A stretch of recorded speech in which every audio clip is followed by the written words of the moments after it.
folks. Have a seat in the courtroom.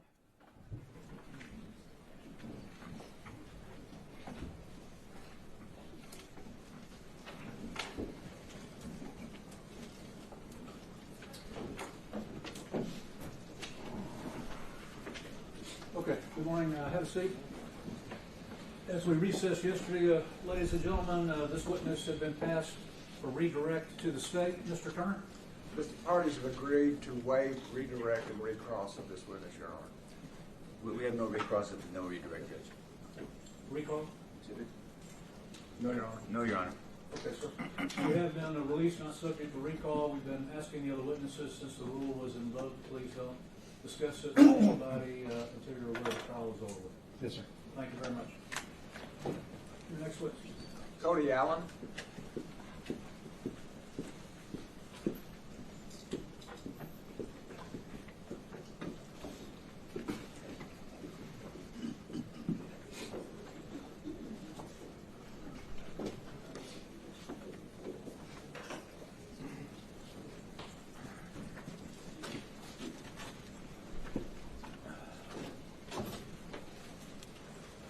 Good morning. Would you raise your right hand? You do solemnly swear the evidence in your testimony given the cause will be the truth, so help you God. Yes, sir.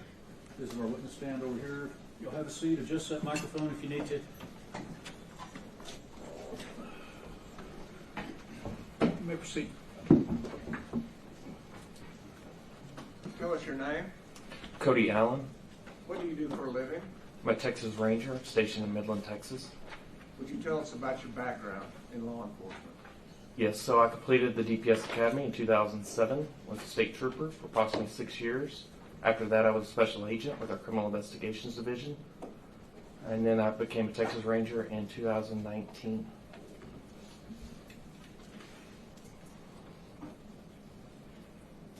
And do you have any specialized training in crime scene investigations? Yes, sir, my specialty is in 3D reconstruction, primarily with the Leica Geosystems product. With the what? Leica Geosystems product. Tell us what the Leica Geosystem project is. Excuse me. Sure, it's a we have a variety of 3D scanners that create and document a crime scene in 3D. They're 3D scanners that take distance measurements, which then take those distance measurements and turn them into a point cloud or a virtual cloud of the crime scene. And is that Leica scanner, is that a constant product in law enforcement? Yes, sir, not only in law enforcement, but also in the private sector for construction, engineering, architecture. Okay. And can you tell us in general how you use the Leica scanner at Robb Elementary? Yes, sir. We use it to document the crime scene, all the way from the vehicle crash to that west building of the school, inside and out, to create a 3D model, an accurate 3D model of the crime scene. And the Leica scanner, if used properly, creates an accurate product? Yes, sir, very accurate. And as you evaluated the work that y'all did out there at Robb School, did it create a product that you can share with the jury? Yes, sir. Specifically as to distances? Yes, sir. And as to the south side of the 4th grade wing at Robb Elementary? Yes, sir. And did you provide some show and tell so the jury could understand the distances? Yes, sir.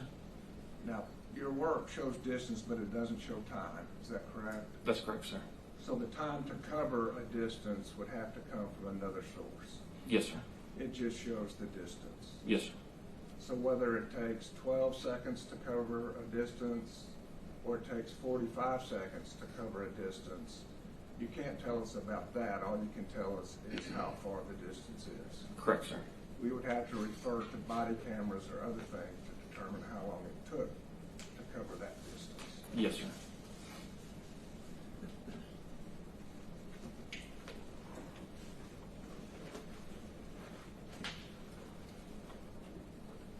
Showing you exhibits 6,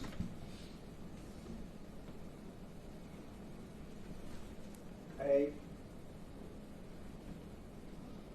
4, and 5. Do you recognize those exhibits? exhibits. Yes, sir. Is this the work that you produce as part of using your Leica system? Yes, sir. Tender to the defense for admission. So, yeah, it's 4, 5, 6, and 8. Is it for the mustard or you're offering it? I'm offering it. If you get 4, 5, 6, and 8. For distances. Yeah, it's just right now, 4, 5, 6, and 8. So just making sure we don't have any 4, 5, 6, and 8. Just to make it clear, Your Honor, we have reserved the early numbers for poster boards and the photographs started later on. That's why these seem to be out of order.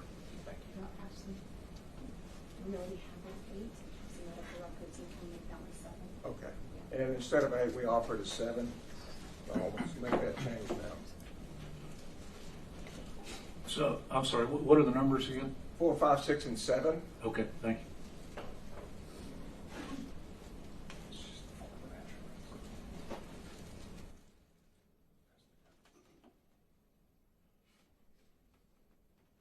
No objection.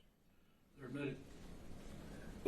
Would you please approach? We're going to demonstrate these distances for the jury.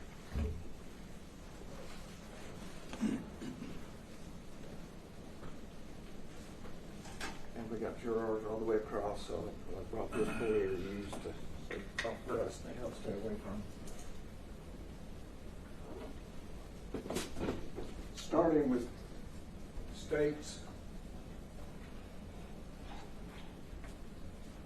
Exhibit 6. Could you take a second to familiarize us with the building that we're looking at? Yes, sir.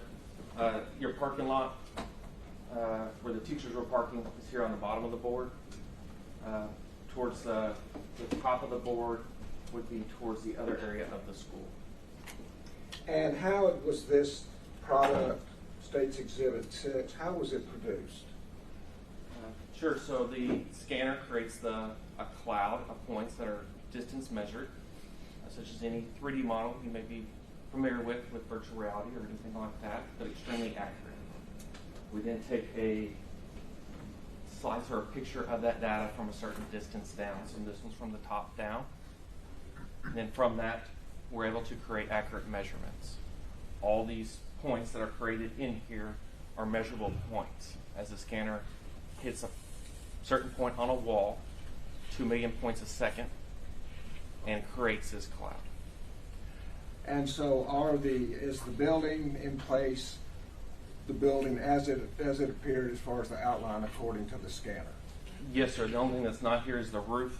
As the scanner cannot see the roof, it's a line of sight instrument. It has to see it to scan it.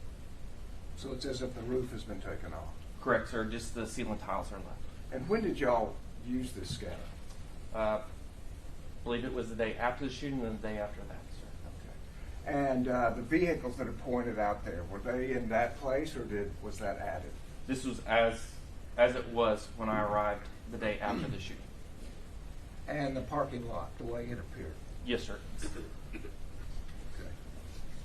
And so starting with State's Exhibit number 6, we have a measurement. Is that from the end of this walkway, so that if somebody were stepping off of this walkway and heading to the south door of the 4th grade wing? Yes, sir. This is the overhang that was covered sidewalk all the way down, from that covered sidewalk all the way down to that south entrance of the school. And tell the jury what the distance is from the walkway all the way to the south door. For this measurement, it was 46 yards or 138 feet with a little change on both ends. Okay. And as to whether that took a little over 12 seconds, we would have to look to the body cam or somebody else, not to you. Yes, sir. This is all I can tell you is the distance measurement.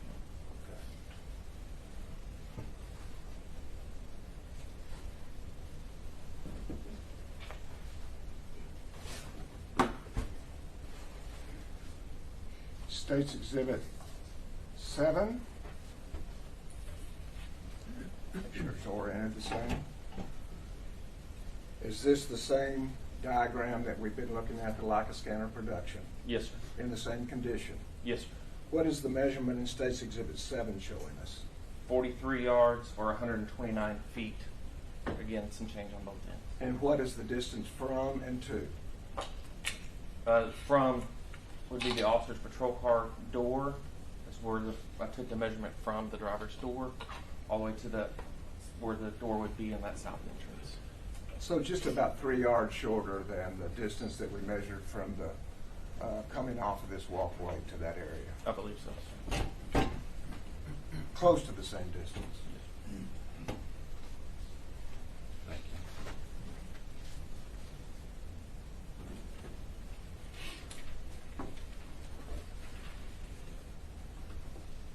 you. And now showing you State's Exhibit 4. Can you tell us, is this the same overview that we've seen in the other Yes, sir. two diagrams? And what is the distance that you've marked here? This was from the patrol car's driver's door, again, that same point, all the way to the edge of that southwest corner where the AC and chain link fence was, coming up to that west wall. So that's an additional 10 yards that from the south door to the west wall. Yes, sir. Approximately.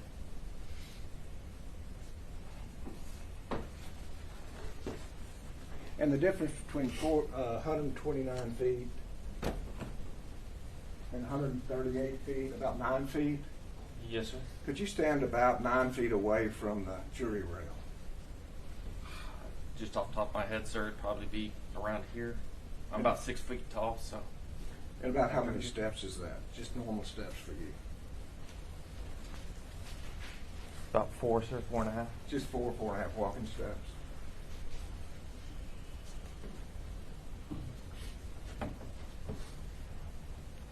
And State's Exhibit 6.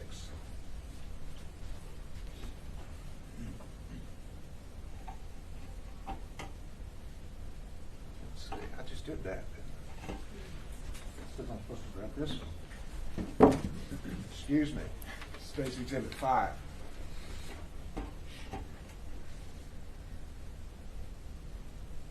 Is this the same Leica production that you've been talking about? Yes, sir.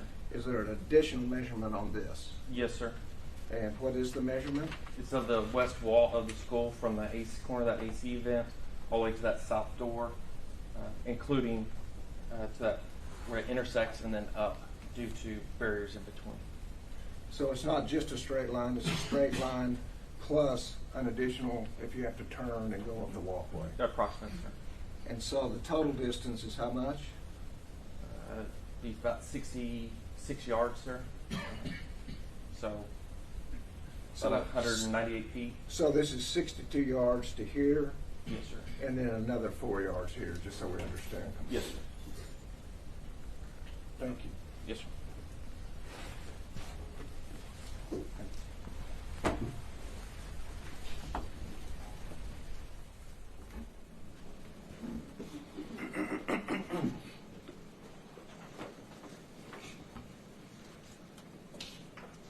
Pass the witness.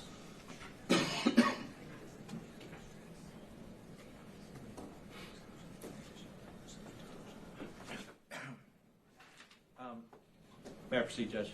Please. Thank you. Ranger Allen, my name is Jason Goss. I represent Adrian Gonzales along with my co-counsels, Nico and Gary. I guess to start out, you know, we've not met before, but I have met the subject of your expertise before, the Leica scanner. So I want to talk a little bit about the Leica and what it does, and then what it doesn't do, right? Yes, sir. So you are measuring distances. Well, Leica will measure distances that somebody like you can, because when it comes in like raw, and there's just points everywhere, and then somebody like you has to, I say scrub it, but maybe clean it to where you can actually look into it and see the distance between 2 points. You agree with that? Yes, sir. And then, and that, you know, that just takes knowledge of computer program and really inputting and telling the computer program what to do. Yes, sir. Like, and what I mean by that is that you would, because for instance, and we've been using this big map, the State's Exhibit 4, 5, 6, and 7, that was the state asking you to go into the program and do certain distances. Correct. Right. And I'm presuming that the government, they could have asked you to do any distances from anywhere that the Leica scanner caught, and you would have gone in and you would have done those distances. Correct, sir. Right. So what we saw was the slice that they asked of you, and you complied, and you did your job, and you said, yeah, I can tell you these distances, and these distances, right? Correct, sir. But your the distances don't tell what kind of stress a person's under. Correct, sir. They don't tell what a person can see or what a person is perceiving or how they're perceiving it. Correct, sir. Right. So, and additionally, I want to show you. So, just so we can get an idea, your Leica. Do you have that pointer? Thank you. Just so you can reach it, just point it for you. Can you show the jury like all the places that we could have gotten? And what I mean by that is I'm sure your Leica didn't get the points over here. No, sir. Right. You placed it. How many different placements did you have to do to get the data that you collected? A total, sir, 145. So you moved that thing 145 times? Yes, sir. And when I talk about placements, what I mean is there's a tripod with a Leica. You do it in an area, it'll gather the data for that area, and then you have to move it to somewhere else. Correct, sir. Somewhere else. And I'll say, just from my experience with it, that 145 times is a pretty big area to move a Leica that much. Yes, sir. And that's probably, I'm assuming, because you had to move it different places outside, but you also went inside, and then the Leica can't see through walls, so you have to move it for each room. Correct, sir. Did you have to move it sometimes several places in a room? Yes, sir. All right. So all of that together would account for it. Can you just show us with the pointer on the map how many? What is the total area that your Leica scan covered with all the 140 something placements? I can tell you, sir, the total area that was used in the final product. Sure. Okay. As it will hit, it's a line of sight instrument, so it may see something way off. Right. However, those points were turned off and not used as they were not pertinent for it. So we focused on the area of the crash here where the X is, and then went around that building through the parking lot also, so we could capture, because it's line of sight. We want to make sure we can see in between cars, and then inside both doors. Okay, so let me ask you this, because it sounded like from where you pointed, or it looked like that like Geraldine, you kind of cut off. You cut off everything Geraldine and North. Yes, sir. What about this intersection right here? Did the Leica capture the distance between somewhere like here and somewhere like this west door? I would have to look at that data precisely, sir. It would take a lot, but I guess you did do from the crash. Yes, sir. And this is pretty much even from the crash. Yes, sir. Did the government ask you to calculate the distance between, like for instance, I don't know if you know this, but we know it now, that there were 3 police cars that were set up at this corner, like with line of sight to that west door. Did they ask you to calculate the distance between these cars and that west door? No, sir. All right. And as far as the distance around, so a car driving from here and driving around the school and coming in over here on the front side of the school, did you calculate any of those distances? No, sir. All right. So when we talk about, you can just leave your pointer there. I might need it again. When we talk about the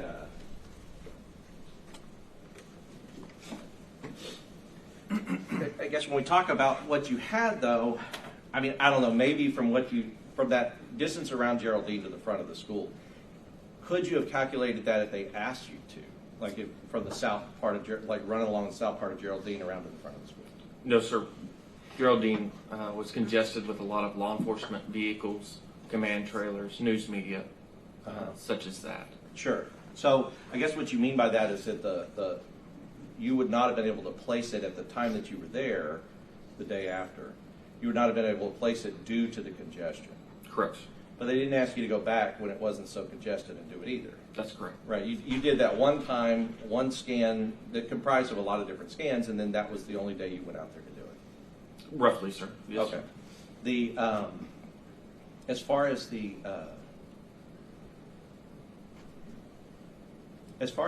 shell casings, so I want to ask about I want to ask about shell casings in that one of the things that a Leica could do is it can show the distance between shell casings that were on the scene inside the coverage area that you did. Yes, sir. And were you able to, in the scanner, were you able to differentiate where the shell casings were? All that was there, sir, when I scanned the outside were flags, and those Okay. flags represented cartridge cases. Okay, so the flags were still there, the cases had been collected. Yes, sir. But I don't think anybody has any reason to believe that anything was different. And I don't think that you have any reason to believe that those flags didn't accurately represent where the shell casings were. I believe they were accurate, sir. Sure, and I think you're right. We don't have any reason to believe otherwise. So, just so that we can understand, so what the Leica can see is, they can see flags that represent shell casings. Let's say the flags weren't there and the shell casings were there. Could they see the shell casings in the grass? Could the Leica see that? There's different variables, sir, with that. It's line of sight, depending if you can see it in the grass or not, depending how tall the grass is. There's multiple variables there, sir. And that's what I wanted to understand. But once you had a flag up there, the Leica would see all those flags.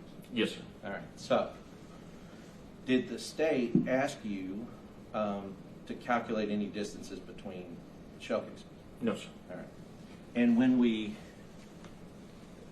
I don't know if you can do this from memory, since they didn't ask you to calculate it, did you get a clean product as far as, like, even though we don't have them in big pictures here at distances, did you ultimately, were you able to see, like, here's where the shell casings are, and you could have calculated the distance? I can see where the flags were, sir. Okay, yeah, I'm sorry. And you're right, it is flags. Shell casings were picked up, but I guess the shell casing representations, right? So, you said that the Leica covered this area here. Yes, sir. Do you remember in your report, did you have any shell casings that the Leica picked up or any shell casing representatives in this field out here?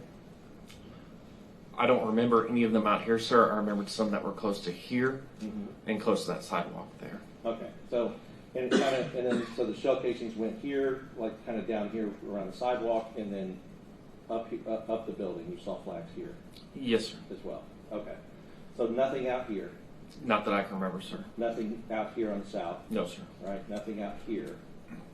All right, so and to be honest, the jury's already seen those pictures and the flags and everything else, and really what the Leica would do is it wouldn't pick up any more than they had already flagged out. Right? Correct, sir. So, but you would also know the distances between them. You could know the distances between them accurate to sometimes, what, a millimeter. Correct, sir.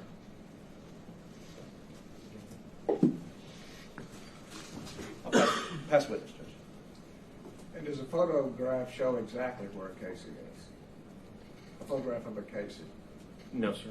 It doesn't show where the casing is, It would show a general area of that, sir, but not a distance accurate measurement. but it shows it along with where the tint is. Yes, sir. And is that why photographers do both the casing, the marker, and then back off so that you can see where it is in location? Yes, sir. So those three photographs together tell you exactly where the Yes, sir. casing is. Pass the witness. I don't have anything further, Judge. Recall? No, Your Honor. Okay, sir, you are excused, not subject to recall. We've asked that you not discuss the case until you're aware the trial's over. Thank you very much. Your next witness, please. Nick Hill?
raise your right hand. You solemnly swear the evidence in the testimony given in the cause will be the truth, so help you God.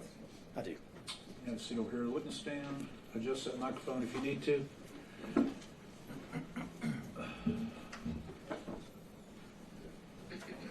You proceed. Thank you. Tell us your name. My name is Nick Hill. What do you do for a living? I'm a lieutenant with the Texas Department of Public Safety assigned to the Homeland Security Division. And what do you do with the Homeland Security Division of the Texas Department of Public Safety? I primarily conduct investigative analysis for capital felony prosecutions, as well as investigations that have a large amount of information affiliated with them. So is that the analyst part of what you're talking about? Yes. And tell us what your career in law enforcement has been. I've been a police officer for approximately 20 years. I started with the Flower Mountain Police Department. I was with them for approximately 6 years.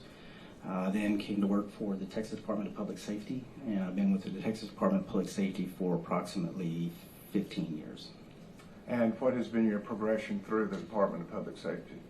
I started out as a highway patrol trooper assigned to the Texas Highway Patrol Division. I was a trooper for approximately 3 years and a highway patrol corporal for 4 years. I then promoted to Texas Ranger in the Texas Rangers Division and was a Texas Ranger for approximately 6 years. I promoted to lieutenant in the Homeland Security Division, my current position, and I've been in that position for approximately 2 years. Could you review with us your experience or training as far as data analysis? Yes. I have an undergraduate degree in accounting from Texas A&M University, and I have a Master of Science degree in accounting and information management systems from Texas A&M University. I spent approximately 8 years in a career prior to law enforcement. I worked primarily as a financial accountant, a financial auditor, as well as an information systems designer and implementer, which meant I designed database systems for large amounts of information and developed systems for analyzing that large amount of information. And where were you stationed May 24, 2022? Land passes. How far is that from Uvalde? It's approximately 4 hours. And did you go to Uvalde that day or the next? That day. How is it that you got called to Uvalde? I was notified of an active shooter event in the early afternoon on that Tuesday, May 24th. I responded to Robb Elementary as a Texas Ranger assigned to the Company F crime scene team. And when you say active shooter event, what is active shooter event? It's an event where there is a shooter, one or more shooters that are continuously using gunfire or some other type of deadly attack in a confined location. And when you got there, were Rangers divided into various tasks? Yes. Did some Rangers question witnesses? Yes. And then others did crime scene? Yes. How many crime scenes were part of this overall investigation of Robb's school? There were several crime scenes. And was that, did this investigation include the shooting on Via Street? Correct, yes. As well as were the truck wrecked out on Grove Street? Yes. And then Robb Elementary School, the campus? Correct, and the individual rooms within the fourth grade building. So did that present a pretty big task for the Texas Rangers? Yes. And did y'all also enlist help from the FBI because of how complicated or how much of a crime scene that there was? Yes. Okay. So you arrive about when on May 24th? Shortly before 5 p.m. And how did you busy yourself the first day? As soon as I arrived, just within a few minutes, I was assigned to go conduct 2 interviews with 2 funeral home employees. I proceeded to the funeral home, conducted those interviews, and then was redirected to the 4th grade building to work with the team for victim identification. And how did you work with the team with victim identification? I was one of the photographers, so I took the photographs of the inside and outside of the fourth grade building. And I also assisted with identifying the victims and carefully preparing the victims for transportation to the medical examiner's office. And I think we've already had testimony about how the victims were identified, but you were part of that process. Yes. But am I correct that you also took photographs that afternoon, that first afternoon? Yes. And where did you take photographs? Those photographs I took of the interior of the fourth grade building. And was that then, were there still victims in the building when you took those photographs? Yes. Okay. So you took photographs to document kind of generally the scene, and then you worked with the victims? Yes. And you went to the funeral home to talk to 2 employees? Yes. Was that all you did that day, or in general, the major things that you did that day? Those were my primary duties that day. So the next day, you reported back to Robb Elementary? Yes. And what did you do then? I started by photographing the exterior of the fourth grade building and some interior photography.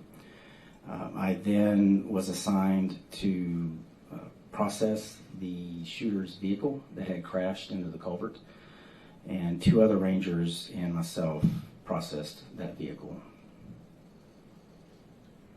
And in addition to that, did you make a second trip to the funeral home? Yes. What was the purpose of that?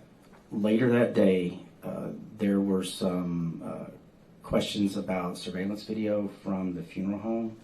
So actually it was early evening. I went to the funeral home and retrieved the surveillance video from Hillcrest Memorial Funeral Home.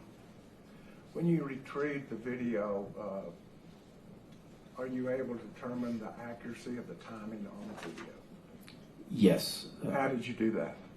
I took out my Apple iPhone and snapped a photo of the live screen for the surveillance system, which the timestamp on my phone is synchronized through Apple, and Apple synchronizes all of their time through the atomic clock. So it's a very accurate time. So our Apple phones are much better than a funeral home video or a body camera? It can be, yes. Okay. And so you knew that your Apple phone was correct, and you compared that to the funeral home?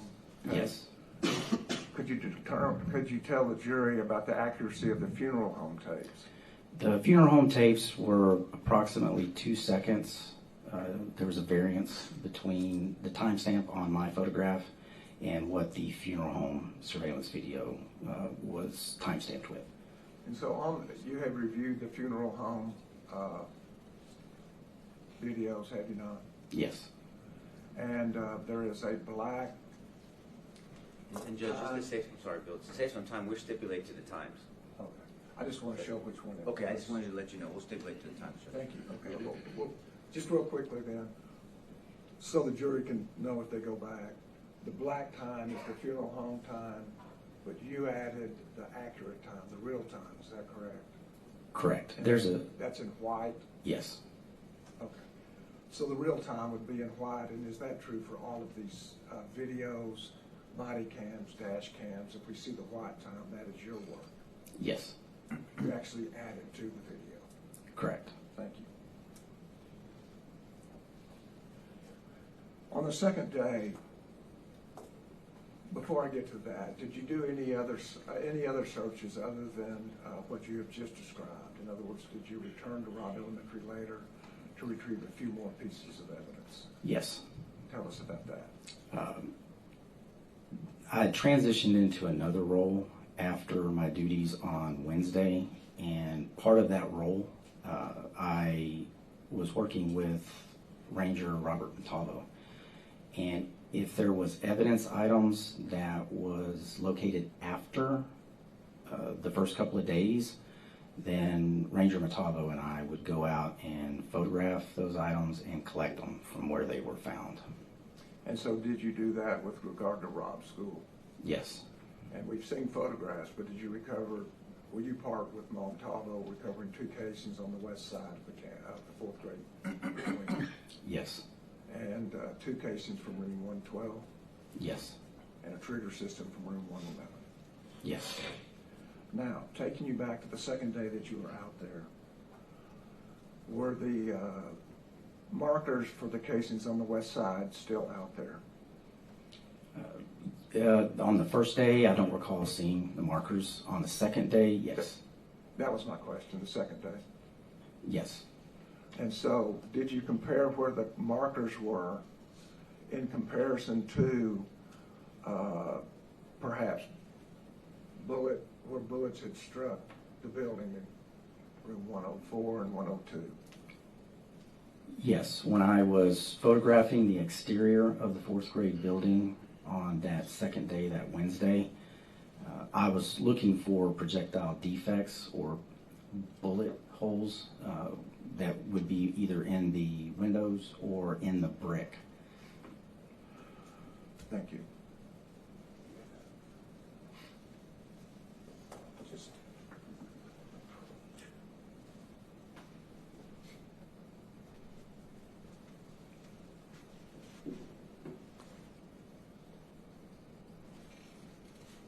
showing you State's Exhibit 3. Do you recognize this exhibit? Yes. Is this a fair and accurate representation of not only where the casings were found, but in relationship to bullet strikes into 104 Yes. and 102, Yes. and the building there at Robb Elementary? Yes. State offers Exhibit 3.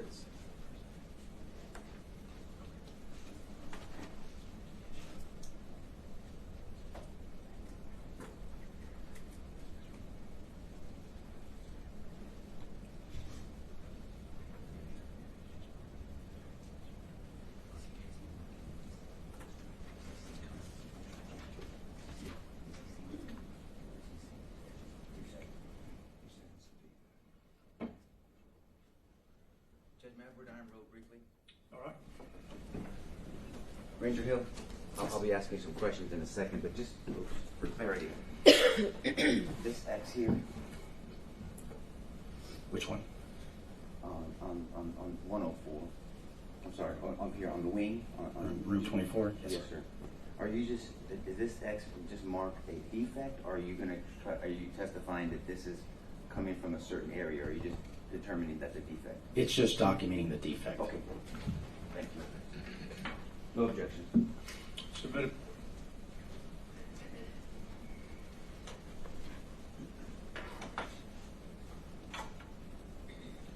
Ranger, would you step forward so that we can share this with the jury?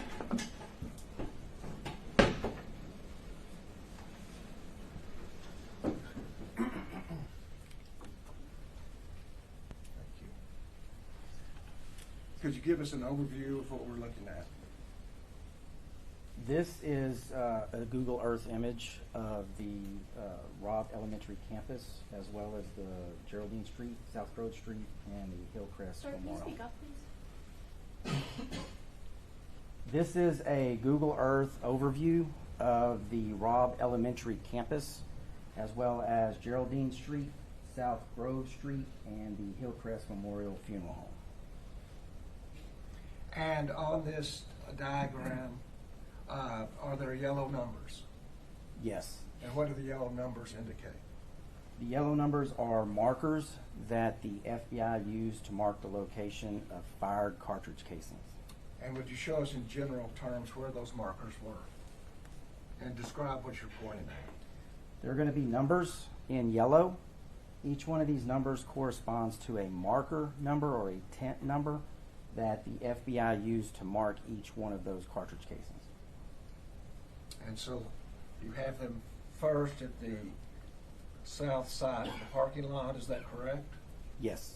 And then moving to the top of the diagram, where's the next group of casings? On the south side of the west parking lot, we have a collection of cartridge casings.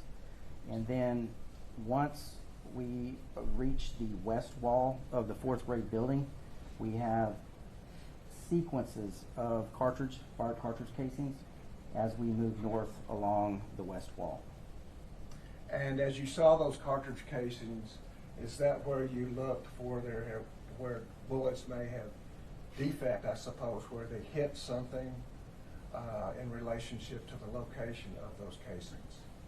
Yes, I looked along the west wall as well as any vehicles that were remaining in the west parking lot at the time. And in front, does this diagram also have classroom numbers? Yes, I want to focus first on classroom 102. Were there defects in 102? yes. Where were the defects? From the west wall, which is where the window was at, there were defects in the window to the exterior. And how many defects were there? 5. And how many casings are there directly across from? 5. The same number of casings as defects in the window. Yes. And now, as we move south from room 102, were there additional casings? Yes. And how many additional casings were there? There were 8 fired cartridge casings along this area right here, the south portion of the west parking lot. Would that be multiple casings? Correct. Would it be multiple casings? Correct. Would it be multiple casings? There were 8 cartridge casings in that location. Okay.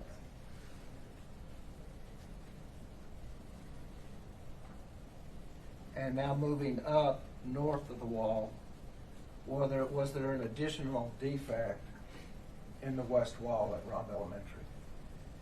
In room 104, by the time I arrived on scene, this window had already been broken out to a certain extent to help evacuate children, but there were still signs or evidence of defects in there. It was just I was unable to determine how many. Okay. But if we had had a previous Officer Wright, who went inside 104 and took a picture of that window as it sat inside the room and then was replaced, that would indicate that there were defects in the window. Is that correct? Correct. But in addition to that, did you do additional work to determine if there were defects in that window? Yes. What additional work did you do? I reviewed all of the body camera associated with this event that was available to us, and I located a body camera for Constable Emmanuel Zamora, and he was walking or going across the west wall as the evacuation was getting started, and I was able to see from his body camera the state of all the windows along the west wall, with the exception of the 102 at the south end. As to whether or not there had been bullet defects in them. Correct. And so, were there defects in the window of 104? Yes. And I skipped over 103. Were there any defects in the window of 103? No. And were there casings associated with the defects in window 104? In other words, where there's a close relationship of the casings to the defects? Yes. Tell the jury about that. This collection of fired cartridge casings are not directly but slightly offset from the window to room 104, which would put the general ejecting where the source of those cartridge casings was possibly located. And as far as the rifle, we've had prior testimony that it was a right ejecting rifle. Is that consistent with where those casings were with the defects in the windows? Yes. Okay. Now, this is kind of important. At 104, other than casings, was there anything else located there? Yes. Tell the jury what that was. So the white number 1 is going to be the general approximate area where a black backpack belonging to the shooter was located later. Okay. And that's where that was located, about halfway up from the south side to the entry point? Yes. And from where that backpack dropped, did you continue finding casings up northward? Yes. How many casings did you find? We have the marker numbers here. We've got 1, 2, 3, 4. And marker number 29, there were actually 2 fired cartridge casings associated with that. So we've got 1, 2, 3, 4, 5, 6. So you had 4, but that subsequent search is where you found the other 2? Yes. For a total of 6? Yes. Were those cartridge casings close enough that if you were aiming at the building, you should be able to hit it? Yes. And did you find any bullet defects along the walls of, or windows of 106, 105, or 104? No. But there were casings along that area. Yes. Does that indicate to you that the gunman was shooting toward 105 or 106 when those casings were deposited? No. It did not. It did not. The lack of projectile defects in the side of the building, combined with the presence of the fired cartridge casings, indicated to me that the rifle was not fired into the building when those cartridge casings were ejected. Another direction. Correct. And were you able to find defects anywhere else From that, associated with these casings? no.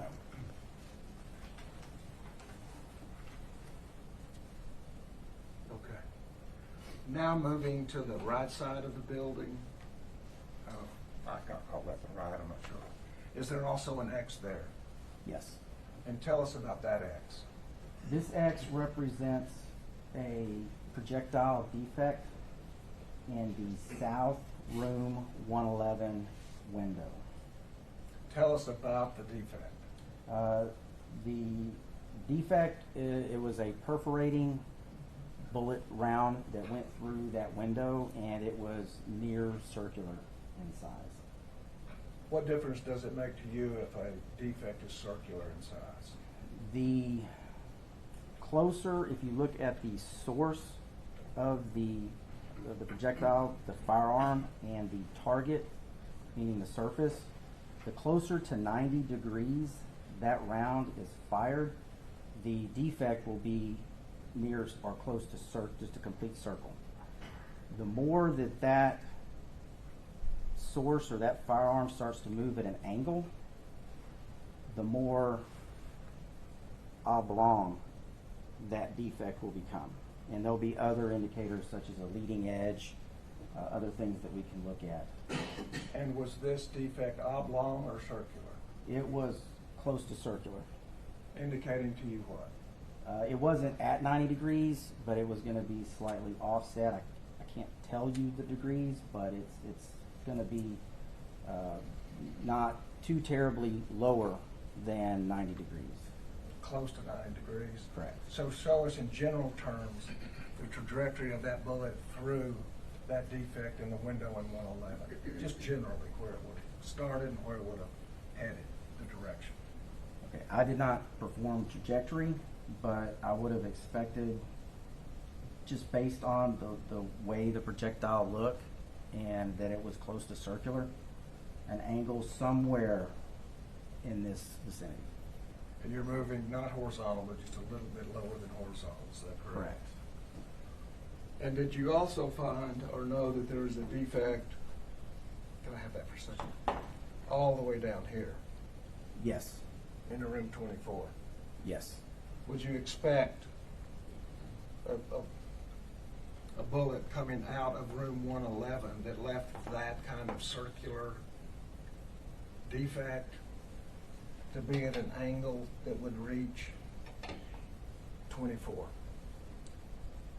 For that angle right there, I would expect that defect to be more oblong because it's going to be coming at it at an angle, and so there will be a longer leading edge.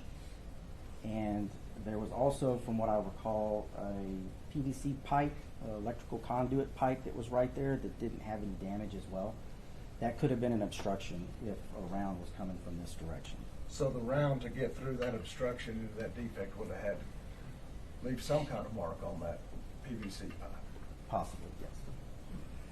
And now with this same defect at the bottom and the casings that you found along the south end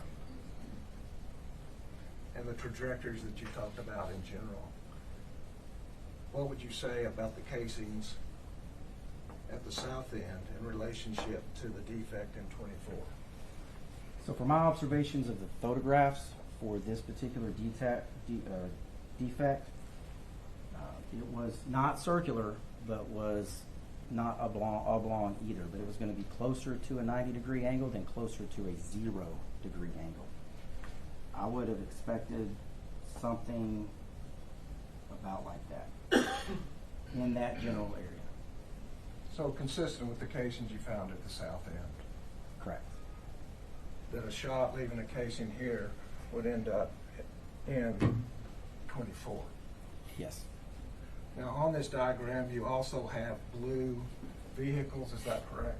Yes. Just to clear this, just to kind of finish this up, would you point out those blue vehicles and what they were?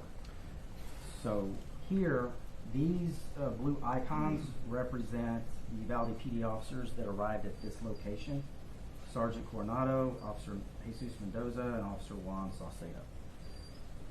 This blue vehicle right here indicates the approximate location where the defendant's vehicle stopped. Adrian Gonzales. Correct. And do you also have another blue X there associated with the blue vehicle of Adrian Gonzales? Yes. And what is that? The blue X represents Adrian Gonzales. Okay, and so the one at the south door, there's a blue X? Yes. And so you had indications from your analysis that Adrian Gonzales entered the south door? Yes. And now I'm going to ask you to sit down after this last question. We have now locations for things, but we're also able to determine when things such as shots being fired, officers arriving, and officers entering a doorway. Were you able to determine that with your analysis? Yes. Okay. Sit down.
Just have a couple of questions, Judge, just to clear one thing up, if that's okay? All right, May I approach? please. Hello, Ranger. I'm going to show you what the government wants to enter as governments 1065, 1066, and 1067. I think there's one other. Is this kind of your work product to your ultimate Ranger's investigation summary of the timelines and all that? Yes. Okay. Were you the one that put this report together, this timeline together? Yes. Okay. Thank you, sir. No objections, Judge. Submitted. Oh, sorry, Bill. What number is this? let me make sure because we changed. 1057, 1058, 1059, 60, 61, 62, 63, 64, 65, 66, and 67. They're big. Judy still had 1057. Did I give you the pointer again? Thank you. Would you just explain what 1057 is? This is another Google Earth overview of the Robb Elementary campus as well as the surrounding streets. And if you will, is it your understanding that this gunman started at 522 DS Street? It's 552 DS Street. 552? Yes. Thank you. Would you show the jury where that is?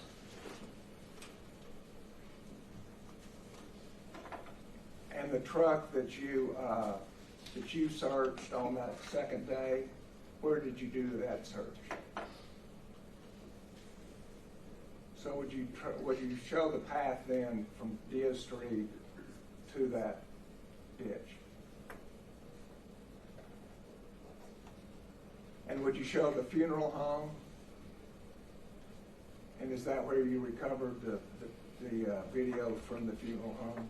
Yes. Depicting the gunman's travel as well as going across. Yes. Would you now describe the buildings that are depicted in your 1057? We have the Hillcrest Memorial Funeral Home. We have the 4th grade building. What I refer to as the west lot. There's a pavilion, playgrounds A and B, wing E, wing D, and the west door and the west wall. And before you sit down, would you also, does the diagram show the streets intersecting that corner of Robb Elementary? This corner? Yes. Yes. And what streets are those? That's South Grove Street and Geraldine Street. Okay. And we have had dispatch tapes played of Geraldine and Old Carrizo. There was a wreck. Where is Old Carrizo in Geraldine? And you're pointing to the far right intersection, is that correct? Correct. It's the northeast section of the campus. But that's not where you found the truck.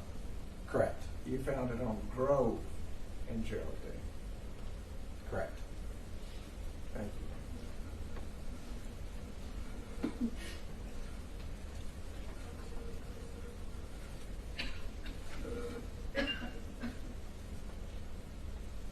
Turning now to Exhibit 1060.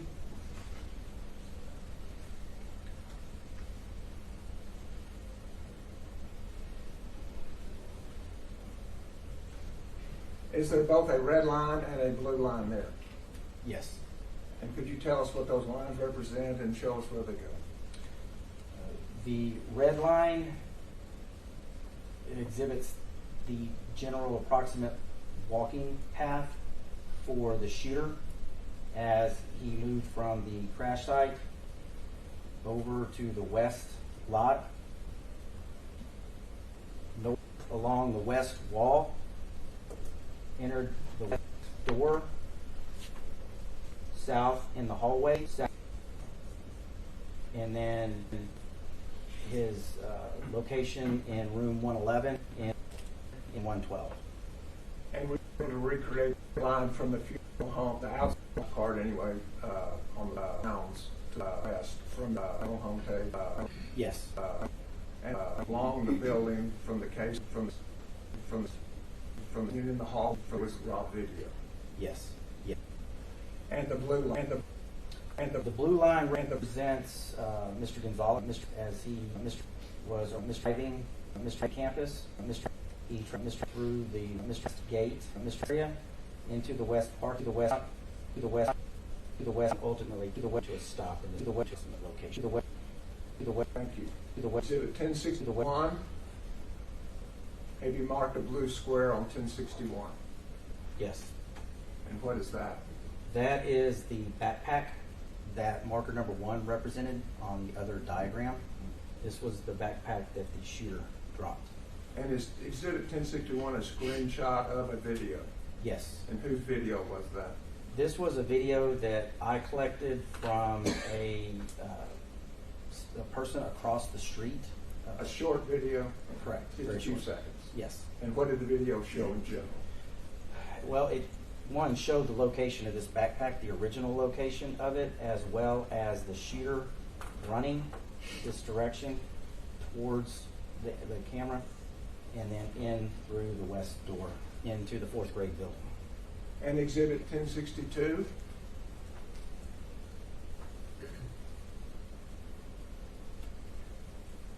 And does it also show the condition of the parking lot as far as cars being parked there?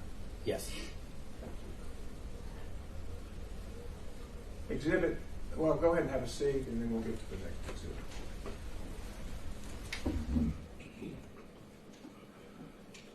You said that at some point your job shifted from just collecting evidence.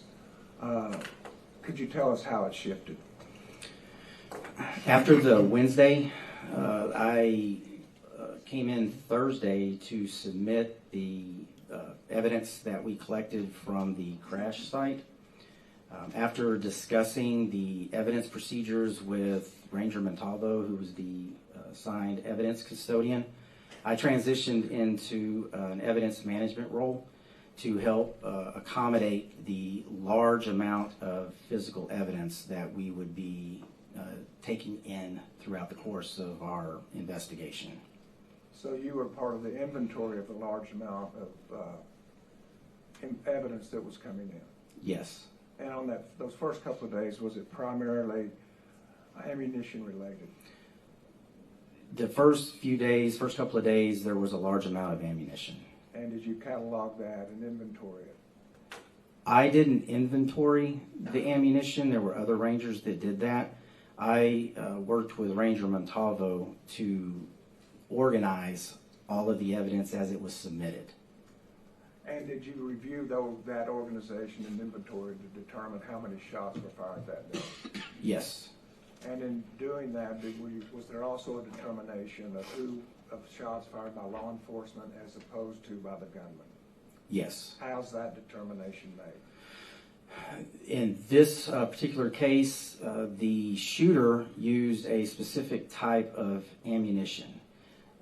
The law enforcement responders who fired their weapons, they used a different type of ammunition. So the fired cartridge casings indicated the source of which one of those shots or which one of those fired cartridge casings were located.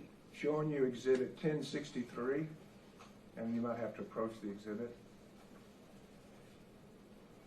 Is this an inventory of those cartridge casings? Yes.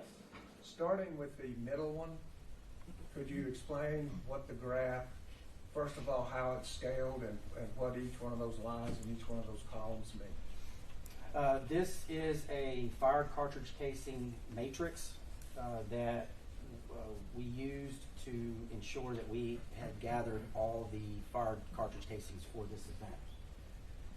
I'll talk about the columns first. Column 1 is LC22, that's a particular type of ammunition. LC21, again, is another type of ammunition or manufacturer for ammunition. This stands for Lake City 22, Lake City 21, and REM for Remington. Again, another type of ammunition, and then a 9mm Luger handgun casing. So across the top is the type of ammunition, Yes. and across the left side is what? This is going to be the location where the cartridge casings were found. There were, here starting with 552 Diaz, there were 2 LC22 fired cartridge casings located or found at that location. At the crash scene, there were 4 LC22 fired cartridge casings collected. Outside, along the west lot and the west wall area, there were 23 LC22 and 1 LC21 fired cartridge casings collected. Are either one of those connected with law enforcement? No. Okay, next. Room 111, there were 60 LC-22 fired cartridge casings collected. In room 112, there was 56 LC-22 cartridge casings collected. Going back to room 111, there were 24 Remington cartridge casings, fired cartridge casings collected, and 3 9mm Luger fired cartridge casings collected. And is the Luger, is that a handgun? Yes, Three fired shots from that, and how many from law enforcement? 24. Okay, and you do know there was a breach, that is, the gunman was taken out in room 111, is that correct? Yes. Okay. In 112, again, we had 56 LC-22 fired cartridge casings, 1 Remington fired cartridge casing. In the hallway, inside the 4th grade building, we had 27 LC-22 fired cartridge casings, 6 Remington fired cartridge casings, and 1 9mm Luger fired cartridge casing. And later at the United States Border Patrol station in Uvalde, there was 1 fired 9mm Luger cartridge casing found, I believe, around the boot area for one of the agents that responded. In other words, a casing was actually in the boot area, and they brought it in as evidence later. Well, actually, somebody went out and collected it, I believe, but Okay. yes. And so you don't know where that casing ended up in that piece of clothing, you just know it was returned from Border Patrol. Correct. Very good. So a total of how many law enforcement rounds were fired? So if you look at the top,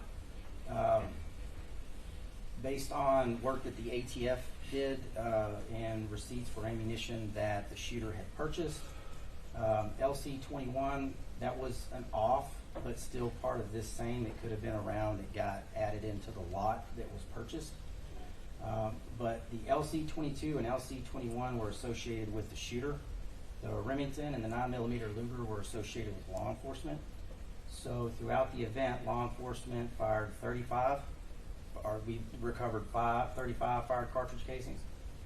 The shooter, we recovered 173 fired cartridge casings, and then 1 unknown, which, not knowing for certain on the LC-21. Okay. You can have a seat now for a second.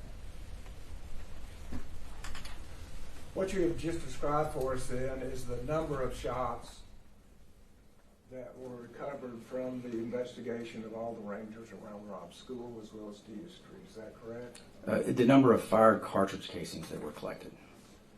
But in an active shooter situation, what does a fired cartridge case indicate? It indicated that a ammunition round was fired. And if it came from the gunman in an active shooter case, what does that indicate? That it was fired from the shooter's firearm. Okay. And for a police officer, a shot fired from an active shooter's firearm, what does that tell the police officer to do? To act, to go to where the shots are coming from. And so each one of those shots associated with the gunman is potentially noticed to go to the gunman. Yes. But there's something other than just the cartridge case in there. It's when the cartridge case is deposited. Is that correct? Yes. So is timing on when a shot is fired important as far as giving a police officer notice that he should go toward the gunfire? Yes. And so, in addition to firearm ammunition, was other evidence collected by law enforcement that aided you in deciding timing on when things happen? Yes. And what kind of things did you recover? There were other rangers that had collected the Robb surveillance video, which consisted of 4 cameras, as well as several body camera videos from officers that responded, and dash camera videos from the officers' vehicles. Okay. And were all of those timings and all that synchronized appropriately? Yes, Who did that? I did. Okay. And I believe they've stipulated to that, so we're not going to go Did it take an extreme amount of time for you to do that? Yes. Approximately how long? I spent approximately a year doing that and testing it to ensure that we were as accurate as we could be with the information that was available to us. So for all the body cameras, the dash cams, funeral home, and Robb Elementary, Yes. as well as dispatch? Yes. Okay. And from all of that work, were you able to determine precisely when shots were fired? Yes. There's a built-in variance of approximately up to 2 seconds, but it's very close. And can you compare when those shots were fired with when people arrived at the scene? Yes. And specifically, this case is against Adrian Gonzales, correct? Yes. Okay. Could you tell us when Adrian Gonzales arrived at the gate to Robb Elementary? May I refer to mine? Yes.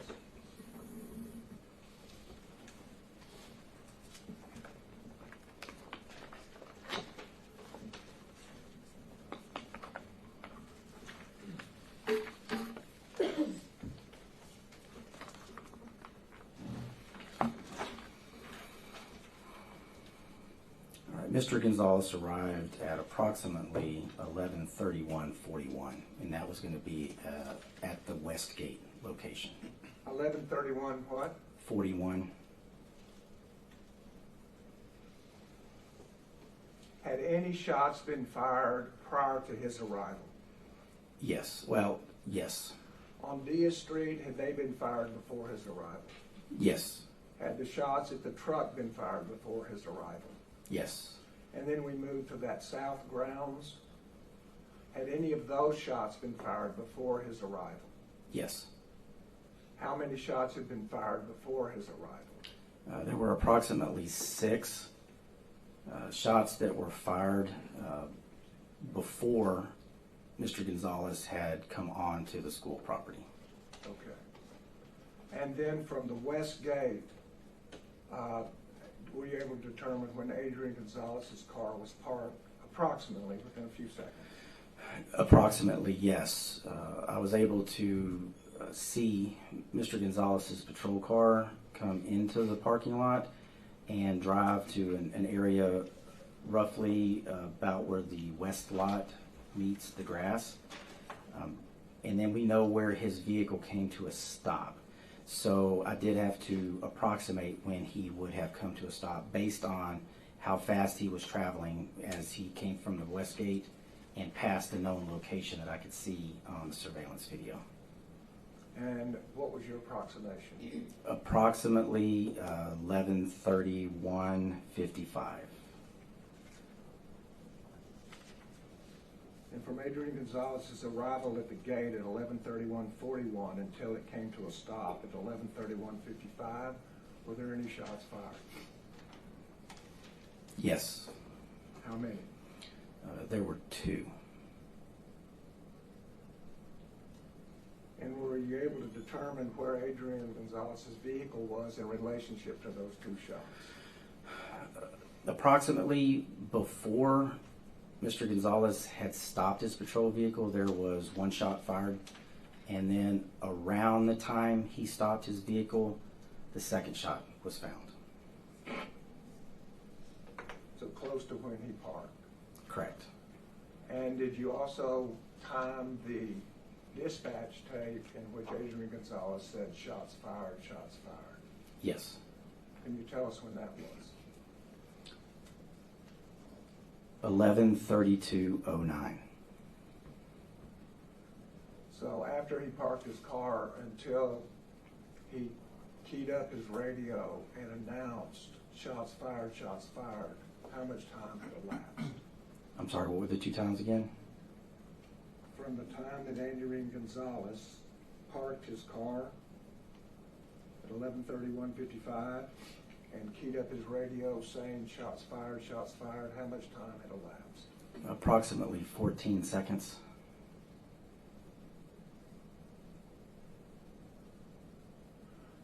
And does that take care of the 8 shots that were found at the south side of that west building?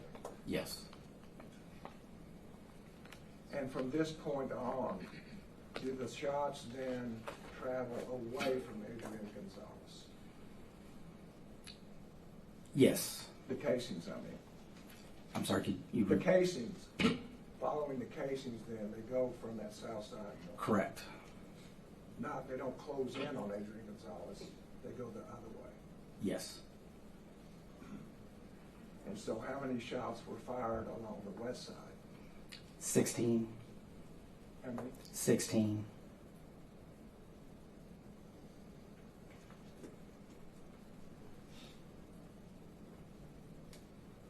And what time did the gunman enter the building on the west side?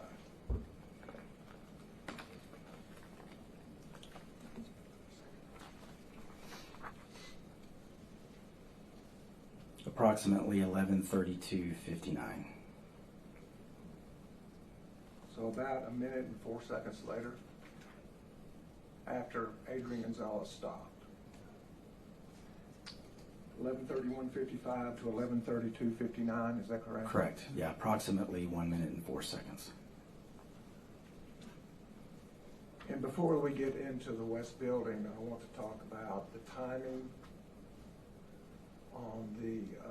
on the west side.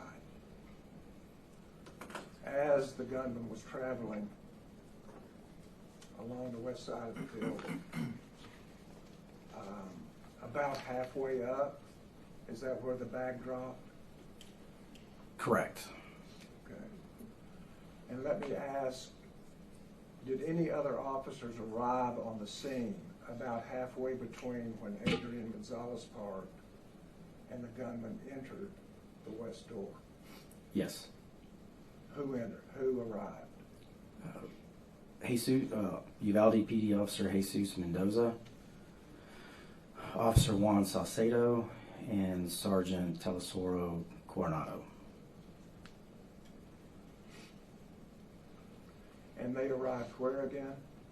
They arrived at the intersection of South Grove Street and Geraldine Street. And you have the timing of that arrival? Yes. And north of that bag,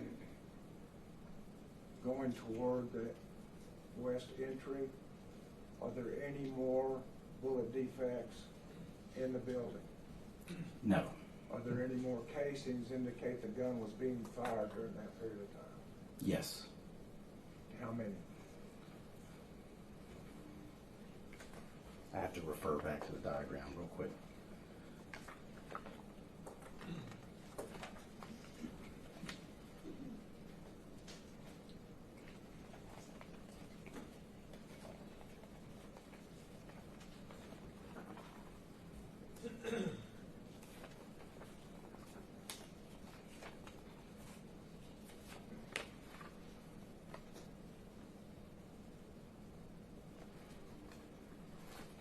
Six.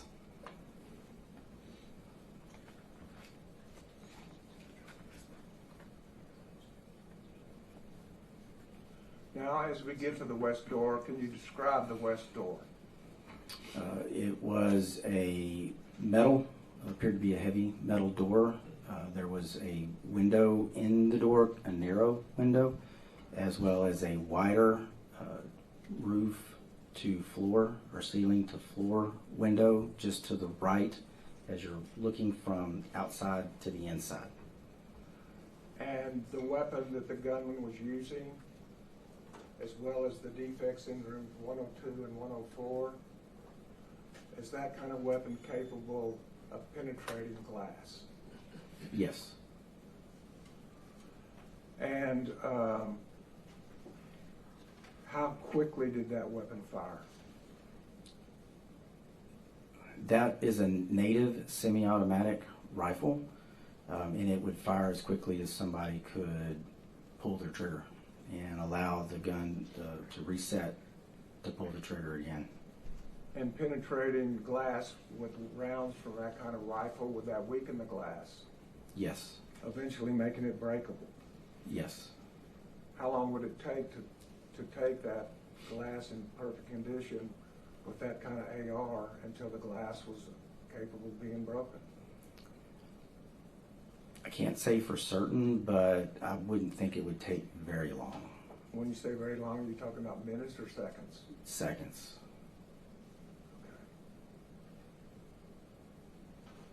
And was there room in that glass for a gunman to enter the west side? Yes, there could be. If the glass was broken out? Correct. And it was not broken out in this case, correct? No, it was not. When did the gunman enter Robb Elementary?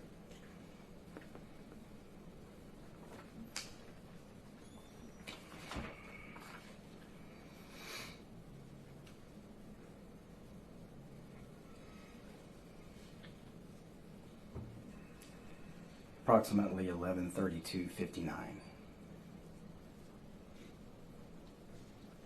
11:32:59. Yes. And that is a minute and 4 seconds after Adrian Gonzales arrived, correct? From when he parked, correct. Park. How long was the gunman in the hallway? He wasn't in there for very long. I don't have that exact time frame. I'd have to calculate it.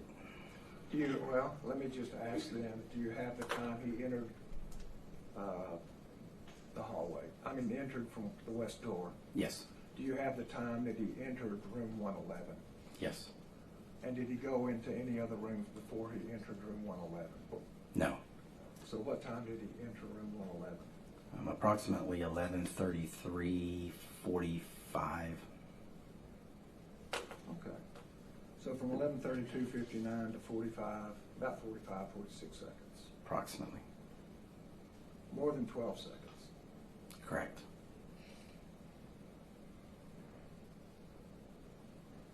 And did the gunman fire any shots in the hallway?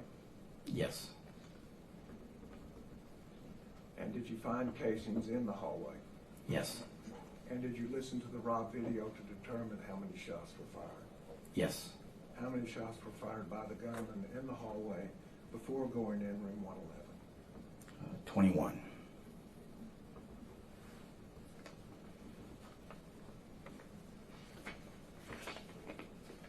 And so now are we at about a minute and 49 or 50 seconds that Adrian Gonzales has been parked at the south of the building and the gunman is firing shots. Yes. And then the gunman entered room 111. Yes. And could you see him on the video any more after that time? No. Could you determine with specificity if the gunman was in both room 111 and 112? Yes. And so let's just start. He entered room 111 at 11:33:45. Is that correct? Approximately, yes. And how many shots were fired in room 111? Well, I have 111 and 112 combined. Let me stop you then, because I think there's a key point that makes this clear.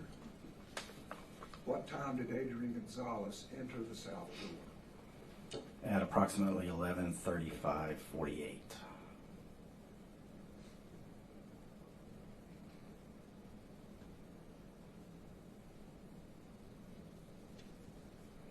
So from 11:31:41 to 11:35:48.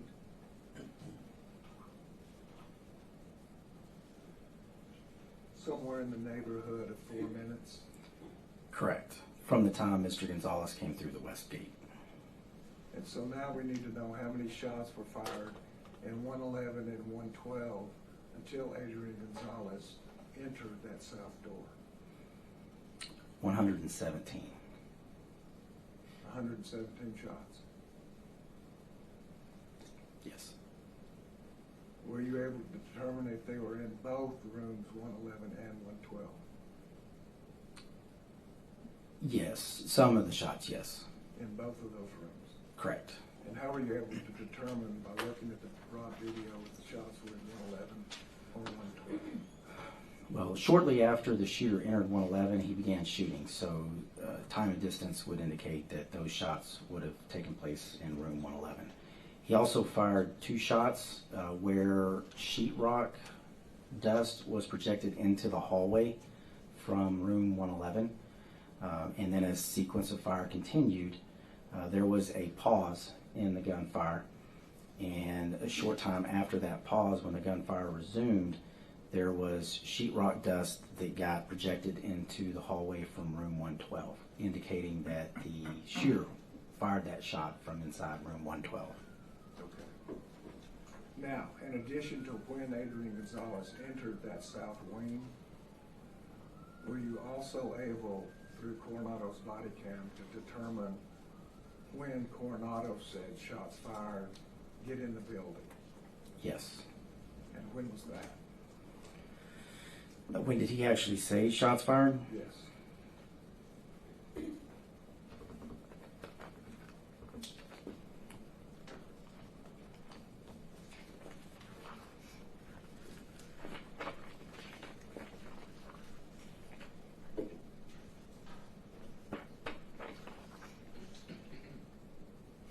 And it was a better analysis when his body camera picked up Adrian Gonzales and Donald Page, if that's something that you'd more quickly review. Sergeant Coronado's body camera started at approximately 11:35:10, and it was a short time after that that he made that shots fired call on the radio, and that was at approximately 11:35:55. So how many shots had been fired in 111 and 112 before Coronado is instructed to get into the room? Or shots fired, excuse me. Okay, what were the 2 times again? Thank Or the you. 2 events? I was starting with shots fired in 111 and 112 until Coronado yelled to get in the room or got on the radio and said shots fired, whichever is more convenient for you. You'll have to give me a second to look that up.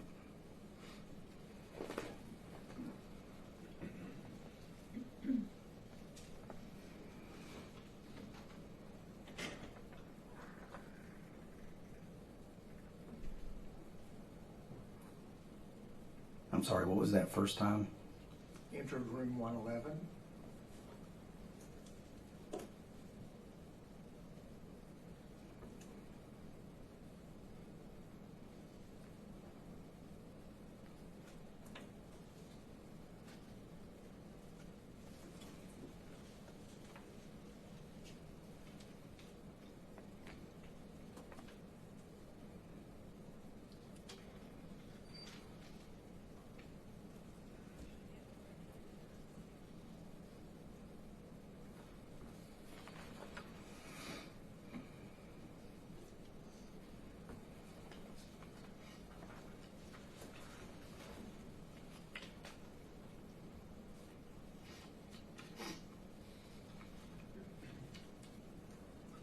Would have been approximately 60, but I'd have to count it manually. Well, approximately is probably enough here. Approximately how many times was there gunfire from the time the gunman entered 111 until Coronado said shots fired, shots fired? That would be the approximately. And I just didn't hear the number. It's approximately 60. It's probably a little bit more than that. Okay. So we have those 60 shots plus how many in the hallway? 21 shots. And along the west side? 16. And 2 possibly as Adrian Gonzales is parking. Is that correct? Correct. That would be included in the 8 from the west lot area. And after the gunman entered rooms 111 and 112, did dispatch have a dispatch of Adrian Gonzales calling for for cover, for a Yes. unit to come provide cover. Can Yes. you tell us when that occurred?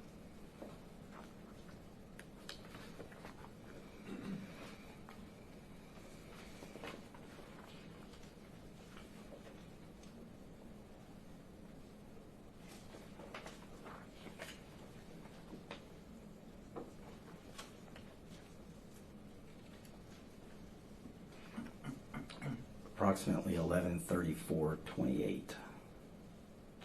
11:34:28, he calls for cover. Yes. Is that correct? So the gunman was clearly in 111 and 112 at that time. Yes. And did you, the thing that you just testified, were you able to take the sound from Robb Elementary Channel 2 in the hallway and Channel 4 outside the hallway and accurately portray when those shots were fired? Yes. And does the animation also show when Adrian Gonzales arrives and parts? Yes. And does it also show where the gunman wrecked out and his travel all the way until he gets into 111 and 112? Yes. Does it also show the arrival of Coronado and Salcedo and Mendoza? Yes. And we've also heard about an Officer Hill.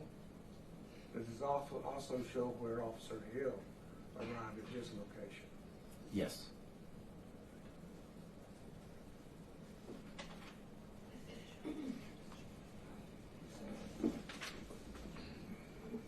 The State Officers Exhibit 1045.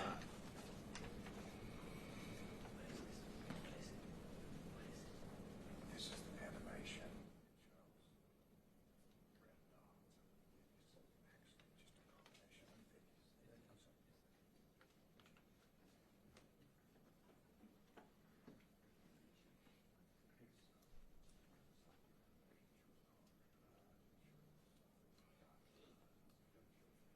I'll tell you what, folks, go ahead and take your morning 10-minute break, and we'll resume when you come back. Please remember my instructions, 10 minutes. Would everyone rise for the jury?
Ranger Hill, so you've seen the animation, obviously, that the government wants to admit?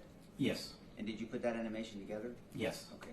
And the animation shows kind of cars coming in and then also testimony, indications, red X's of where you anticipate to testify where the shooter, what his path he took, right? That's the locations are the general location and approximation. But where you put the shooter walking are the actual locations of the shells, not the general locations of those, right? It could still be the general location. It's a circle. Well, let me just ask the question one by one. So, where the X's are the actual locations of where the shells were found, the spent shell casings, correct? They're going to be very close to the approximate location, yes. Well, you've seen the pictures of where they were located, correct? Yes, Not animations, you saw the actual pictures. yes, Okay, so you know where they were located, correct? yes, Okay, and so you placed the shooter's path on exactly where the shells were, correct? I placed them in the approximate location. I wouldn't say it was exactly on. I don't know that for What does sure. approximate mean to you? Very close. Like on top of, right? Very close includes on top of. Right, potentially. that's my point. And so you place the path of the shooter on top of, very close, approximate your definition of these shell casings. And then the approximate location. And how big is the circle that you're talking about of where this shooter could have been? It's just a circle. There's no scientific value to the size of the circle. Again, it's an approximate location. So it could be 6 feet. So it could be 6 feet, it could be 1 inch. I could say yes, it could be 6 feet. And Judge, that lack of clarity is what's going to confuse the issues to the jury. So there's no probative value of that. He can testify to what he wants to. I can cross-examine him. But for the jury to have evidence that's actually admitted to them, they can go back and think that's exactly what the path he took, I think would mislead the jury, Judge. And under a 403 analysis, it's not probative at all, and it's very prejudicial, cumulatively, based off the other stuff that we've objected to. And we would explain that it's not precise, that it's general, Your Honor, so there is nothing misleading to it. Well, you can point that out on a diagram. You don't have to enter it into evidence to mislead the jury. Just point it out. He can say what he wants, and I'll cross him very specifically. Well, the timing is also what's critical, Your Honor. Well, he can testify to the time. All right. I'm going to overrule the objection, find the probative outweighs the prejudicial, and find it goes to the weight, not to the admissibility, but you're certainly entitled to cross-examine him at length in that regard. So let's bring him in.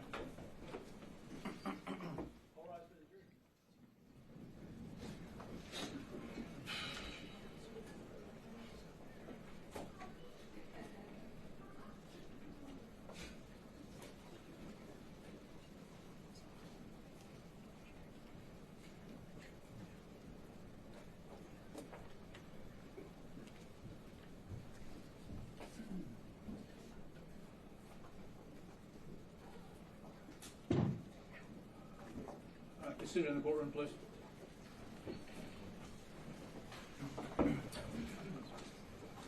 Okay.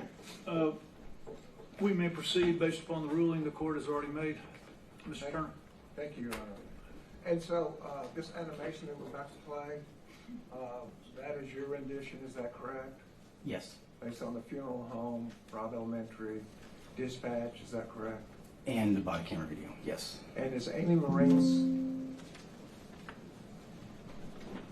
911 call on there also? Yes. This one, yes, it is. Okay.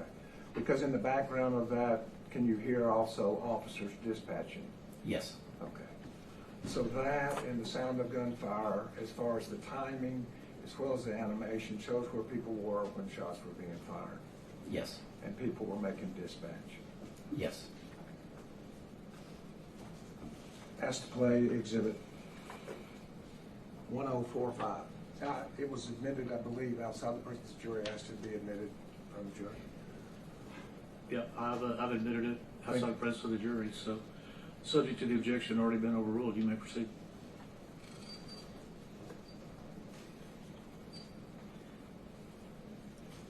Could you stop it right there for a second? And so just to orient us on this exhibit, could you show us again where the truck runs into the ditch?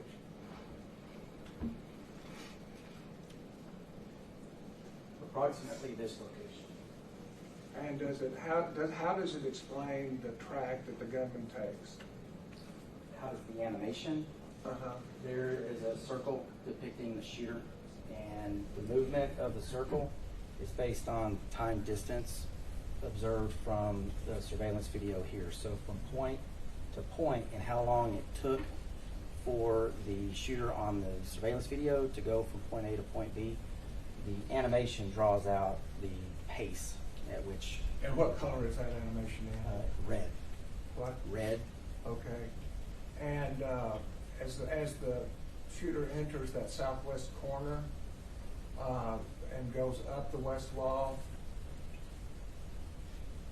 how were you able to draw the line that the shooter went? It's going to be the general location of where the fired cartridge casings were located. We know that the shooter was going to be in between the cars and the west wall, and so it's the direct path that the shooter would have taken to get from this point up to the west door. And you're saying that this is general, not precise? Correct. One or two steps it could be on. Correct. Okay. And then is there a blue line also? Yes. And what does the blue line represent? The blue line represents Mr. Gonzales as he enters through the west gate and then travels to his stopping point approximately in that location. And are there other blue vehicles that show up? Yes. And would you point those out? It'll be Officer Jesus Mendoza, Juan Saucedo, and Sergeant Telesforo Coronado when they arrive in this location, and it shows where the directions from which they came and then stopping. And does it show the timing that they get there? It does, yes. In relationship to both the shooter and Adrian Gonzales? Yes. And finally? Randy Hill, another officer, who was originally dispatched to the crash. He arrives up in this location. Does it show when he arrives also? Yes. In relationship to the gunman as well as all the other vehicles? Yes. And are there sounds on this animation? Yes. And the sounds were captured from Robb Elementary microphones? Yes. And is there any other sound?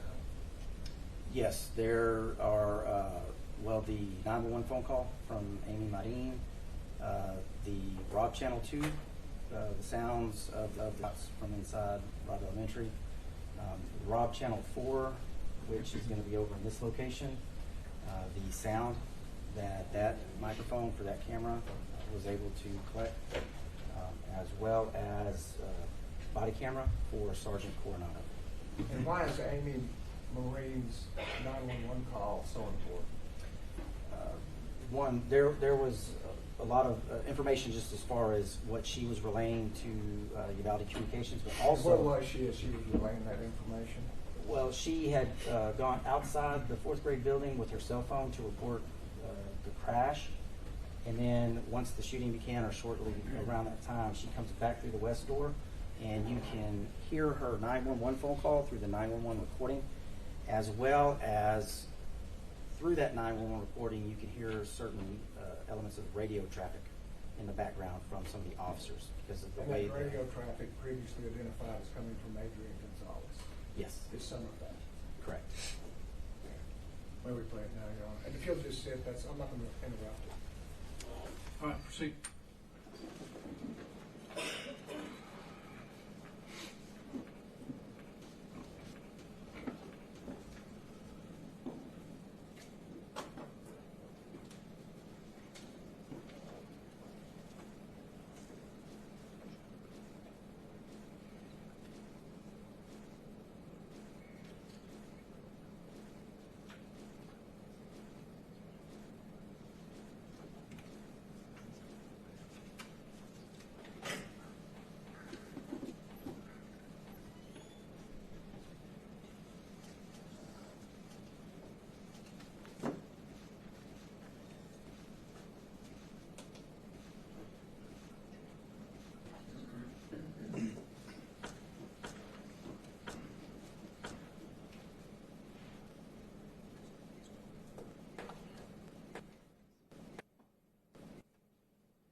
60. The subject.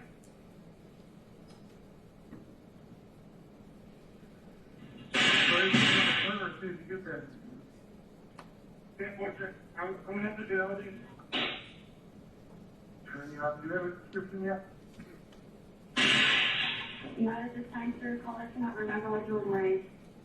I have one other complaint on the line where he was looking wearing black jeans, correction, black and jeans. The application was jumping over the fence into the schoolyard. Stop fire, you down here, roll school. 23.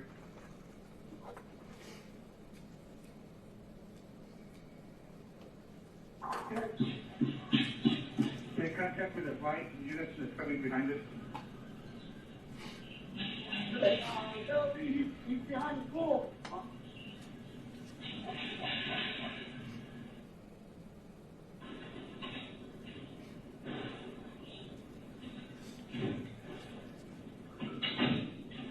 It's over, guys. It's over. Stop firing. Stand back. Stand back. We got fired. Stand back.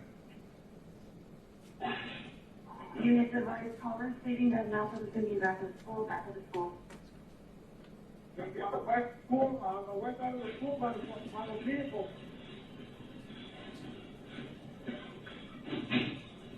Don't be wearing all black, all black.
Give me some cover unit over here. Look back for her.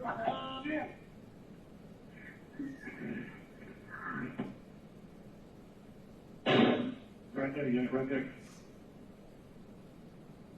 I need somebody to come into the parking lot. Come into the parking lot, 304.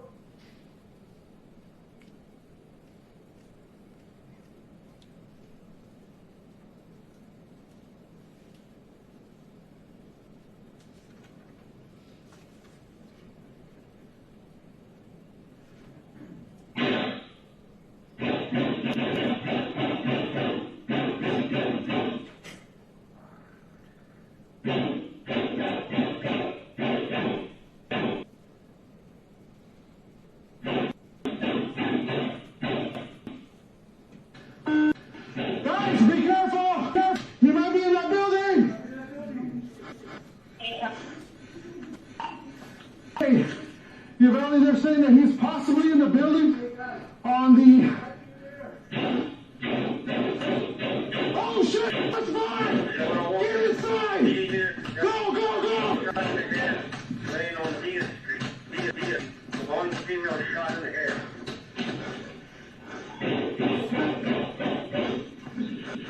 Shots fired inside the building, Uvalde! Which building?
Take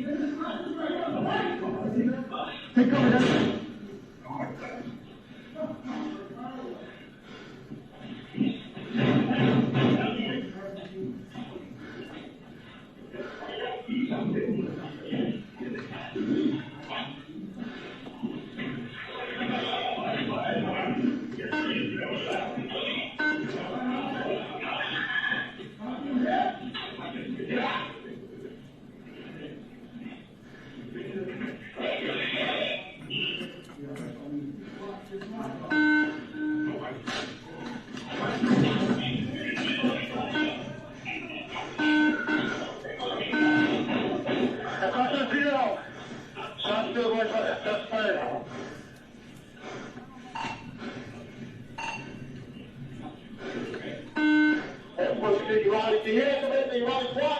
Stay right there, guys.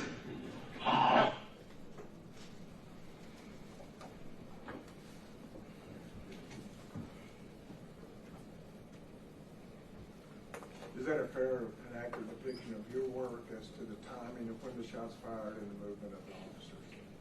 Yes. And Robb video, Channel 2, played all the way through his conclusion. After the gunman entered 111, did he ever come back out into the hallway?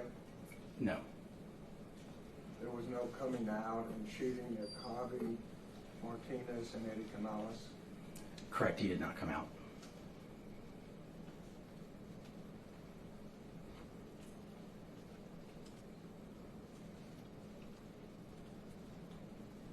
I want to talk a second then about the other individuals in the case.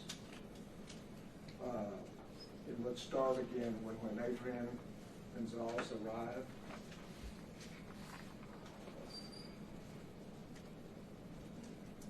What time was that again? Is this when he drove through the west gate or when he parked? Approximately 11:31:55.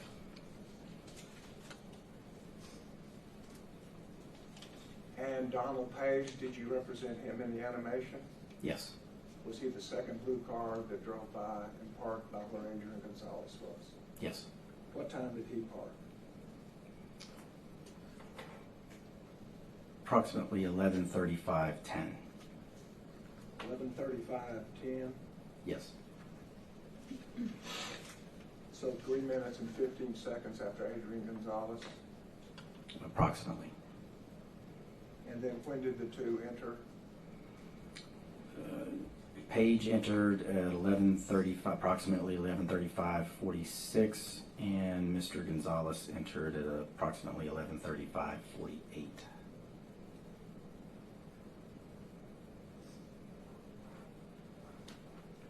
And we've had some talk and some testimony about Officer Hill. Do you recall if the dispatch called out for Geraldine and Old Carrizo Road? I recall the Craspian dispatched to Officer Hill at 715 Old Carrizo Road. It was not at Grove Street in Geraldine. Correct, it was not. And what time did Officer Hill arrive at Old Carrizo Road in Geraldine? Approximately 11:35:16. 11:35. I'm sorry, 11:33:16. 11:33:15. And what time did the gunman enter Robb Elementary School? Approximately 11:32:59. So 16 seconds before Hill arrived at Old Carrizo Road in Geraldine, the gunman was already in the building. Yes.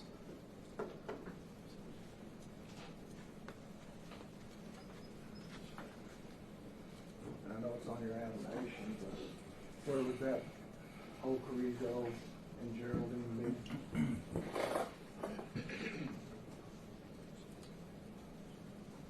This intersection right here. And the gunman was already in the building about 15 seconds. Approximately. In which building?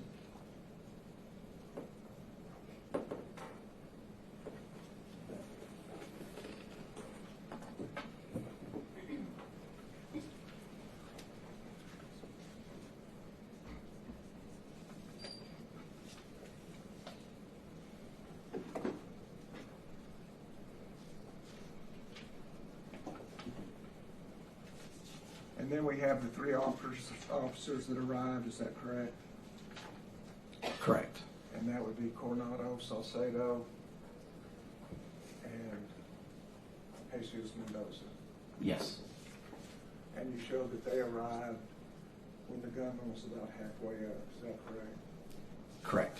And then shots were fired. Yes. And then do we see, when shots were fired, do we see Sergeant Coronado act?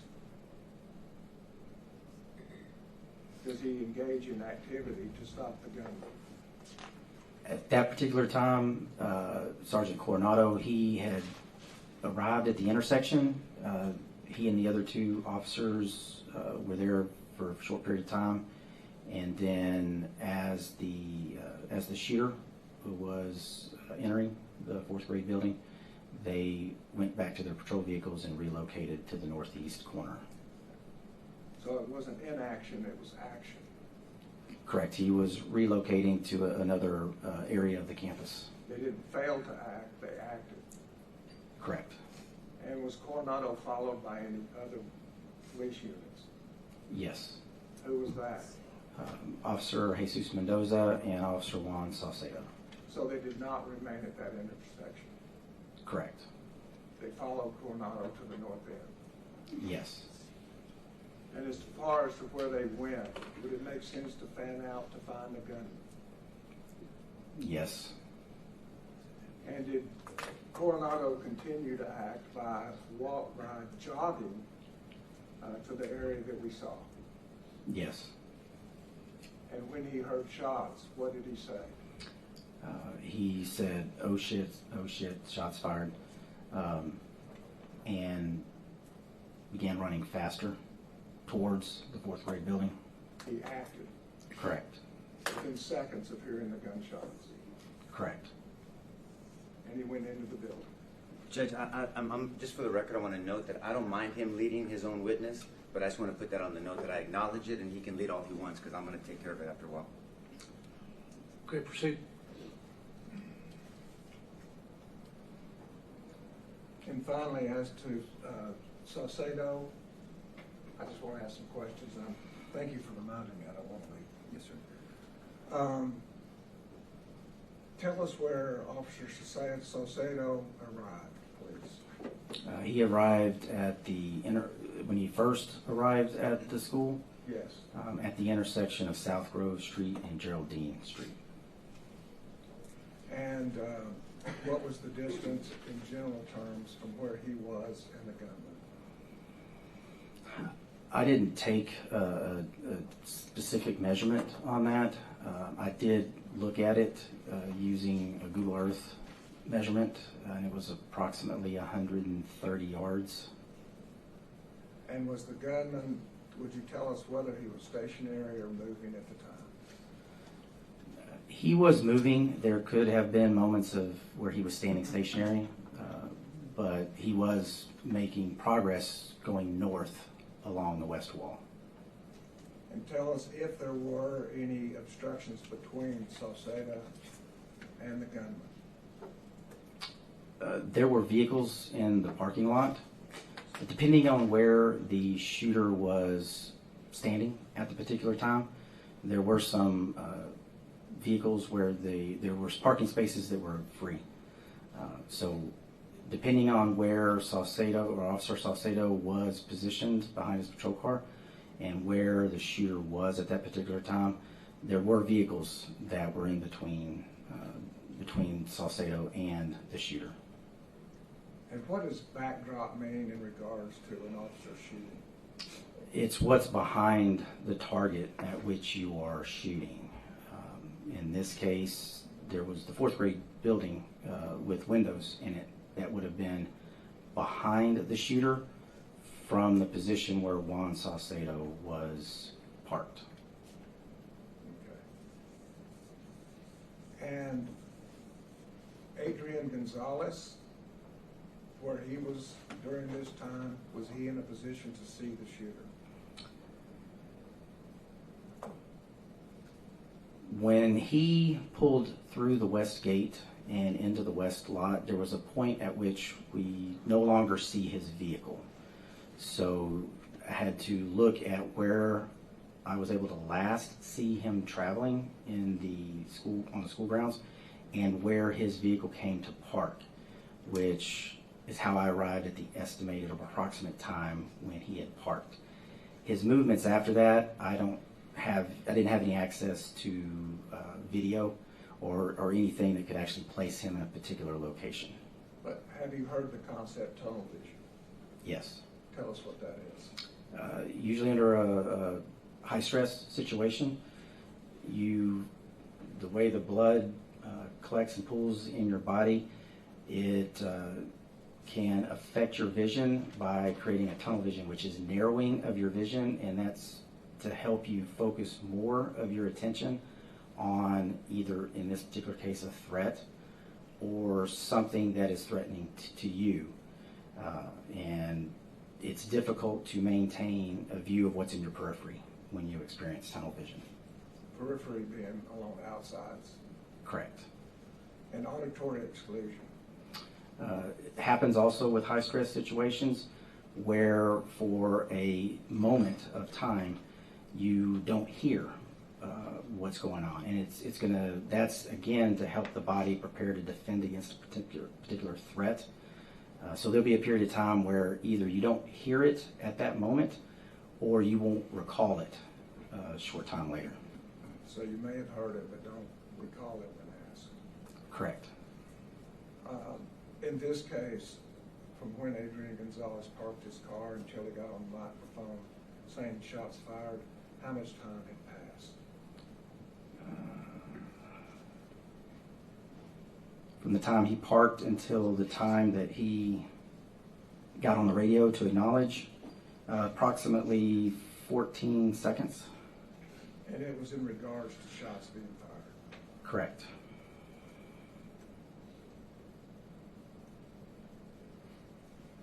And as to Salcedo and Adrian Gonzales, their two positions at the time Salcedo arrives, who had better cover?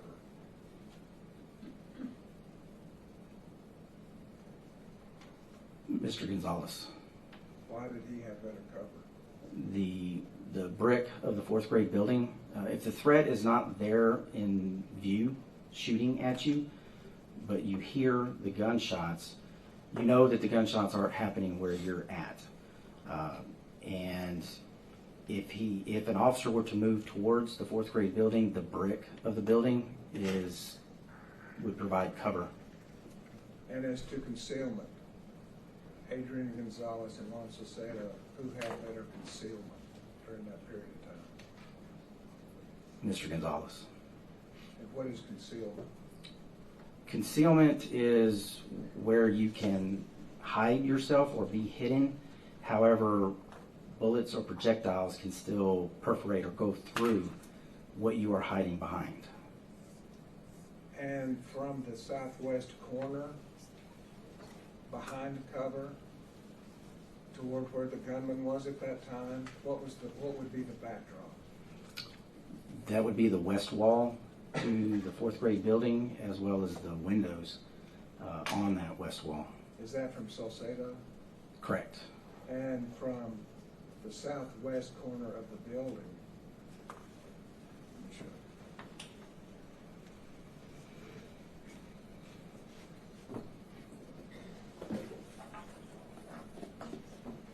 from the southwest corner of the building and where the gunman was at the time, what would the backdrop be for that? From here? Yes. From what position would I be looking? From the corner looking toward the gunman. So up here, if you were to look straight across, the backdrop would be back in here. Okay. So which would have the safest backdrop? In order for, between Officer Salcedo and Mr. Gonzales, Yes.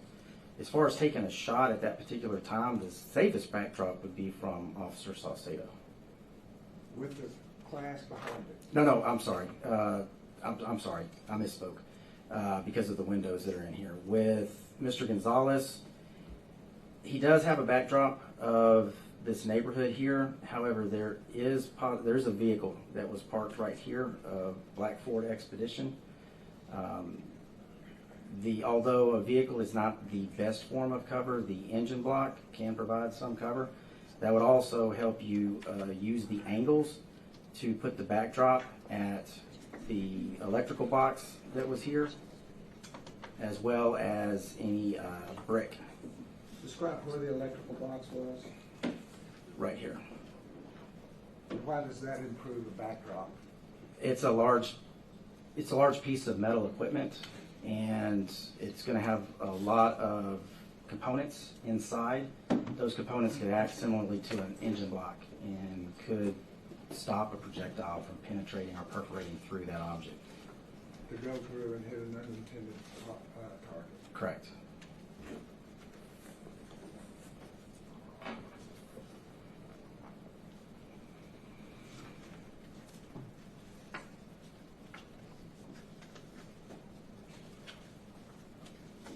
An active shooter, the firing of the gun directs a police officer to do what? To go to the shots For what purpose? to stop the killing. And is there a second prong to active shooting from stop the killing? Stop the dying.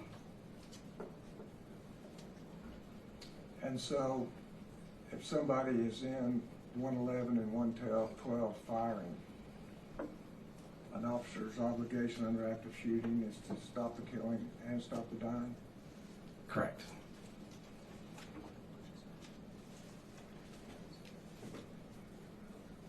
So, all individuals who are shot do not die. Correct. Some are injured. Yes. And what do injured people injured by gunfire need? Medical attention. And can that be slow or should it be quick? It should be as quick as possible. Is that what Stop the Dying is about? Yes. And so when we speak of containing a gunman in a room, is there a difference if the gunman is in a room where there has been shooting versus a room that is empty? Yes. And what is that? If a shooter is in a structure or a room where there has been active gunfire, that is synonymous with killing. And you have a responsibility as an officer to go ahead and address that because it's still an active threat. There could still be active killing. And in active shooting, is there also a priority of life scale? Yes. And what is that? You have the civilians is the high priority, law enforcement, and then the suspect or the shooter themselves. So the officer is supposed to give priority to this innocent civilian? Correct. Then the safety. And finally, the gunman. Correct.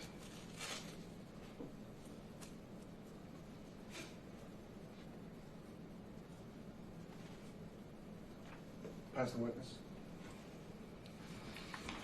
Yes, sir, thank you. Ranger Hill, my name is Nico LaHood. I'm one of the lawyers that's representing Mr. Gonzales. You've testified before? Yes. Okay. So you understand cross-examination? Yes. Okay. And so I'm going to ask you questions, leading questions, some open-ended questions, but the rules allow that. And I'm going to ask you specific questions, okay? Okay. And I'm going to push back on you a little bit, but I want to give you a heads up. Okay. Okay? I'm not trying to be disrespectful, and I'm not attacking your character, but I'm going to attack your opinions and your perceptions, okay? Yes. And if you don't understand my question, you just tell me, Nico, just repeat that, or I don't understand that, and I'm happy to do that, okay? Yes. What did you review and prepare in preparation for your testimony today? I reviewed the critical videos that I used to prepare the synchronization. I reviewed the timeline events up to approximately 11:45 a.m., as well as all the diagrams the physical evidence that was collected, or the physical evidence log, as well as my reports. And what reports did you create? Like individual reports from your earlier investigation? Yes, yes. And did you, I think I showed it to you earlier, you created Department of Public Safety Intelligence and Counterterrorism Critical Event Timeline? There was an analytical team that I was a part of, and we compiled that timeline. Right. When you say we, how many people? You and how many? The team started out initially with 7, and then towards the end there were 3. And you were one of the 3? Correct. Okay. And do you have a copy of this critical timeline in front of you? Yes. Okay, good. So if I refer you to pages, I don't have to walk up every time. Can you have it ready, please? If you can refer me to times. Yes, sir. I don't have the page numbers. Well, they're on the bottom, right? TR? They're not on my copy. I don't have the page numbers, but the times will direct you. Fair enough. But then I will, may I look at your copy really quick? Sure. You can keep it there. I'll go to you. Just want to make sure we're on the same page.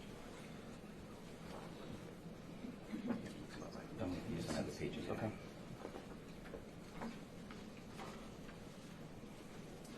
And so you said initially you weren't responsible or assigned to putting this timeline together initially, right? Correct. You did some interviews. Correct. And one of the interviews was of Gilbert Limones. I interviewed Cody Brisenos. Who interviewed Gilbert Limones? I believe that was Ranger Barina. But you reviewed that interview, right? I didn't review Gilbert Limones' interview. I want to make sure I'm clear. You're part of a 3-person, eventually a 3-person team that put all this together, and you didn't interview Mr. Limones?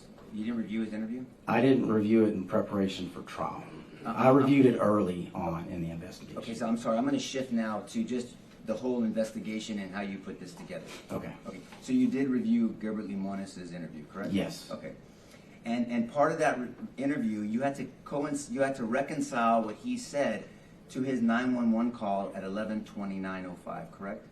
Yes. And so, if you can refer to 11:29:05, please. For the government, it's page 11, but I don't know if you have numbers. Bill.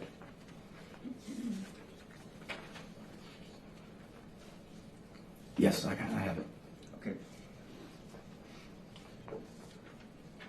Now the 11:29:05. Do you see Gilbert Limones called 911? Yes. Okay, so I just want to make sure we're on the same page since Yes. we didn't have the page numbers. And you can see in third paragraph, he says a lot of information to dispatch. Would you agree? Yes. And he says that there's someone shooting at the school, specifically. Third paragraph. Hurry, hurry. Oh, yes. He's shooting at the school, not around the school. He's shooting at the school. And as you know, as a ranger and an investigator, at means something different, right? You have to take it into context. Okay, well, if I say I'm looking at you, does that mean I'm looking at Bill, Mr. Turner? It's possible. I can be looking at you and focused on you. I'm not talking about peripheral. I can look at you and I don't have cross eyes. I'm not looking. I can look at you and look at Mr. Turner at the same time. Well, you can look at me and you can see him in your peripheral view. I know. I said aside from peripheral, because peripheral is not focus, right? Correct. Right. So peripheral, you can see some of the jury like I can, but you can't describe what clothes they're wearing. Now you just turned your head. Now from your peripheral, can you describe clothes on the jury? I could not. You cannot. So I cannot look at you and look at Mr. Turner at the same time. Would you agree? I can speak for myself on that. Okay. Will you look at Mr. Turner? Look at Mr. Turner, please. Can you see me in peripheral? I can. How many fingers I'm holding up? I cannot tell. Okay. So you cannot look at Mr. Turner and look at me at the same time, right? I cannot. Okay. That's all I was saying. It wasn't a trick question. And so when Mr. Limones, because you investigated this situation, he said the shooter is shooting, this person is shooting at the school. The vast majority of us, maybe not you, would think that those bullets are going to the direction of the school. Is that a fair statement? I would say that they were going towards the school. What's the difference between towards and at to you? Well, in your definition, at is directly. I would, based on the context of Mr. Limones' 911 call, would interpret what he said is that the shooter is shooting towards the direction or in the direction of the school. Maybe not necessarily at the brick or a particular point. If someone was pointing a gun at you versus towards you, would you feel any less safe or more in danger? I would feel equally in danger. Me too. But what we know though is that Mr. Limones said that to 911 early on, 11:29:05, and we know that the shooter entered the building. You said 11:32:59. Do you remember testifying to that? When he entered the west door. Yes, sir. It's really 11:32:58. Approximately 11:30. Yeah, and what does your timeline say? So it's 11:32:58 with some milliseconds, and it rounds up. So it's an approximate. Well, hold on, but in your timeline, it doesn't say 11:32:59, right?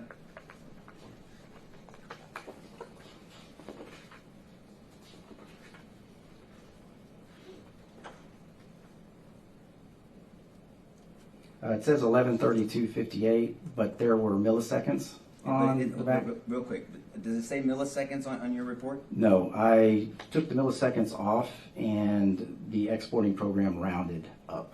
But you testified to this jury, and it's a second, but it matters because time is of the essence. That's been the theme for this jury. So, but your report, your timeline says 11:32:58, correct? Correct. Okay, but you testified to this jury was 59. I testified it was approximately. Okay, but if anybody's looking at your timeline, it says 11:32:58. Correct. Okay, so but we'll go back to 11:29:05. So 11:29:05 is almost 4 minutes before the shooter even enters the building, right? Almost, since we're approximating. Approximately. Let's yes. approximate together.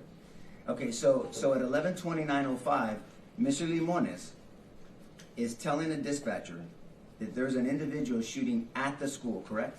Correct. He also said he jumped into the schoolyard, so now he's shooting at the school, and now he's on the school property, correct? Yes. And then he says he's running toward the school, right? Yes. And does it give a description of what he's wearing?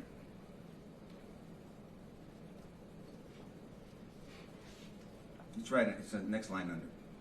Which line are you referring to, sir? I referenced he's running toward the school, right in the middle, and then right underneath it, it says he's wearing black, correct? Correct. Correct, yes, he's wearing black.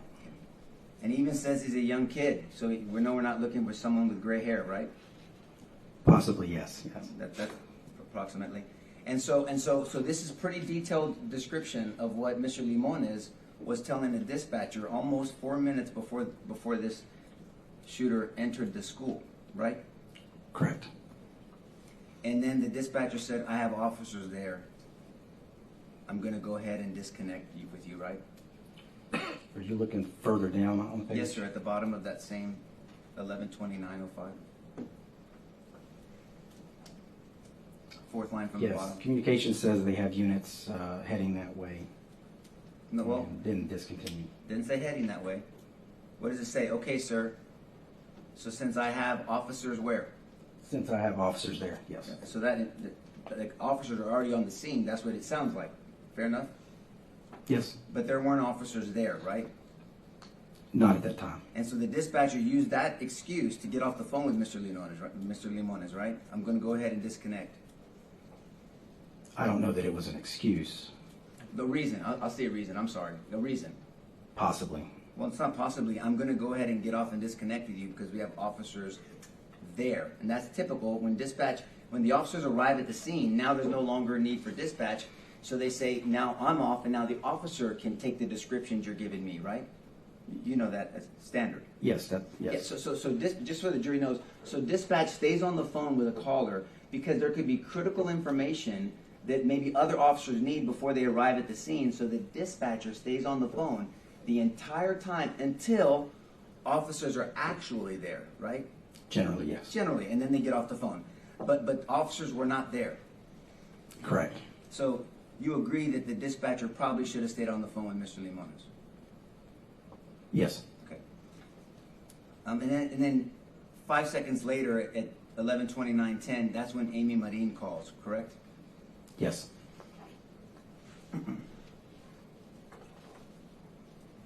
Now, did anybody interview Claudia Perez, who worked at the funeral home also? I did. Okay. And you know that Claudia Perez, during the interview, told you that the shooter squatted down between vehicles, correct? I do recall her saying something like that. And you also recall that Mr. Limones said that the shooter squatted down between vehicles at one point as well during his interview. He didn't say it during the 911, but during his interview. It's been 3 years since I reviewed his interview, so I don't recall the specifics of what he said.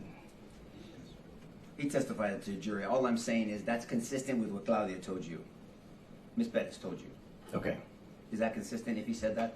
If he said that, yes, that would be consistent. But he also did that and said that in his interview. And so I want to talk, because I'm going to go down your timeline and then reconcile it with your testimony, okay? So I'm going to try to, I'll look at my notes and then I'm going to go to the timeline, so okay. We'll go from there.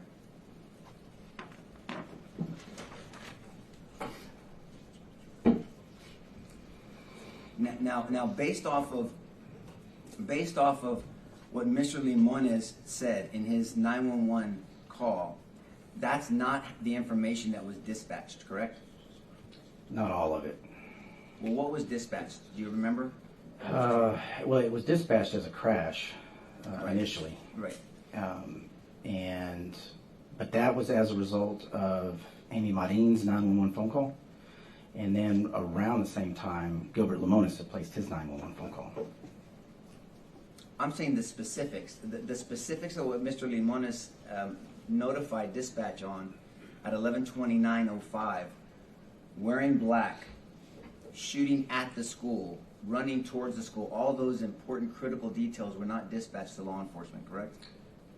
Not at that particular time. That's what I'm saying, but that's pretty important. If you would agree with this statement, right? If somebody's calling in saying, right now, there is someone shooting at a school, and they're running towards the school, and there's a description of this individual, so officers can know what to look for, that is critical, and time is of the essence in order to save lives. You agree with that, right?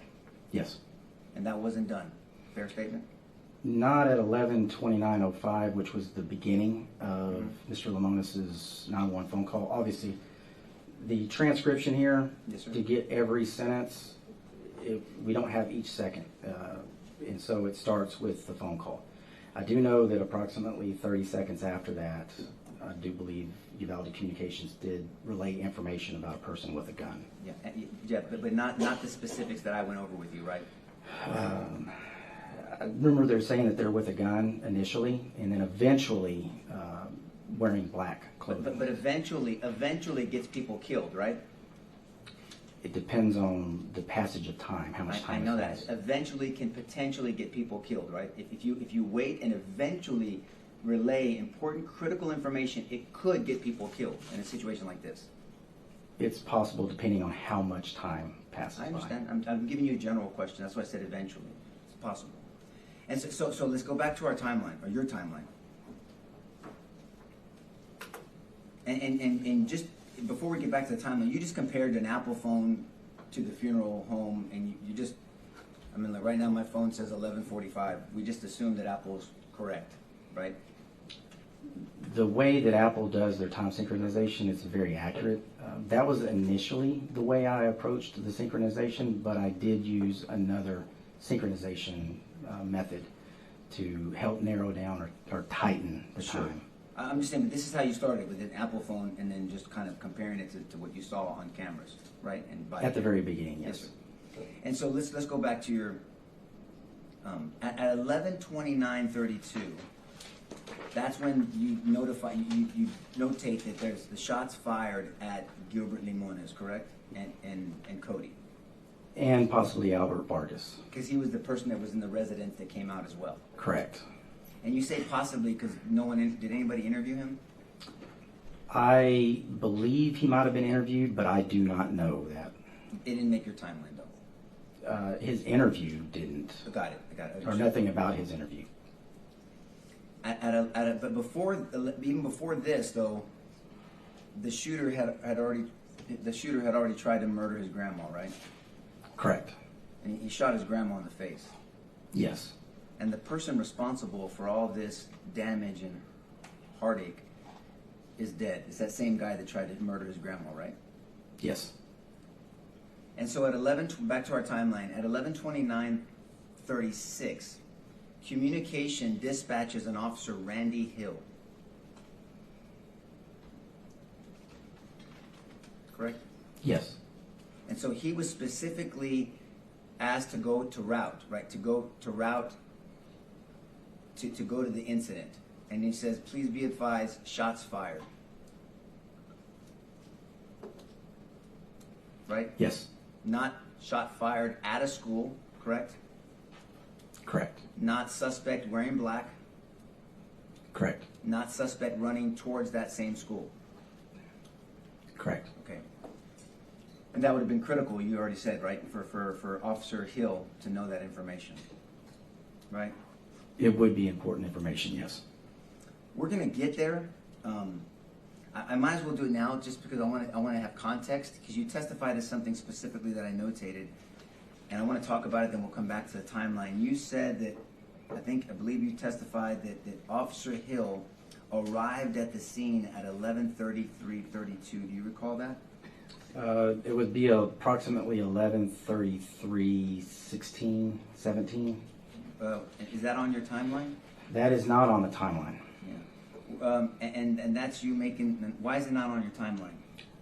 After I had submitted this investigative packet, I was reviewing the Robb Channel 4 video and was able to narrow down the time that Officer Hill arrived at the intersection of Old Carrizo and Geraldine. We'll talk about why he went to the intersection of Old Carrizo's in a second, but he didn't report in. He didn't call in when he got on the scene, right? I don't believe he did. Did you tell the state when you narrowed down when Officer Hill showed up at the scene? Because it's not on your critical timeline. Yes, I did. When did you tell the state that information? We've been talking about it probably for we had a meeting 2 months ago. Was that the first time you told the state this new information that's not on your timeline, 2 months ago? Officer Randy Hill was not, he wasn't, he was a person that showed up at the scene. Yes, sir. And I was reviewing through the Robb Channel 4 video to get a better an accuracy of when he arrived, because there were sirens that you could hear from the Robb Channel 4 surveillance video. But you don't know that it's his sirens, right? Well, when you see a vehicle with emergency lights flashing arrive at the intersection, and then just a few seconds later, and he's the only one, a few seconds later you see Sergeant Coronado's dash cameras show that vehicle in the intersection. So you said a lot there, because I want to break all that down. So when did you see lights arrive at that intersection? As far as... what video did you see that on? Robb Channel 4. Robb Channel 4 meaning what? There's the Robb Elementary surveillance video, the Channel 4 camera. And what view is that showing? That shows the east breezeway. East, that's a breezeway where Coronado was running down with Arredondo, right? Correct. Yes, it is. Yeah, and so that breezeway...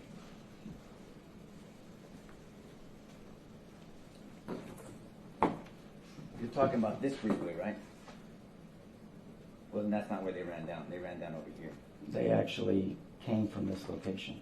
I'm talking about... ran down. No, there's the video camera's going to be up here. Okay, so you're saying, well, Coronado and Arredondo ran down this way. You're saying that they parked up here? Yes, and they also ran down this. Yes, sir. They ran... This is the breezeway I was talking about. So you're saying, and so where was Hill parked? So Hill's dispatched to this incident, and he parks over here? Yes. Okay. And so on your timeline, it shows at 11:33:22 that he is standing by his car, right? Correct. He's not acting. Hill. He's not doing anything. He's standing by his car. He's exiting his car. He had just arrived at that intersection. Well, you're assuming that, right? Oh, I know when he arrived. Well, you weren't there.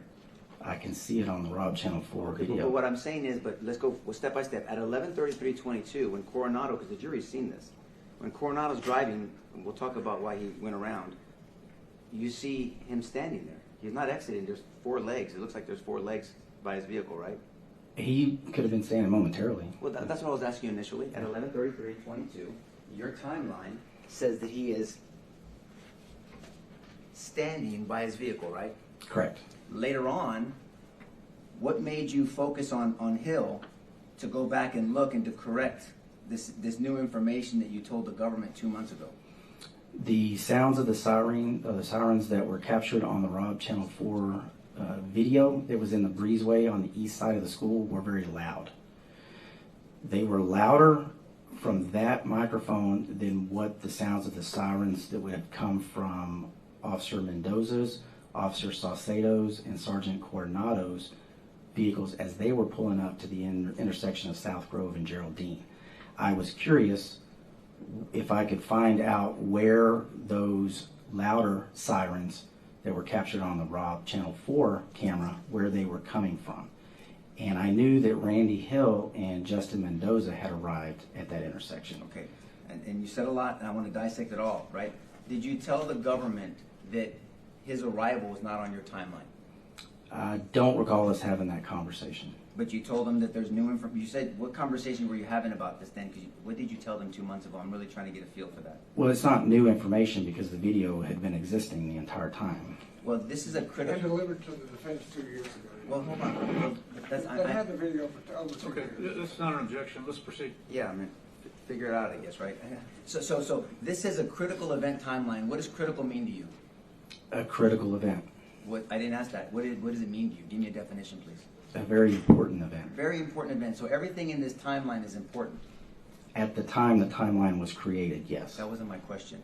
Everything in this timeline is important, just in general, right? Objection, that's been asked and answered. I'm not even going to respond, Judge. So everything in this timeline is important, right? Yes. Okay. And specifically at the time the timeline was created. And so in your important timeline, you notated that Officer Hill was dispatched to an incident where he was advised shots were fired at the school, right? Yes. And that was at 11:29:36. Yes. Almost 3 minutes before the shooter enters the building. Are you talking about from 11:29:36? To 11:32:58.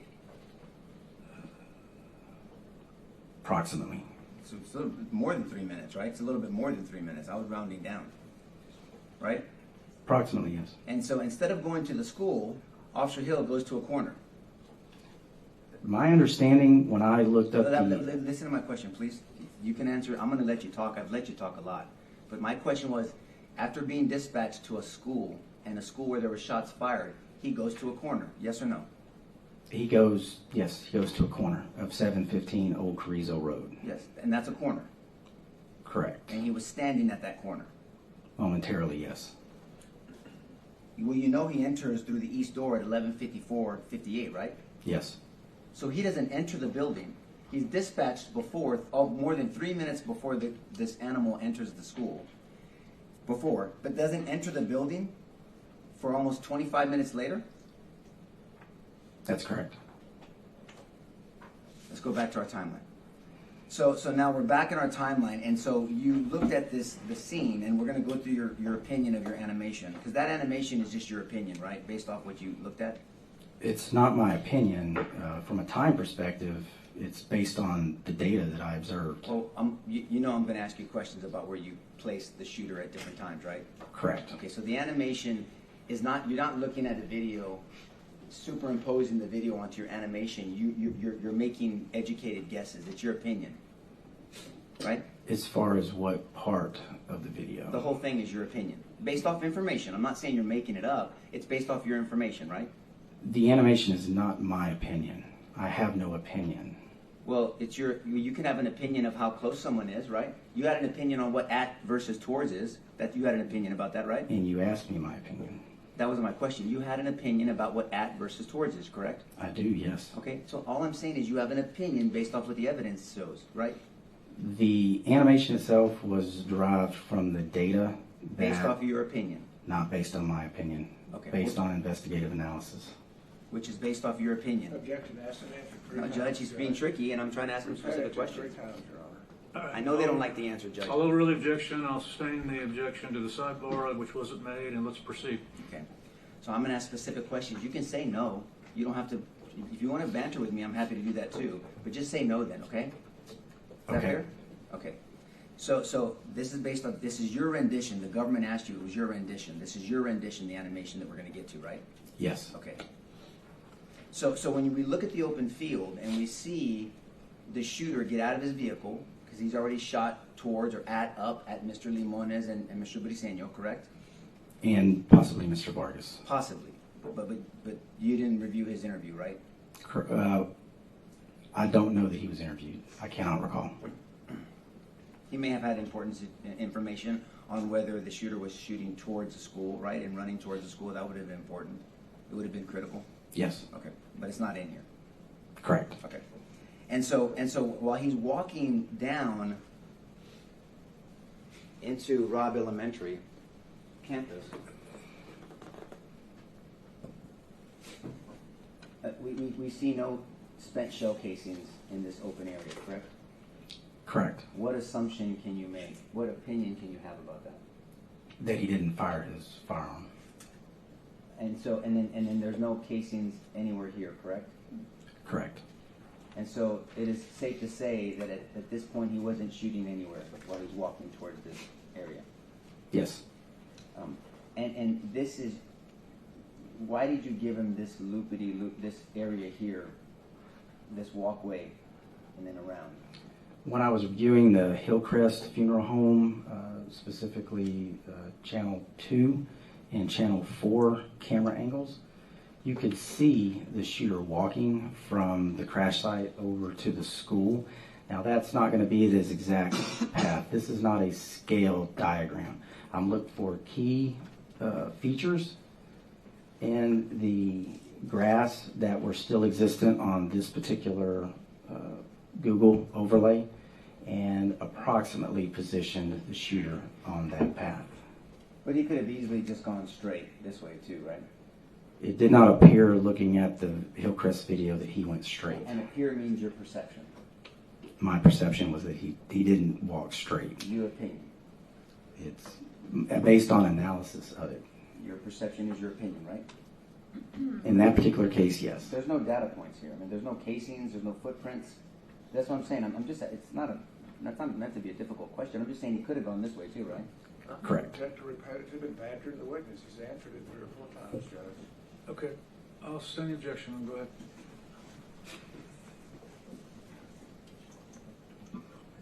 Did you put in your animation that he was hiding between 2 cars? He did walk between 2 cars. Did you put that in your animation? Yes. Okay, we'll look at that. But you didn't put that he squatted down and hid between them, right? That I could not verify if he actually squatted down and hid. I do know that he walked in between 2 vehicles. Well, you knew that Mr. Limones said he couldn't be seen, right? Yes. You knew that Claudia Perez said he couldn't be seen, that he was hiding between 2 cars? Yes. Okay. But you decided not to put that portion because you couldn't determine it. I put the location that he walked. Okay. He could have squatted down in that particular location between the cars. Okay. You talked about some, we're going to get to that defect in the corner. I want to go systematically. The way the government asked you questions bases the timeline, so I'm going to try to, if I jump a little bit, bear with me, I'll try to signpost where I'm going, okay? So you know where I'm at. He asked you about room 102, 104, 103, and the defects there versus the shell casings, right? Remember that? And then he talked about wing, that E wing, room 24, I believe it was? Yes. Okay. You don't know how the shooter shot the weapon, right? I'm not going to belabor this issue. I'm just going to make a point. You don't know if he held it up on his shoulder or his hip. Not for all the only shots we could see. His shooting platform was in the hallway, so no. From the outside, no. We Yes, did sir. not have anything. And just so the jury knows, I don't know if they heard this term, what is shooting platform? So you can explain to them. It's the positioning that you'll take when you shoot a firearm, and specifically in this case, a rifle. You can shoot it up, you can bring it down to the hip, you can assume a kneeling or a standing or a prone position. And so outside, if somebody with bad intentions, with intent to shoot up the school, swung their gun up to shoot 102, 104, there could have been what's an accidental discharge? What we explain to the jury what that means? Accidentally pressing your finger on the trigger and firing an unintended shot. Right, an unintended shot, and that means that they don't have muzzle control or trigger discipline, right? Correct. Right. And meaning trigger discipline, they're putting their finger on the trigger before they're intending to shoot, and they're pointing the barrel, the muzzle, in a direction that they're not intending to shoot. Yes. In law enforcement, it's called maybe sweeping. If I don't have muzzle control and I sweep this way, but this is my barrel, my muzzle, that's sweeping. That's poor muzzle control, correct? Correct. And then discipline, meaning I'm not indexing my finger, I'm inside the trigger guard, and that means there could be an accidental discharge if I'm excited. Correct. And so indexing means keeping your finger high and outside the trigger guard, correct? Yes. Okay, so if somebody was shooting low from hip, low ready, but low from here, and was intending to shoot in this direction, but on the sweep, came up this way, started shooting early, that could be an explanation for that one-off defect high on that building, correct? Could be. Which location are you referring to specifically? The one defect that the government was talking to you about, remember that one? And that But the shots. I'm sorry. Remember there's one defect high on this building? Yes, I remember that one. Now, the 102 shots for the cartridge casings that were there were the same amount of defects in the window. Yeah, no, I'm not talking about that. I'm saying if somebody walks up Yes. here intending to shoot this and I'm not going to go through it again, and has poor muzzle control, bad, trigger discipline, puts his finger in accident, this could be a one-off as he's trying to swing it this way to shoot this building up. It's possible. Possible, right? Yes. But if somebody was on that side of the building claiming that shooter was shooting at them multiple times, what would you expect to see on the southeast and the south side of that building? What would you expect to see? If they were shooting at them multiple times, Yes, sir. Yes, sir. Depending on how they were holding the rifle.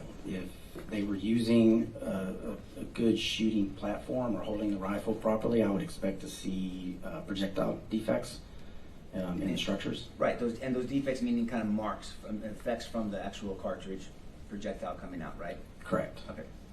And there was none, other than that one off high up, there was no other defects on those buildings that you saw? Not that we found. Yes, sir. Well, it's not that you didn't find them, they just weren't on the buildings, right? Correct. I mean, it's not like they were on the buildings, but you passed them In up. those particular areas, no. Now, if the round would have gone high and over the school and landed in somebody's backyard, we weren't able to. Yes, sir. To know that.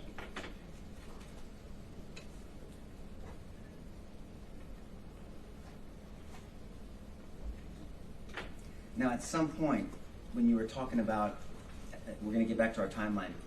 At some point in this incident, you had talked about some of these windows had been broken out because law enforcement were helping children get out of the rooms, right? Yes. You're aware now that Adrian was one of those officers that was helping children get out of those buildings, right? Yes. That building. So let's get back to our, so the first dispatch to Officer Hall is at 11:29:36, correct? Hill. Did I say Hall? I'm sorry, Hill. Thank you. Yes. Okay. He goes to a corner and does not go to the school, correct? Not as soon as he gets to the intersection, but he does form up with another group of officers. Yeah, but he's not going to the gunfire, right? It's a few seconds from what I recall from when they arrived to when they actually started making their movements towards the school. Did it take him it took him 25 minutes to get into that school? That's through the east door. Did he go in another door that we don't see? There was a group of officers that actually ran to the east side of the fourth grade building and positioned outside the east wall of the fourth grade building. Yeah, but there's a big deal made of when Adrian got there, when Adrian went into the building, what Adrian saw, what Adrian knew, what Adrian was told, what Adrian perceived. So don't you think it's only fair that we look at what other officers saw, perceived, did, and entered? Can we do that, please? Yes. Okay, so that's all I was saying. He didn't enter this building for 25 plus minutes, right? Correct. Okay, that's all I was asking.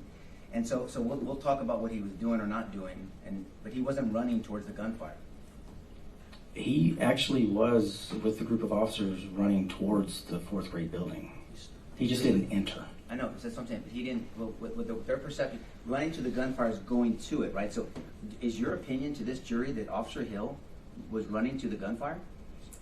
I'm not Officer Hill. I didn't speak with him. I don't know what he was running towards. I just know that he was running towards the fourth grade building with other So, officers. so then it's your opinion that Adrian he not only drove towards the gunfire, he also made it into the building and he ran to the gunfire too then, based off your analysis, right?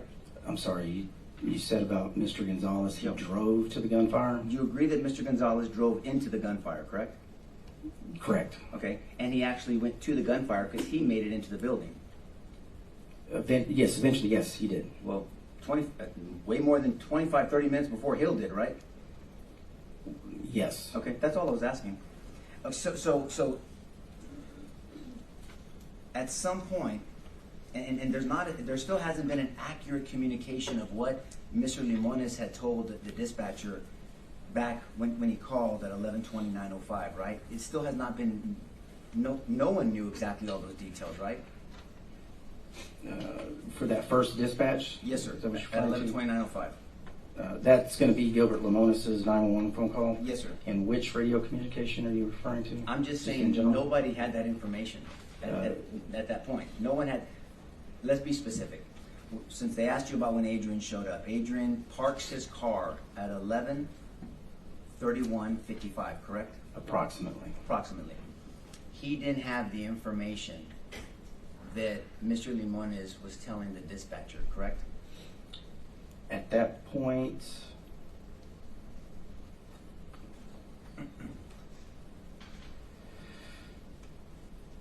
so he arrived, Mr. Gonzales parked at 11:31:55, and the radio transmission came out at 11:29:36. He would, depending on how his radio was programmed, it's possible that he had access to that. Well, 11:29, say what, 36? The dispatch was to Randy Hall. Yes, but the way the radio systems work, other officers can hear that traffic as well. Well, it depends how they're programmed, right? That's true, And yes. all I'm saying is all it said was shots fired, shots fired. That's why I was saying nobody knew the information that Mr. Limones was telling the dispatch. That's all I asked you initially. Not the detail of it. That's what I mean. So when Adrian's included in everybody, right? Nobody, right? Adrian is included in all the other officers. Can we treat him like the other officers? Yes. Okay. So he didn't know at 11:31:55. He did not know what Mr. Limones was reporting to dispatch. Not the details, but he may very well have heard this radio transmission. I understand. I'm talking about specific details, right? I'm not Mr. Gonzales. I don't know what he heard. Based off the radio transmission, I'm saying. The radio transmission says an accident, shots fired, essentially. That's what she dispatched Hill to go do, right? Correct. If I have you en route to Old Carrizo's Road, that's what she tells him to do. Had one vehicle accident, white pickup truck crashed in a ditch. I have a caller advising me, male subject has a gun. Shots fired, shots fired. Yes. So everybody could have heard that possibly, depending how their radio was programmed, but that's all they heard. Possibly, yes. But that's not all she was told. That's not all the detail that Gilbert Limones gave. That's what I'm saying, yeah, that's what I'm saying. So there's a disconnect there in information. But that information is critical for every one of these officers because they're going into this circumstance, right? It is critical information, yes. So Adrian shows up and his car at 11:31:55 is parked by that fourth grade building, right? Kind of to the southeast of that building and just to the west of building E. He's going to get a picture up for us, but until then, I wouldn't waste his time. Yeah,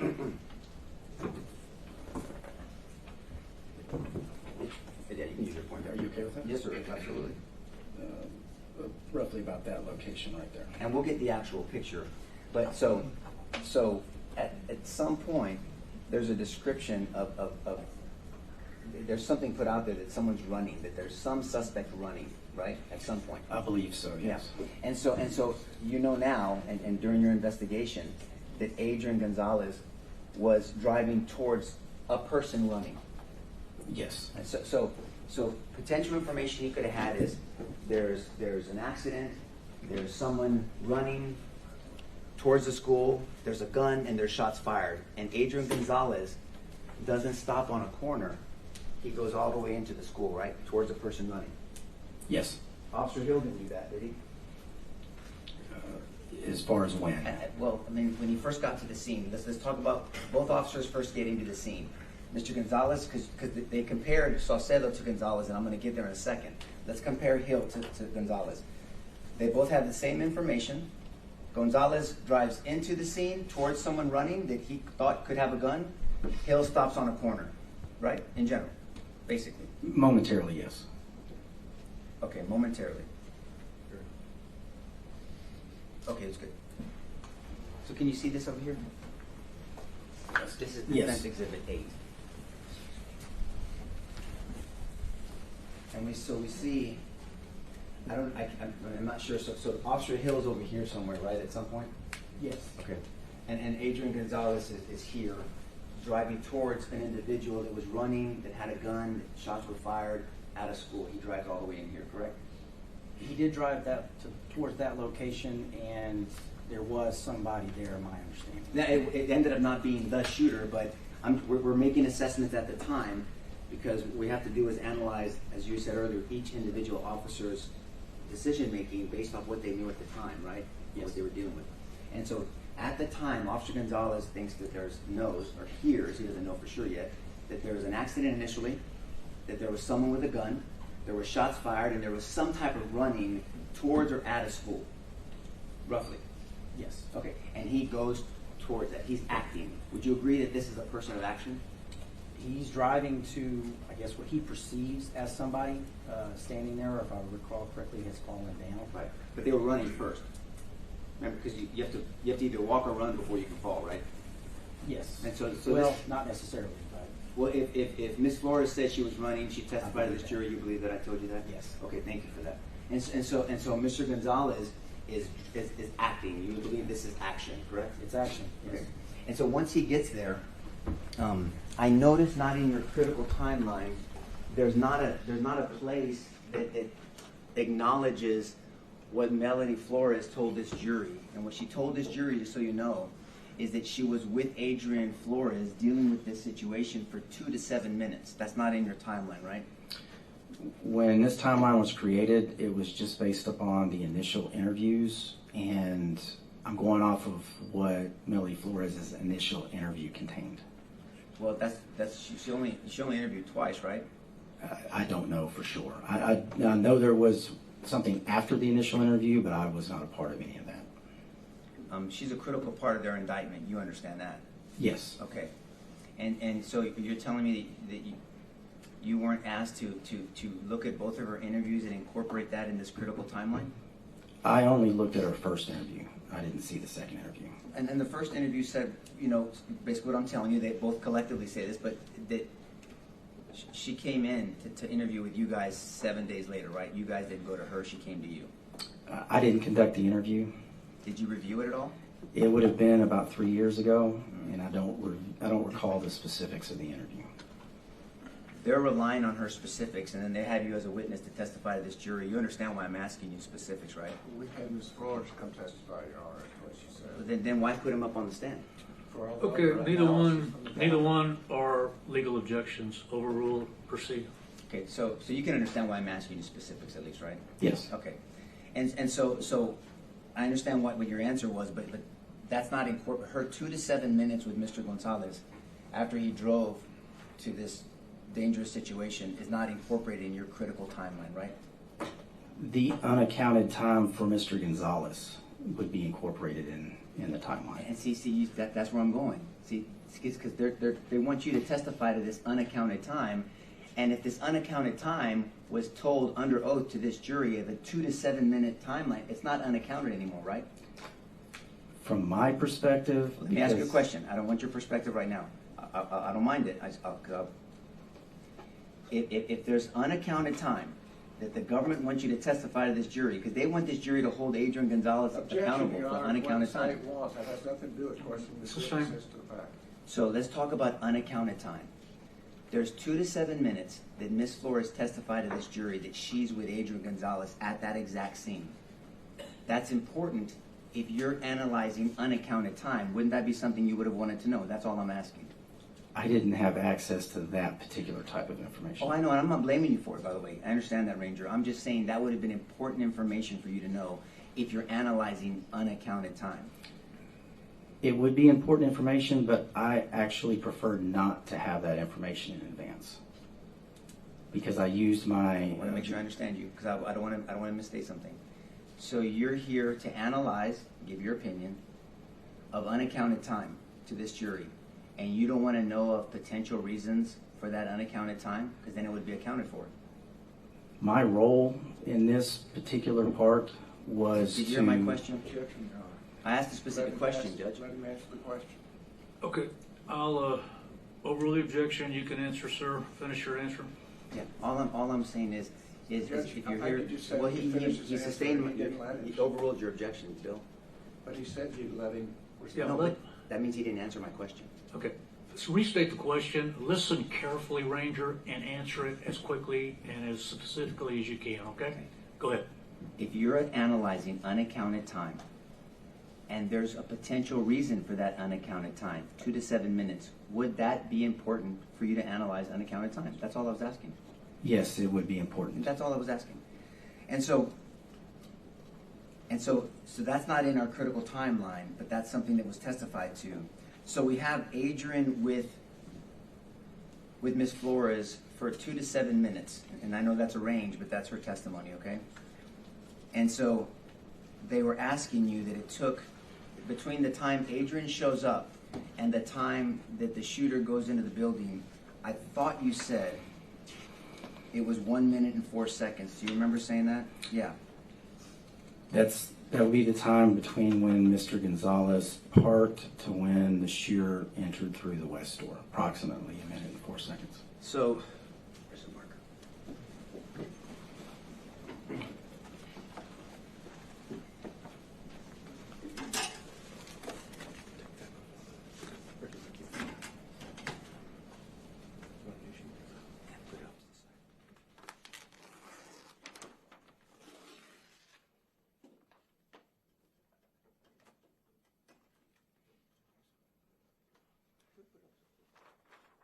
We're going to go over that in a second. These are some times based, and then I just took them from your critical timeline, by the way, so let's just go over it really quick. 11:29:05, 911 call Limones, right? Yes. Okay. 11:29:36, it's not on here. Hill is dispatched to this location. Yes. 11:32:23, we're going to get there, but I'll give you kind of a heads up. Mendoza shows up at the scene.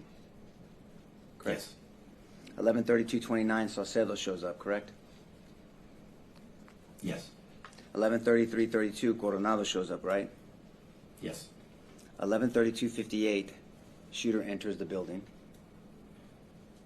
Yes. 58, I'm sorry, not 38, 58. 58, yes. And 11:32:59, it's going to be it's going to be critical in a second. Adrian says something over the radio about maybe where possibly the shooter could be.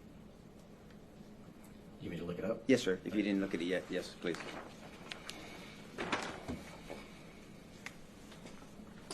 Yes, I found the transmission. Okay. So 11:31:55.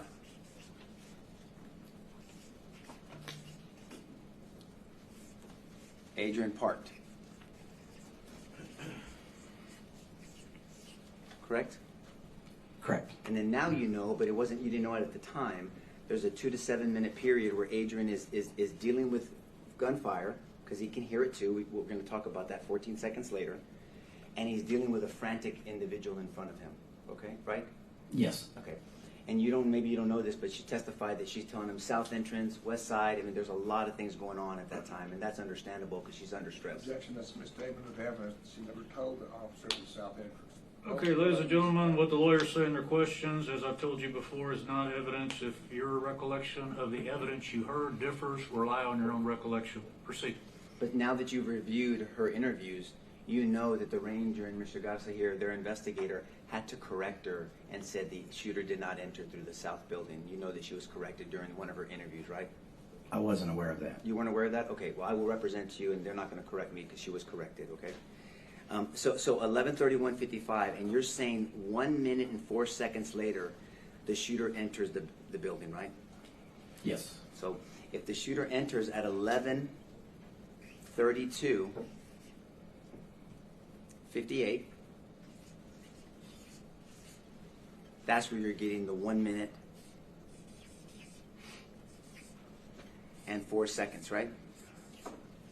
Yes. And so this is what we're really talking about. We're talking about 1 minute and 4 seconds. When somebody's claiming that Adrian shows up on the scene, dealing with everything, and the shooter's in the building, right? What about that time? Well, he shows up to the Correct. scene. He's dealing with someone frantic. He hears gunshots because 14 seconds later he says, shots fired, right? Right. He's trying to observe and orient himself, and then maybe he's getting shot at. He doesn't know where this fire is coming from, correct? Correct. And 1 minute and 4 seconds later, the shooter's in the building. Right? Yes. And once the shooter's in the building, Adrian doesn't know when he went into the building. There's no evidence that shows that, right? Correct. Because he's on the southeast side, and there's no line of sight, correct? Correct. He had no idea that he had entered the building at 11:32:59, right? There was some radio transmission, I believe, by Sergeant Coronado saying that he may have made it inside the building, but That wasn't Coronado, there was somebody that had radio transmission. but it wasn't Coronado, right? I can't say for certain. Well, you just tried to tell the jury that it was Coronado, but it wasn't Coronado, right? There was transmission shortly after After the what? shooter entered through the west door. Yeah. So shortly after is 11:32:59. Will you look at your critical timeline and tell me what that is? This is when Officer Gonzales says going to be on the west side of the school, by those vehicles, supposed to be wearing all black. What is supposed to mean to you? So when someone says supposed to be doing something, it indicates that they didn't see, they're being told something. So supposedly this is what's happening, right? And that's possible. In general. And so he says supposed to be wearing black. So by the time Adrian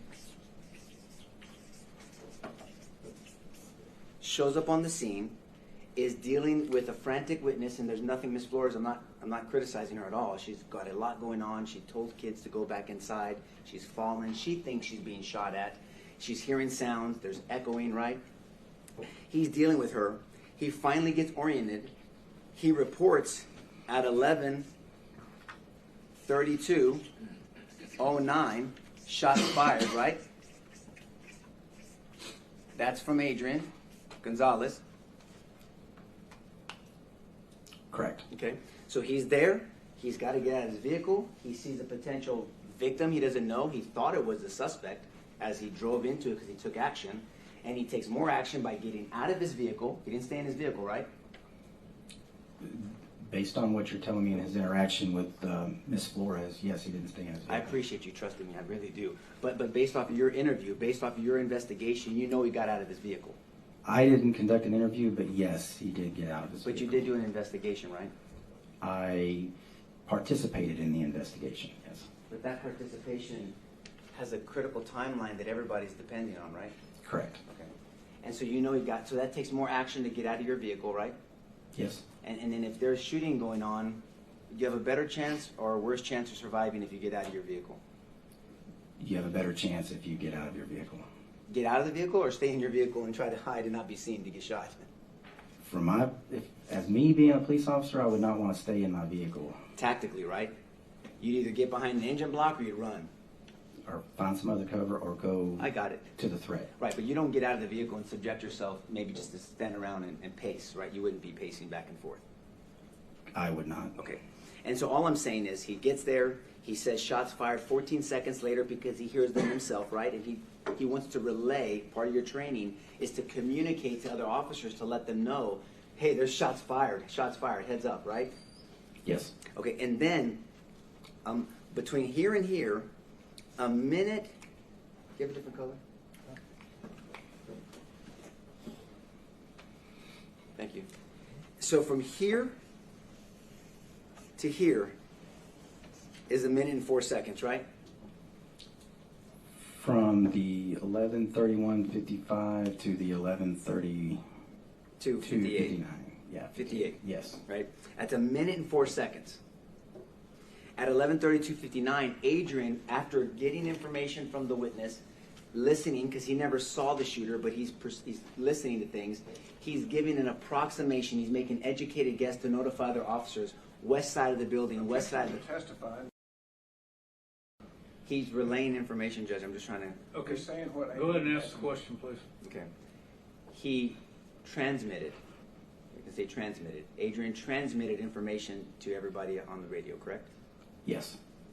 And part of that transmission is, he says, supposed to be wearing black, correct? Yes. And that was a second after the shooter had made it in the building, correct? Yes. And that's consistent with someone who has never seen this shooter. Would you agree with that? I would agree with that. Yeah, Yes. and so he obviously had no idea when this person entered the building. So he's relaying the information as soon as he's gathering it. He's relaying the information, correct? Yes. But the shooter's already in the building. At that time, yes. And the time that he shows up at the scene to the time the shooter gets into the building is 1 minute and 4 seconds, right? Through the west door, yes. Okay. And then once he makes it in that building, 20 seconds later, he's assaulting those children. Objection, misstatement of the facts, Your Honor. It was 45 seconds. It testified. Okay, I'll make it real easy, Judge, if you Well, I need to repeat it. The objection is overruled. Rely on your own recollection, ladies and gentlemen. Proceed. Okay.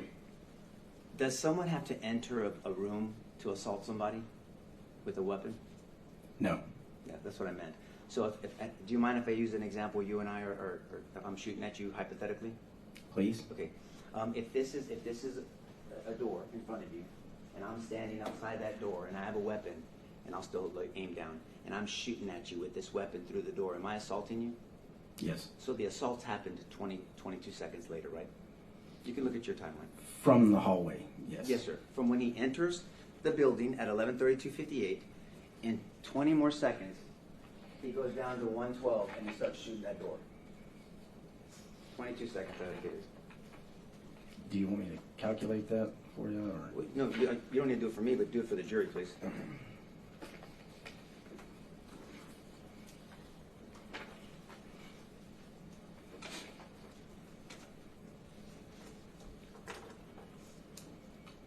So yes, approximately 22 seconds. Okay, that's what I said, 22 seconds. So 22 seconds later, he walks to 112 and just starts shooting through the door, so he's assaulting those children in those rooms.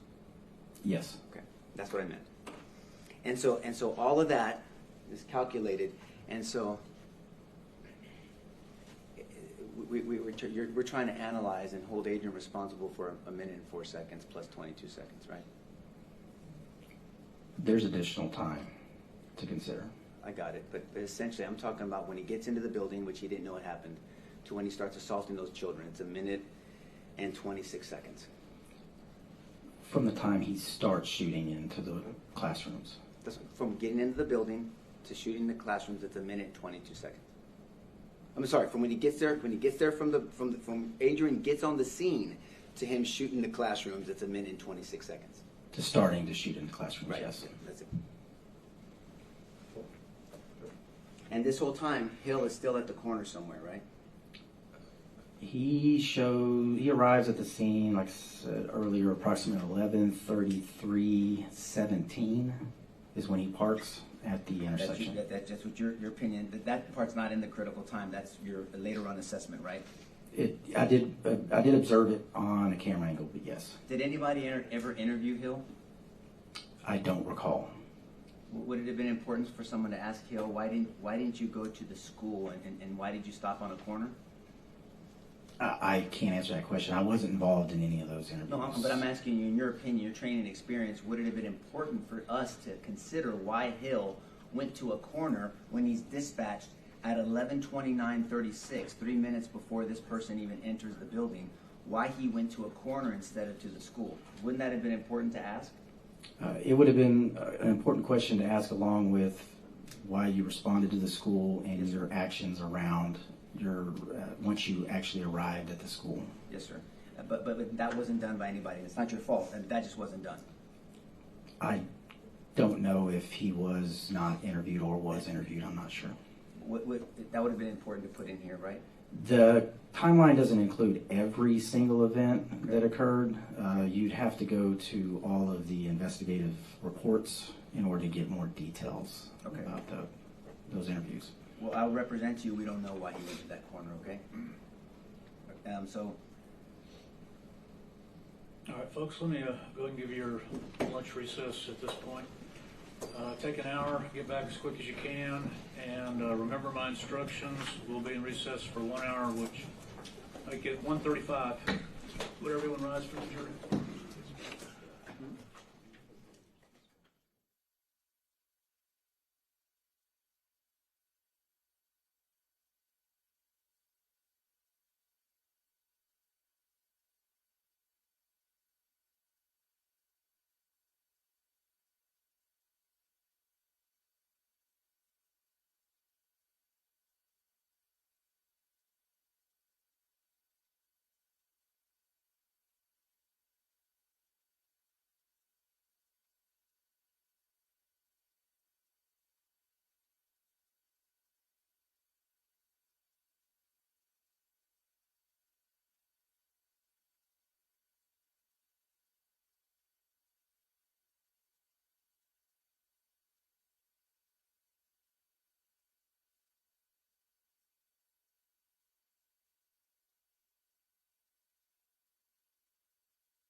Mr. Fluid? Thank you, Judge.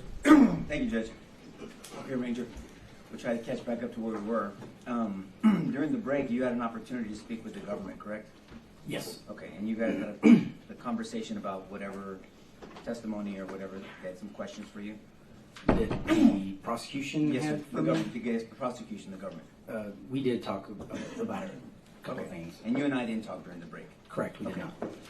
So getting back to our kind of trying to get back to our timeline, I think we talked about, just to kind of recap, we talked about Adrian showing up and parking.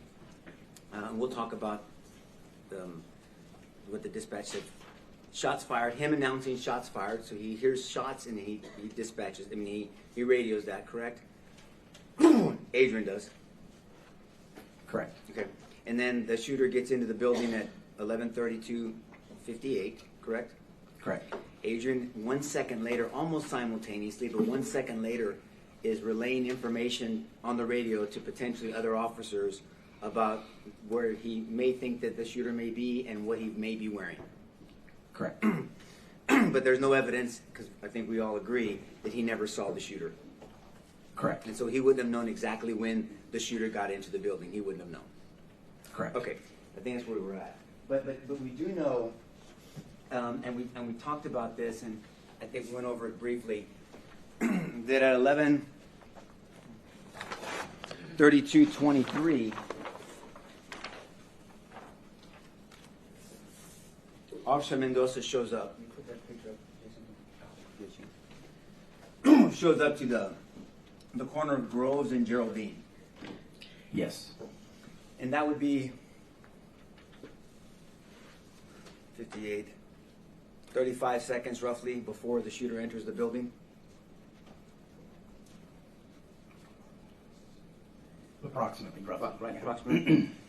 Excuse me, we're both doing the same thing. Okay, so, and you agree that corner of Groves and Geraldine has a different line of sight than where Adrian ended up parking. Yes.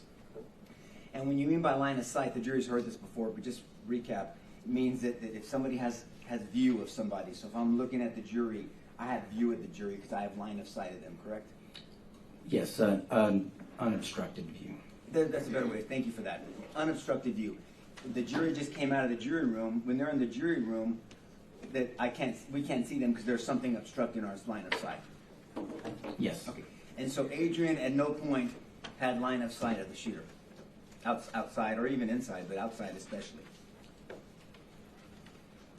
From the area where there's no visual or no video representation or evidence of where he was at, along the west wall, he would most likely, he would not have had a line of sight of the shooter. Yes, sir. But from the next one, that one. We look at Defense Exhibit 10, and it barely doesn't cover that corner where the three officers showed up, right? Correct. So Officer Mendoza shows up, Officer Salcedo shows up, and then Sergeant Coronado shows up, right? Correct. You would agree that those three officers, depending on cars and where the shooter was at specific times, has line of sight of the west side of the building. Other than for vehicles, just like you clarified, Yes, sir. Other than those, they would have line of sight of the west wall. And you know at the point of through your investigation, putting the timeline together, you know that Officer Salcedo, the jury's heard this already, had a different type of weapon system, right? I knew he had a rifle. Right. And specifically an AR-15. Is that correct? As far as I'm aware, yes. I never actually looked at his rifle. Yes, sir.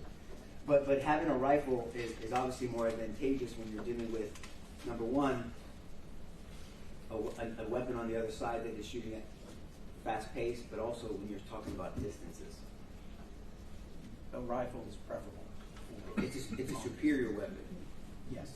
And I've asked all the Rangers, and I'll give you the answer. They all pick the rifle. If you give them the rifle or a handgun, if you have to get unfortunately into a gun battle, you want the rifle. For longer distances, yes.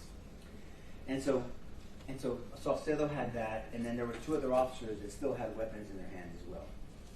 Yes. They had sidearms. And you know now that Adrian, all he had was a sidearm because the school district did not, the school police did not issue long rifles to their police officers. Yes. And so from a perspective of opportunity and ability, in general, overall, we can look at specific factors.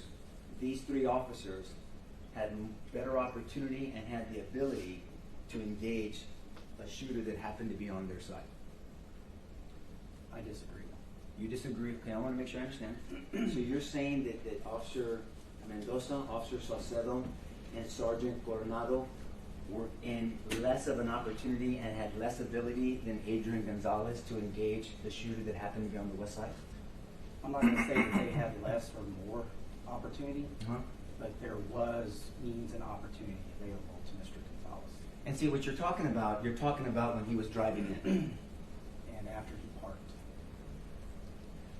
Okay, well, let's go one thing at a time, because you didn't say that on direct, but I'm happy to talk about that. So can you go back to another picture, Chris, one before?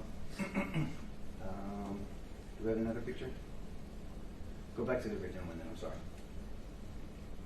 So you're saying that when Adrian was driving in, you believe that the shooter was right here and that Adrian drove right by him? The shooter would be in that general area, and yes, Mr. Gonzales drove past him. Okay, and so that's why you're saying that Adrian had an opportunity? Not at that particular time. So you're saying that Adrian didn't have an opportunity when he was driving by. That's not the time we're talking about. There was an opportunity there, but it is possible that he was experiencing tunnel vision by focusing on Melody Flores, who was standing further up. And it's also possible that Mr. Limones and Claudia Perez were correct and that the shooter was in between cars hiding. That's a possibility too, right? Well, I do know he went between two cars and emerged from those cars. Well, eventually he did, obviously, because he made it in the building on the same side that these three officers were, right? I know that. I'm just saying that at some point, because you have a witness that you interviewed and then you've heard the 911 tapes and you know what Mr. Limones said, that there was a period of time where the shooter was in between cars and was unable to be seen, per Mr. Limones, correct? May I stand up there? Oh, please. So there was a vehicle parked in this space and this space.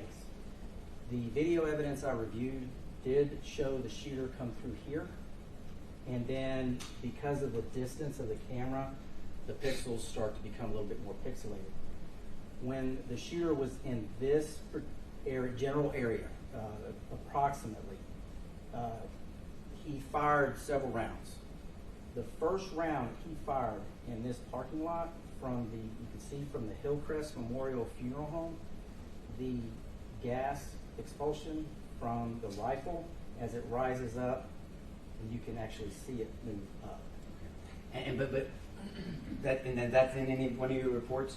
Is that in one of your reports? It should be in one of my later summaries. And the later ones, but it's not in the critical timeline, right? The shot is in, or the sequence of shots would be in there, but that particular statement about the potential gases and smoke from the firearm. And you're getting that from a very poor pixel view of because we've seen the funeral home videos, the jury's seen them. You're talking about that. You're looking at the same videos that this jury has seen, right? Yes. Okay. And that's not a direct angle. It's a very odd angle, and they're not focused on the parking lot of the school, correct? The parking lot is captured in the angle. But I understand that. But the purpose of the funeral home putting up their camera wasn't so they can look at the parking lot of the school, right? I don't know what their purpose was. Some common sense. That they're probably focused on the security of their own establishment, right? I would say that was the most important, yes. Yeah, so that's what I'm saying. They're not focused on the school. You're picking up part of the school, but they're not focused on the school, right? Correct. Okay. And so that's what you're talking about, because we've seen that video where the shooter is walking calmly, and then you see him just get lost in between cars. He gets, I think you can tell that he's actually walking between these two cars, and then you lose sight. You cannot track the shooter here. Yeah, but see, you can't track him, but you automatically start curving up this way when you can't track him, right? I know the gunshots he fires from this general location. I can see the gas and Shells. smoke, not the cartridge casings, but the smoke coming from the rifle. Okay. And as the plume of smoke rises up, it's on. What would be the evidence of that gas and smoke actually being there from that pixel big camera? You can see it. What would be the evidence of that? Let's say that there's different opinions on what you think is that smoke from that very odd angle way over here. What would be the evidence to substantiate and back that up? What would you look at? There was nothing else there that could have caused that plume of smoke. What evidence would you show? Would it be spent shell casings, right? I would show the video from Hillcrest, funeral home. Yeah, but it's in evidence. We can look at it again. I'm just saying, but the evidence to support that, there's shell casings here, right? They're fire cartridge casings, yes. Right. So empty shell casings, right? They're empty? Okay. And the jury is seeing where they're at, and they're placed where they were. And you understand how firearms work, right? Yes. Semi-automatics? Yes. Whether it's a handgun or whether it's a rifle, it ejects to the right. To the right, slightly to the back. Okay, fair enough. But and depending on how you're holding, whether you're moving, what you're doing, there could be different factors on how far that projectile goes and where it ends up landing. But we can get an idea, correct? Correct. If somebody shoots a weapon, and it's assumed that I'm shooting a weapon this way, I'm not going to. The shell doesn't just go. It doesn't drop straight down. Generally, no. Yeah, I mean it gets trajected. It's right ejection. Out to the right and slightly to the rear. I understand. Yes, sir. I understand that. But I mean it's this way. It's not here. Correct. So when you follow spent shell casings, you know that you don't place the shooter where the shell casing is. Correct. Right. There's somewhere to the left of it. Yes. And depending, and there's people that have different opinions on that, whether it's 1 foot or up to 15 feet. But there's a huge range of where someone can be, right? I wouldn't say a huge range. Well, It's going to be within reason. Well, 2 to 15 feet on extreme sides. I would say closer to 10 feet max, Okay, in your opinion. in my experience. I understand, but there's other people with different experience that may say 15. So 10 to 15 at max, to be fair, and 2 to 4 to be minimal. Is that a range? Can we work with that? So if we have shell casings here, then in your opinion, 10 feet, other people's opinion could be 15, but for sure somewhere between 2 to 4, up to 15, 10 to 15 feet, the shooter is to the left. Yes, it also depends on the surface and whether Exactly. the cartridge casings land in grass Or cement. or on concrete. Yes, sir. Or pavement. Yes, sir. And we see that. There is some concrete there as well, right? Yeah, it's some type of a mixture. All I'm saying is there's a lot of factors is my point. Yes. Okay. And so that's what you're talking about, the opportunity, right? You're talking about seeing it. So I want to make sure I'm understanding this. You're saying that Adrian over here, I'm trying to recreate this. So Adrian over here, behind the building, parked over there, would see this puff of smoke, maybe, and could say, that's someone shooting, so I have a better opportunity than Sergeant Coronado, Officer Mendoza, and Officer Saucedo that have line of sight of this guy. I want to make sure I understand you. That's what you're telling this jury? Can I clarify something? Absolutely, sure. So the plume, can I stand up here? You may. So the plume of smoke that I observed on the surveillance camera around here were going to be with the first shot that the shooter fired when he arrived here. Adrian, Say that one more time, I'm sorry. so the plume of smoke that I saw in this general area, that would be associated with close to probably the first shot that the shooter fired here, and Mr. Gonzales had not driven by him yet. But you're saying probably, right? You're saying so. Let's can I go by what your? Can we just take your fact as the probably that may be true? What are you referring to with probably? You said probably. I'm not saying that. No, the plume of smoke right here that is associated most likely with the first shot. Most likely is a probably, right? Well, the plume of smoke is noticeable right after the shooter fires his first shot from this area. But you can't say for sure what that is, right? You're just saying it can be associated. I can't tell you for certain Yes, sir. that it's going to be the gases expelling from his rifle. However, there's nothing else here that would cause that same. And from your investigation, where was Mr. Gonzales when that happened? At this point, he had not even arrived yet.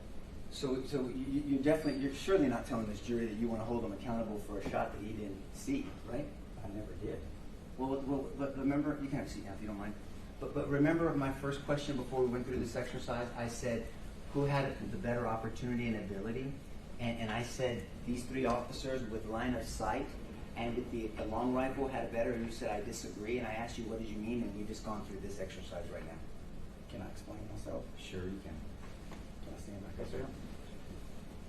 So, when these shots were fired right here, Mr. Gonzales had not arrived. The three officers at the intersection had not arrived. Mr. Gonzales had driven past and had parked up here.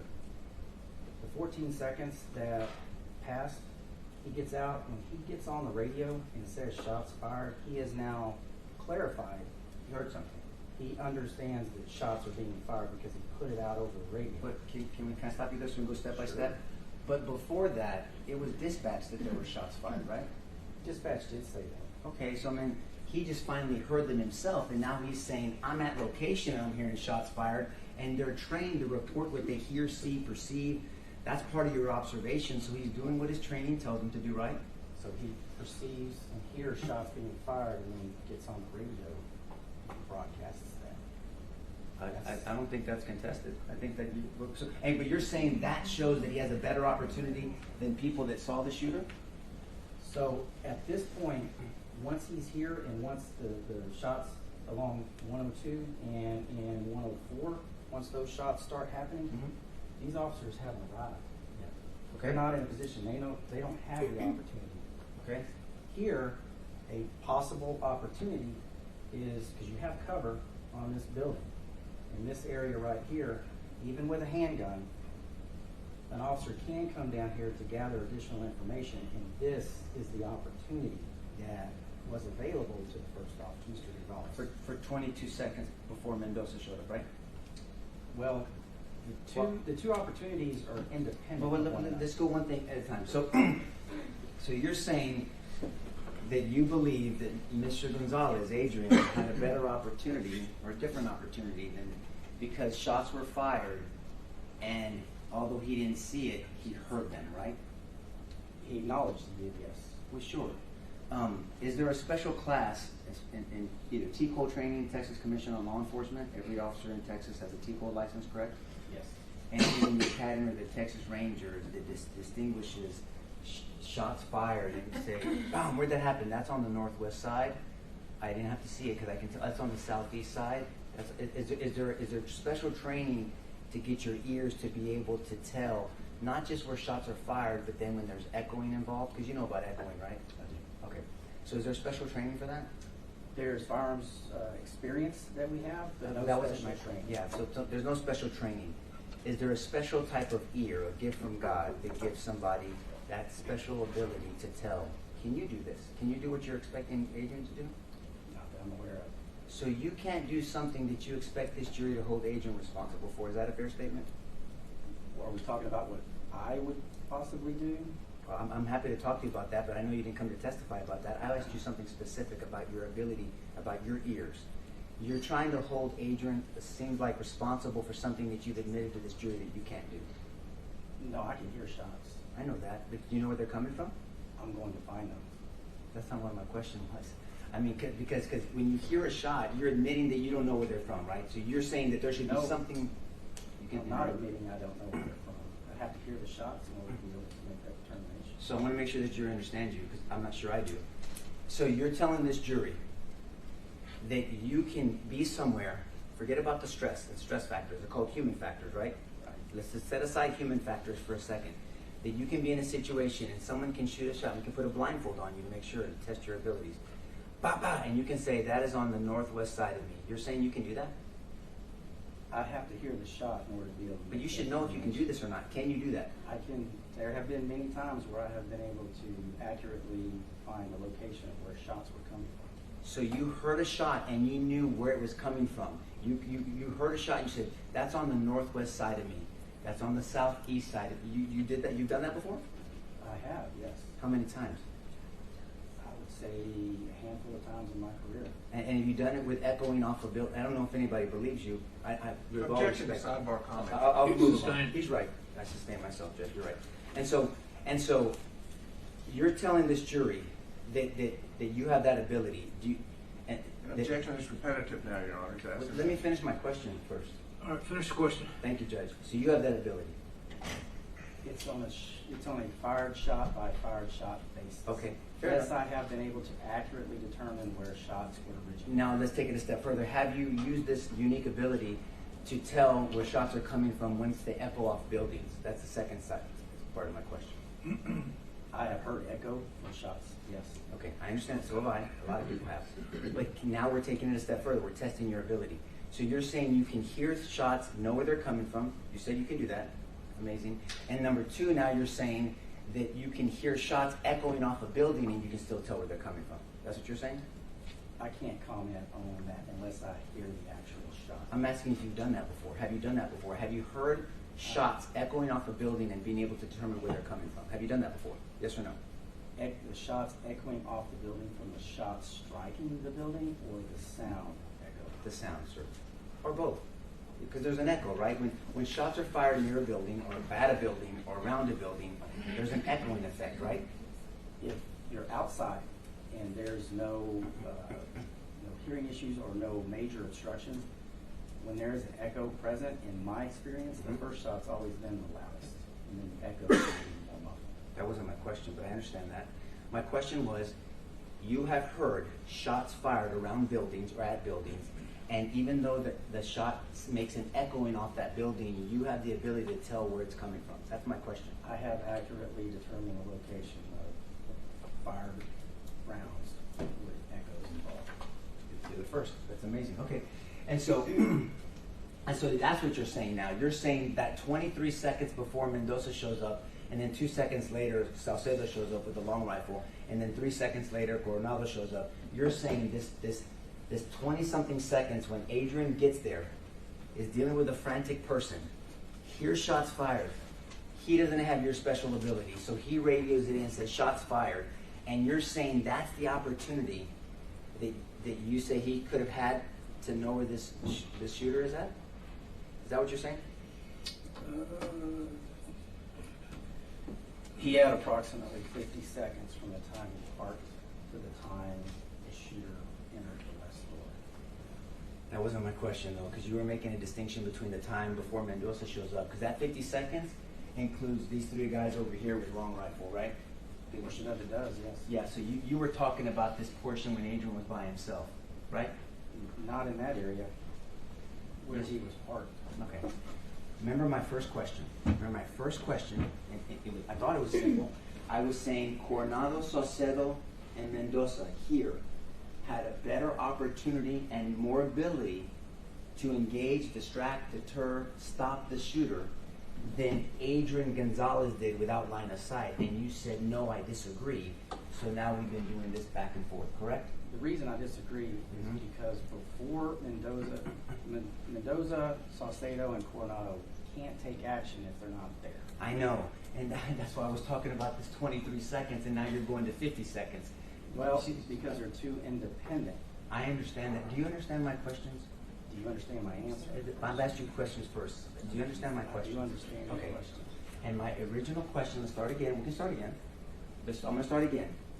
Coronado, Mendoza, and Saucedo being here with line of sight with 3 officers on the same side as the shooter.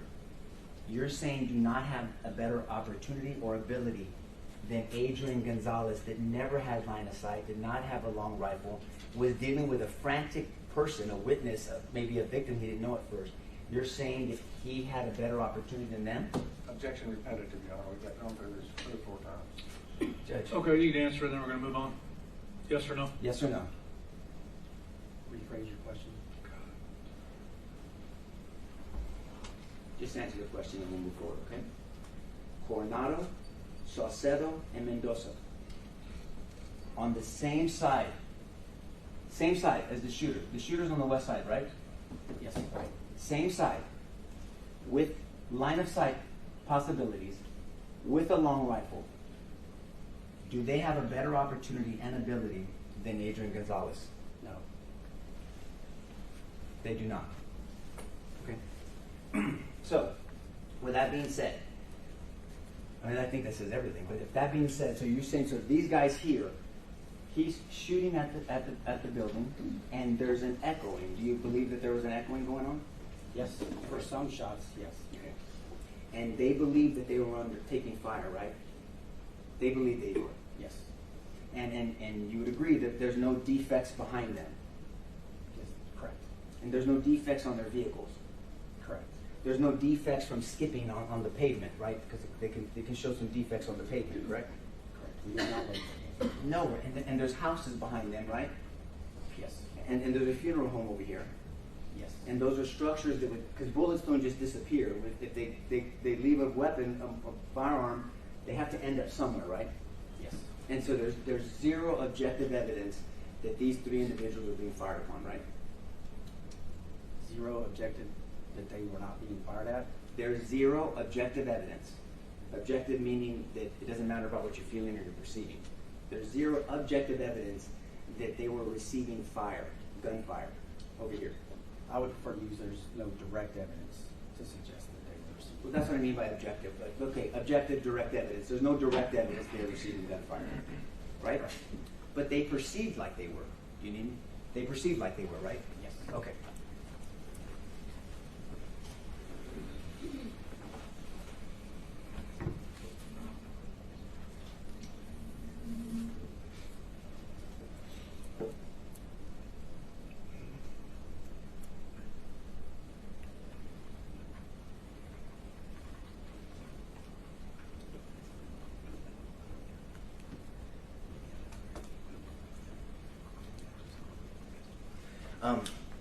Let me represent to you, and maybe you know through your investigation, that Saucedo told Coronado, "I think I see him. Can I take a shot? I'm gonna take fire. I'm gonna take a shot at him." You knew that. I did. Okay. And so that we know now, we knew then, we've known the whole time, that Saucedo saw the shooter. According to his interview, it appeared as if he saw the shooter. Right.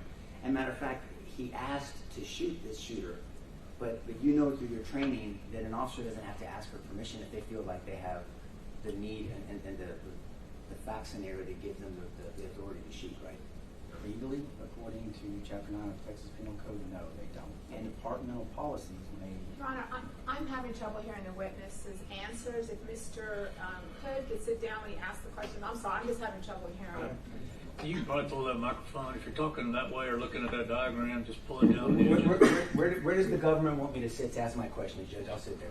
Where you guys Well, want I me to mean, the sit? local rules are questions are asked from the council table unless you're utilizing a diagram or Well, I was about to, but I understand that I'm making them uncomfortable, so I'll go over here. Blair, And I'm going to object to the sidebar. Well, comment, you can Your object all Honor. you I was want. just asking- I'll sustain the objection to both, to the sidebar, and let's get a witness question on the table, We're please. trying to. So what, make sure you speak into the microphone for them. And so we know that Saucedo asked for permission, and you mentioned Chapter 9. You're specifically talking about 931 and 933, right? Yes. Of the Texas Penal Code. Self-defense and then defense of third person. And the deadly force. And use of deadly force, yes, when you get there, proportionate use of deadly force, right? And so under 931, 933, and in the whole chapter, you don't ask for permission if the situation, if you have a reasonable belief of apparent danger and is imminent, then you can use force proportional to what you feel that you're receiving.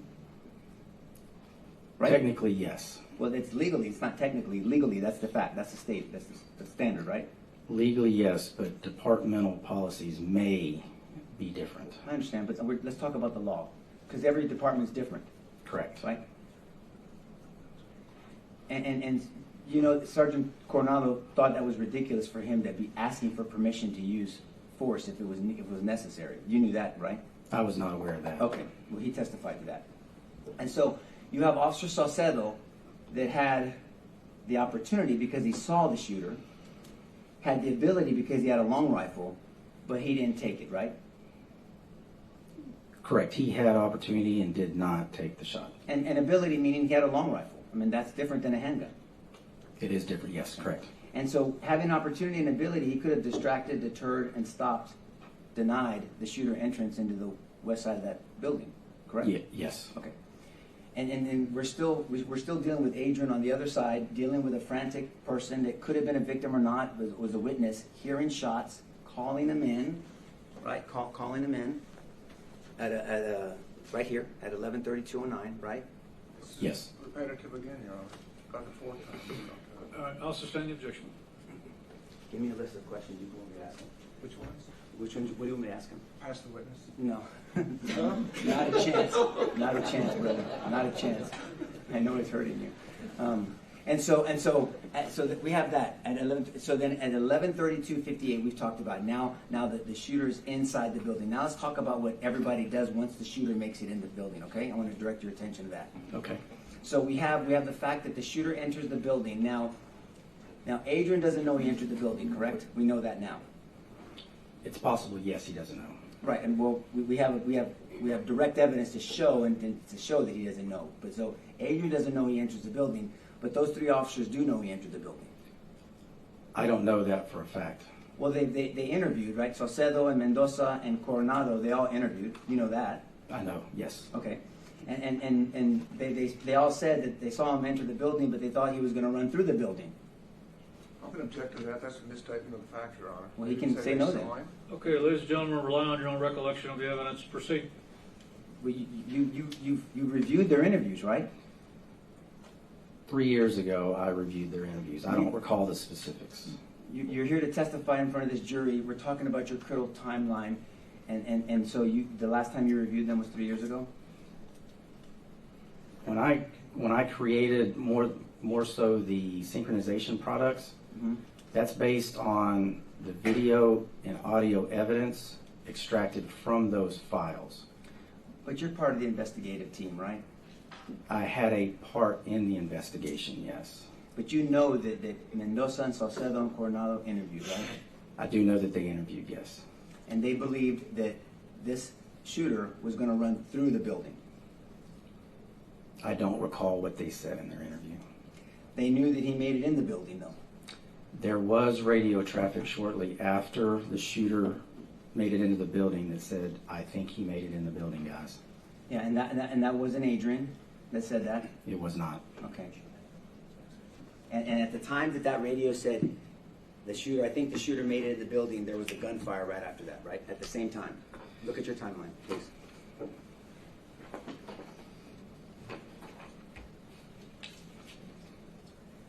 Correct. So at the time that somebody, not Adrian, said, "I think he made it in the building," and you know that was Coronado, right? Yes. Okay. May I approach? So at the time that the shooter makes it in the building, Coronado says at some point, right after, "I think he made it in the building." It's after Coronado had already gotten back into his vehicle and was driving down to the other intersection. Yes, sir. And so as that's happening, even though there's knowledge that this shooter made it into the building, these three officers do not pursue the shooter. They all three relocate to the other intersection, They do not pursue the shooter. not through the west door. Right. And the shooter entered the west door. Yes. And at this time, Adrian is still over here and has not seen the shooter and doesn't know he entered the west door. I don't know what he knew at that time. I can only tell you what video and audio information tells us. But there's no evidence to suggest that where he was located, there's no evidence that he saw and knew that he entered the building, right? I have not seen any evidence today. But what you do know is these people know that he made it in the building. But instead of pursuing this shooter that is shot at the school and is now in the school, they relocate to the other side, right? I don't know that they knew he made it into the fourth grade district. So, you understand? He is shooting up the west side of the building, right? Yes. One of the three says, "I think he made it in the building," right? That's after they had started to relocate. But does your investigation indicate where they thought he went? That particular radio traffic was Sergeant Coronado saying, "I think he made it into the building, guys." I know, but I agree with that part.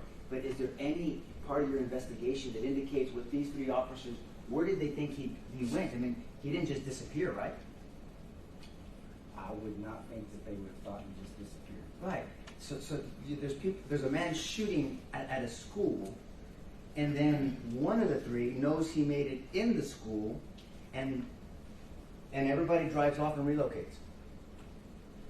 Can we look at the other diagram that has which vehicle Which one? locations? Which one? I'll look at whichever one you want to. Which one? Come pick it up. Let me get you a peek. Look at the next one. The one over there. Hold on, right here.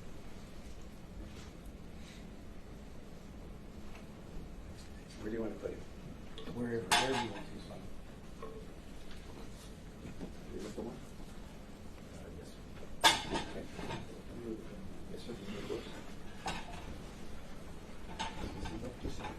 Can you hear me okay? So, on the day of the shooting, these parking spaces were occupied. These parking spaces were occupied. Depending on what obstructions they had here and how they were positioned, they were kind of kneeling down, at least what we saw from Coronado's dash camera. There are obstructions between their line of sight and the west door. So it is possible that they could not see or did not see the shooter enter through the west door. And what do you think they thought? What does your investigation show? Because they know that there's a shooter shooting this portion, sorry Bill, shooting at this side of the building, right? And then one of the three thinks he made it in. What does your investigation or the Rangers' investigation show? Where did they think he went? Where did they think he went? I don't know what they thought. Okay, but nobody asked him? I'm sure one of the interviewers did. And if do you remember them saying they knew he went in, but they thought he was going to run through the building? I do recall hearing at one point about numerous bailouts that occurred in that area, and that sometimes they would be concerned about them running through the fourth grade building, but I'm not sure who said that. I understand, but there's some evidence, and maybe somebody else can test. Maybe they'll call them, but maybe there's some evidence. There's evidence that they thought he was going to run through the building, right? I can't attest to that. Okay. But regardless, we know that these three, because it's in your animation, these three blue things that are supposed to be the cop cars, instead of going to the west side door, they do this at different times and they drive all the way around, correct? Correct. Sergeant Coronado, when he was, and I'm having to approximate this, somewhere in this area is when he gets on his radio and says, I think he made it into the building, guys. And then instead of going to the building, these two relocate also. They all three, with Sergeant Coronado leading, follow and drive up here and take up different positions in that area. And so there had been shooting already by that time? Yes. And so they didn't go to the shooting? They actually went in the direction of it. Well, so I guess all of this, so if they would have gone this way, that would have been in the direction also, right? The shooting is taking place here, and they are relocating from here to here, so it's in the general direction. No, the shooting specifically is happening here, leading up to a door. So you're saying that this is in the direction of the shooting? Well, if you recall, I said earlier, with these obstructions, I can't say, and I haven't read anything to say if they actually saw the shooter go in the west door. Okay, well, that's fine. Yes, but you still believe the position is that Adrian had a better opportunity than these three guys, right? Objection, asked and answered, Your Honor. Sustain. Sustained.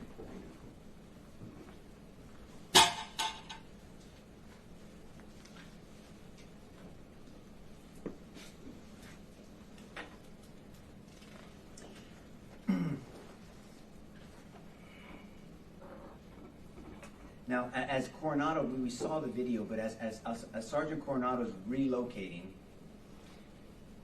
we see him passing Hill, Officer Hill. Yes. And I anticipate the government asking you that Officer Hill was dispatched to a certain location, right? Yes. And you talked to him about that on break? Yes. So they kind of anticipated this line of questioning. They said, well, where was he located? So you guys discussed where Hill was dispatched to, right? No, I already knew where he was dispatched to. I just didn't. But they wanted to talk about that with you. Correct? You can answer. There's no attorney-client privilege here. We did talk about that, yes. Okay. So can we go to 11/29/36 in your timeline?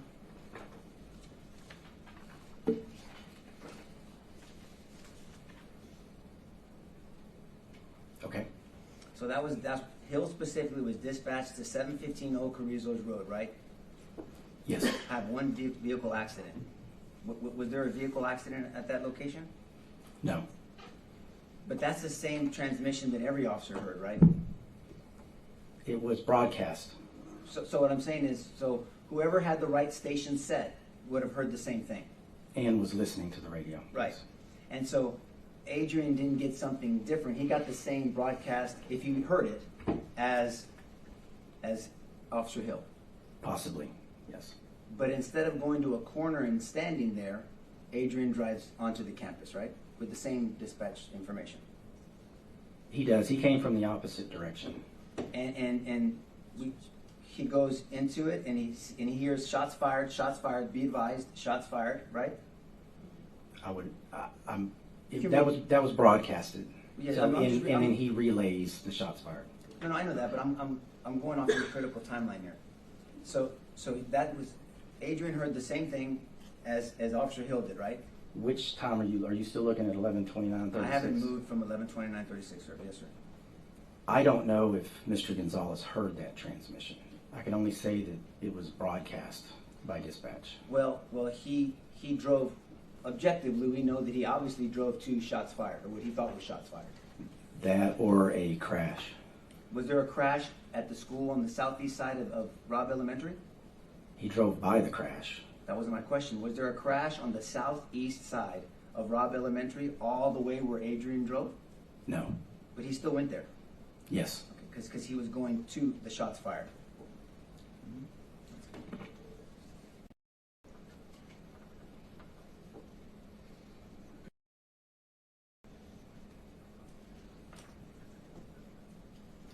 So if you're testifying that you can't say for sure if Adrian heard this, right?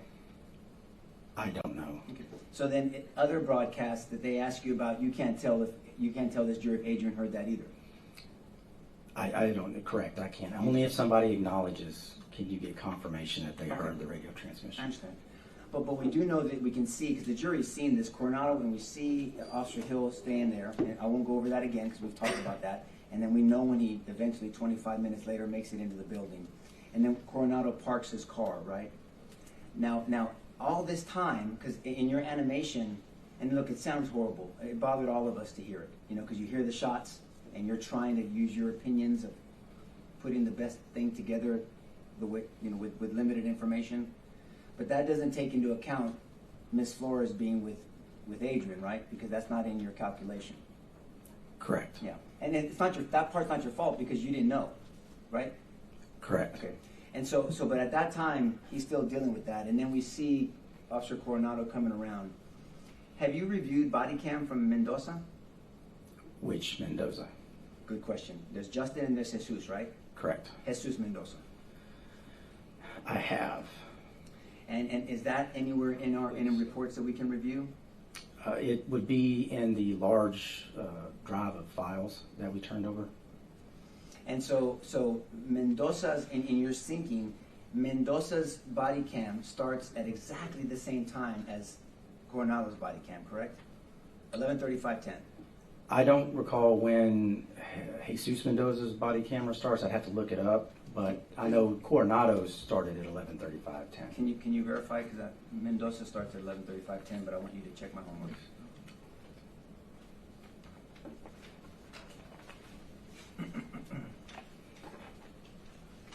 And on that, I might have to actually look at the video to confirm the start time of it. Okay, but if it started at 11:35:10, exactly at the same moment as Coronado's, would that how do you recall how that could happen? How 2 officers in completely different locations start their body cams at exactly the same second? Do you have any explanation for that? Coincidence? Okay. Because we don't have any body cam from that corner, do we? Which corner? Good question. The one of Groves and Geraldine, where those 3 officers were there when they had line of sight? Correct, we do not. And that would have helped us because then we could have potentially heard from their body cam Mr. Limones and anybody from the funeral home yelling instructions, he's in the building, if they were saying things like that, right? Yes.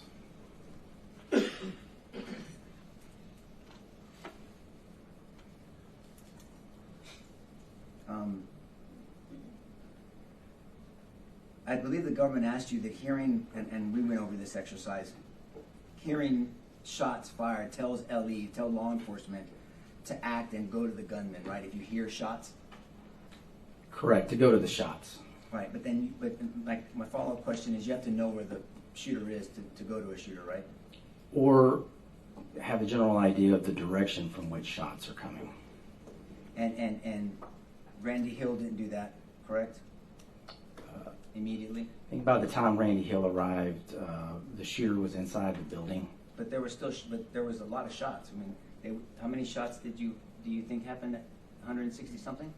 Total, Yes, before sir. breach, Yes, sir. there were 162, not including the shots Yeah. at breach time. And you're not saying that all those were before Randy Hill showed up, are you? Correct. And all those didn't happen before Coronado showed up at that corner, correct? Correct. And they didn't happen before Mendoza or Salcedo showed up, right? Correct. Matter of fact, how many shots had happened inside the building by the time Coronado, Mendoza, and Salcedo had line of sight? How many shots had occurred inside the building while they were on that corner? I'm sorry, give me the beginning time and the end time again. So how many shots, just to give you a framework, how many shots had that shooter shot inside the building in room 111 and 112 when Coronado, Mendoza, and Salcedo were at the corner with line of sight? How many shots had happened inside the building yet by that time? You'll have to give me the start and end time, because I'm going to have to calculate it up manually. Well, can you look at, I mean, let's just do some thinking. So look at your critical time. When Mendoza, Salcedo, and Coronado were at the corner, Correct. had any shooting happened inside? At that point, no. That was my point.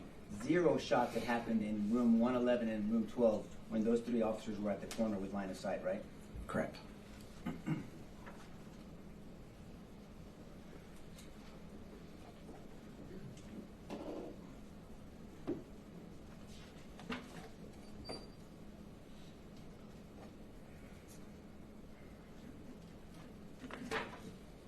Now I want to direct your attention to your animation.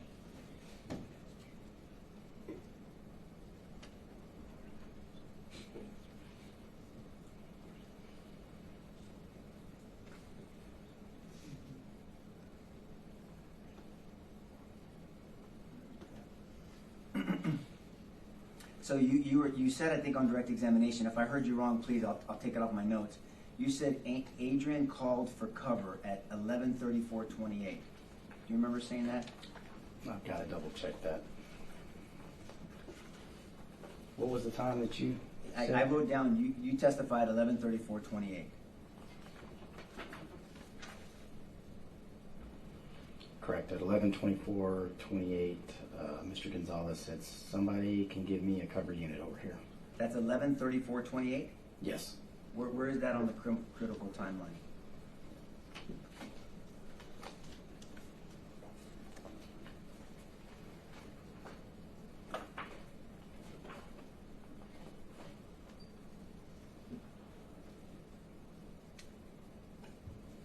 It's not on this version of the criminal timeline. Is there another version that I don't know about?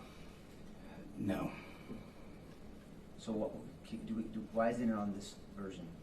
It was a time I created a spreadsheet of all of the radio traffic that with the times adjusted. And that particular file that contained that communication by Mr. Gonzales was noted on that spreadsheet. Can I look at that spreadsheet? Is there a way for me to look at it? How can I? I have it right here. Did you give it to the government? Yes, it's included in the... When did you give that information to the government? That would have been turned over, I believe, September of 2024. 2024? Or, I believe, 2024, yeah.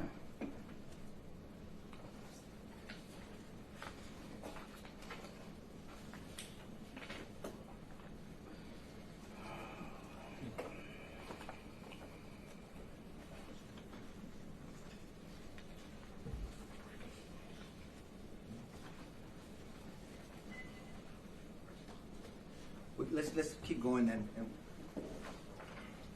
We've got a lot to go through, so I want to make sure. I want to talk about your animation. So I guess what I wanted to say about the animation is that's you putting together your rendition of what happened, right? It Based was off evidence. all based upon Right. video and audio and photographic evidence.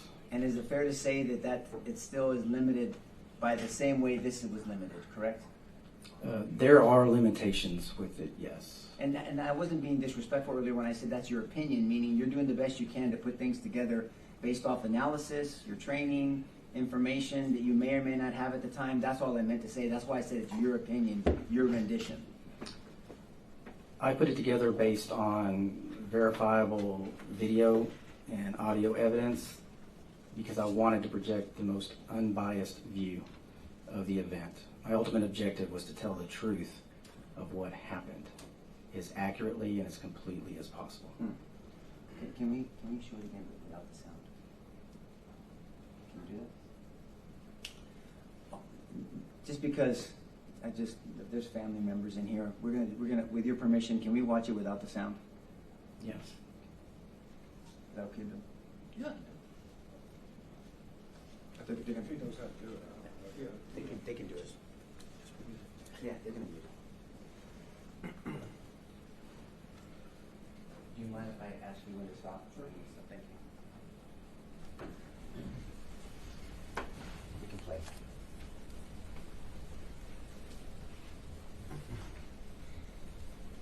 And this is the sync time that you use for the critical timeline, correct? Yes. This should link up. Within a second because of the millisecond. And so as we're asking for him to down here, he's already shot his gravity shot, right? Yes. Right.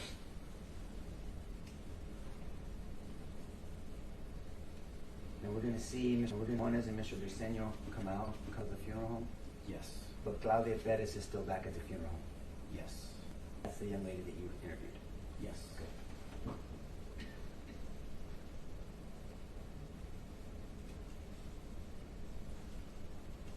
Now at 11:29:30 is when dispatch puts out Randy Hill that there's been an accident and then at shots fired. Is that correct? Yes.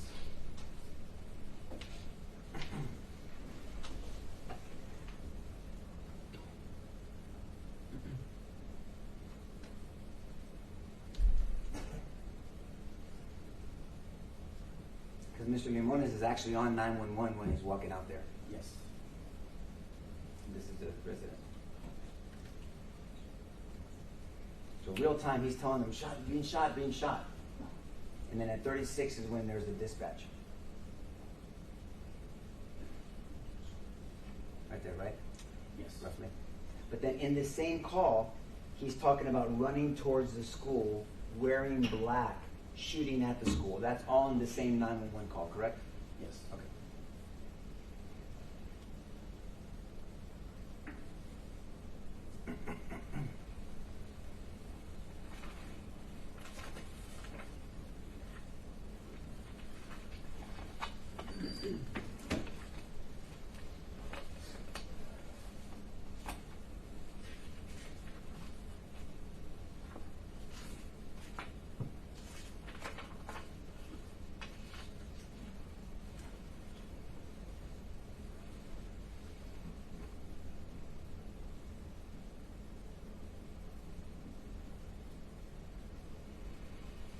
Can you guys stop it at 11:30:58 the best you can, please?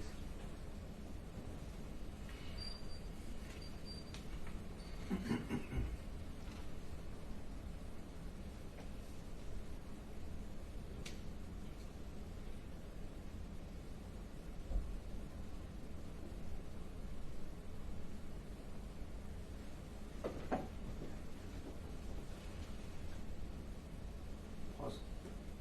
Thank you. So by this time, there's been a dispatch to Randy Hill that shots have been fired, but Mr. Limones has been saying it's towards the school, running towards the school, wearing black, right? I want to make sure we have context where we're at. Yes, and there's a simultaneous 911 call from Amy. Marin, correct. And there's another person in the same room. It's very interesting there that they have people just answering phones and dispatching at the same time, right? Right. Now, in just 2 minutes, the shooter makes it in the building. In 2 minutes from here, he's in the building. So this is very quickly. Yes. Okay. If you can keep playing, please.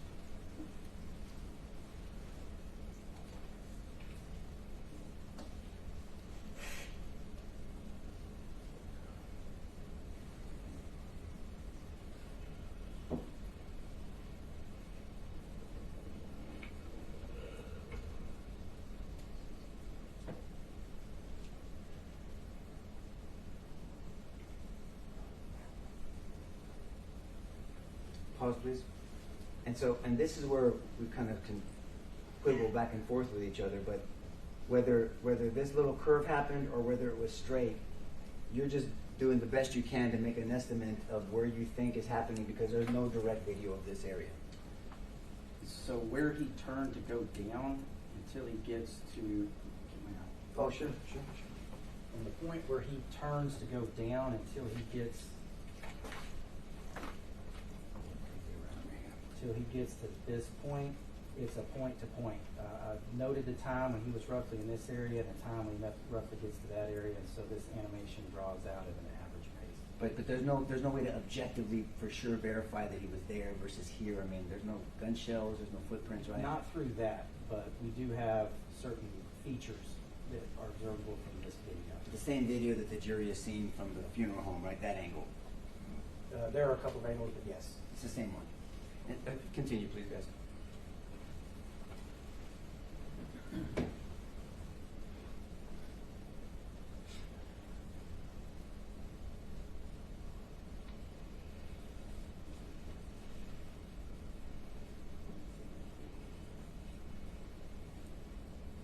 Pause, please.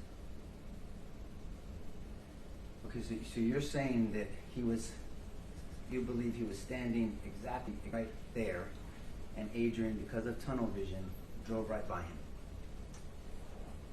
Based off what you're saying. That's a strong Possibility. Fair enough. Continue, please.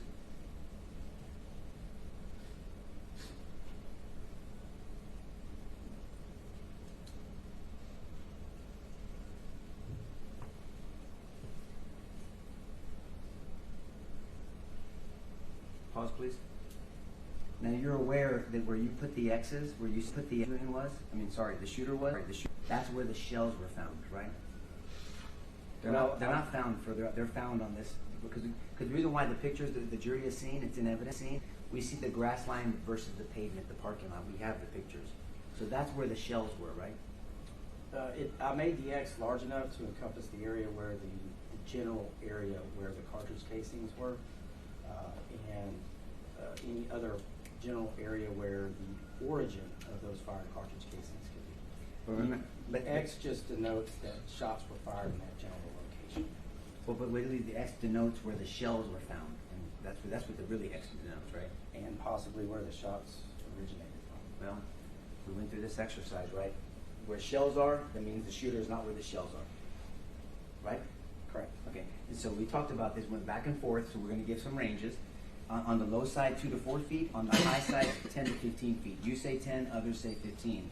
15. Anywhere between 15. 4 to 10 to 15 feet to the left, where a shooter would be if there's shell casings right here, right?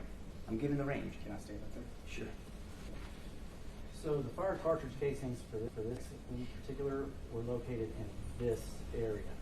So I to place the X in the approximate general location to the left and slightly forward of where the origin of the rifle that fired those shots would possibly have been. But just to be clear, the shells were found here. They were actually found slightly over to the right. The jury has the pictures. Okay. And so all I'm saying is if the shells are here, we have the pictures, then somebody who shot those shells typically would be 4 to 10 to 15 feet to the left of it. I would say between 4 to 10 feet. But others would say 4 to 15 feet. I'm not others. I understand that. So you say 10, so it could be 10 feet, but it would not be here, the shooter, right? If it was 10 feet.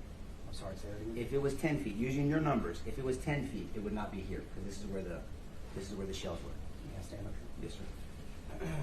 So if you take into account here and you start to draw the feet back, it could be anywhere in this general area. Okay. That's okay. But Adrian drives by, and we have Mr. Limones and Ms. Claudia Perez that say that at some point this shooter was between cars, right? Yes. Okay. And then this is where Mr. Gonzales, where Adrian sees Ms. Flores, and then they're here. And then we've gone through the timelines of I want to make sure that we have that. So there's no indication that the shooter came out here and shot, right? There was no evidence. No evidence of that.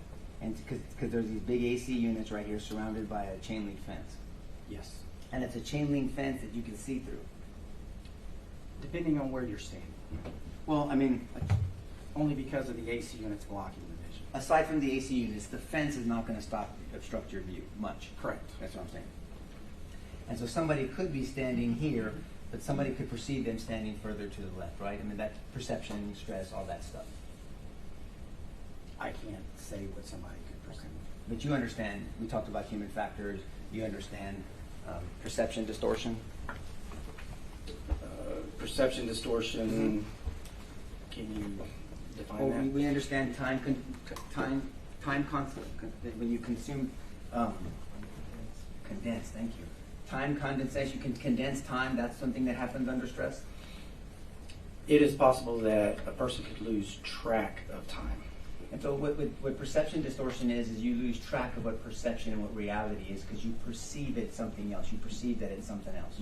That's all. It's possible there could be some slight changes. Okay. That's all I'm saying. There's auditory exclusion. You did a good job explaining that for the jury. Auditory exclusion. Right? Yes. Tunnel vision. And so as we go back up here,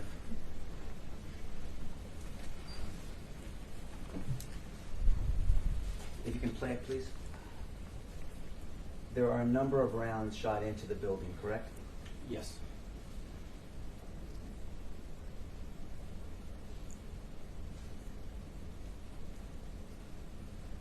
If you can pause, and you've paused Adrian out, pause his vehicle here at some point.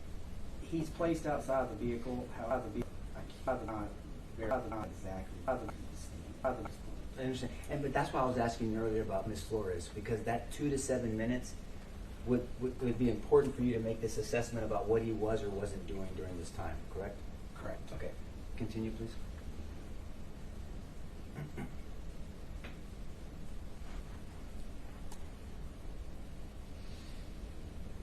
And that's Officer Mendoza. Pause, please. And so we have Officer Mendoza, and so this it's a little bit. So this passed it, but so this 3 seconds roughly. Mendoza, 9 age, roughly. Approximately. And then we have Saucedo. And Saucedo with the farm. Now the jury has seen the dashboard because you've seen Coronado's dashboard, correct? Yes.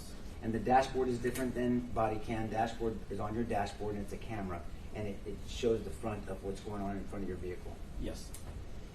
But Coronado had a body cam and so did Mendoza. You don't have body cam from the corner, from either one of them. Correct. There is dash camera video from the vehicle that Saucedo was driving. It's not the clearest, but there's dash camera. Okay. But it's not facing in a direction towards the school. Please. If you can we Keep going. get Saucedo in his stopping position?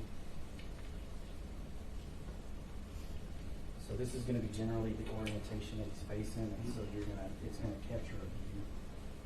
But again, the video there was an issue with the recording system, so the clarity is very poor. Very poor. But this is my point.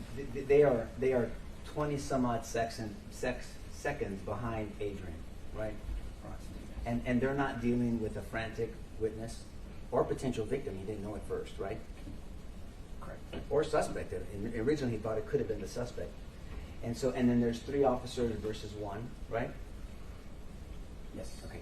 Continue, please.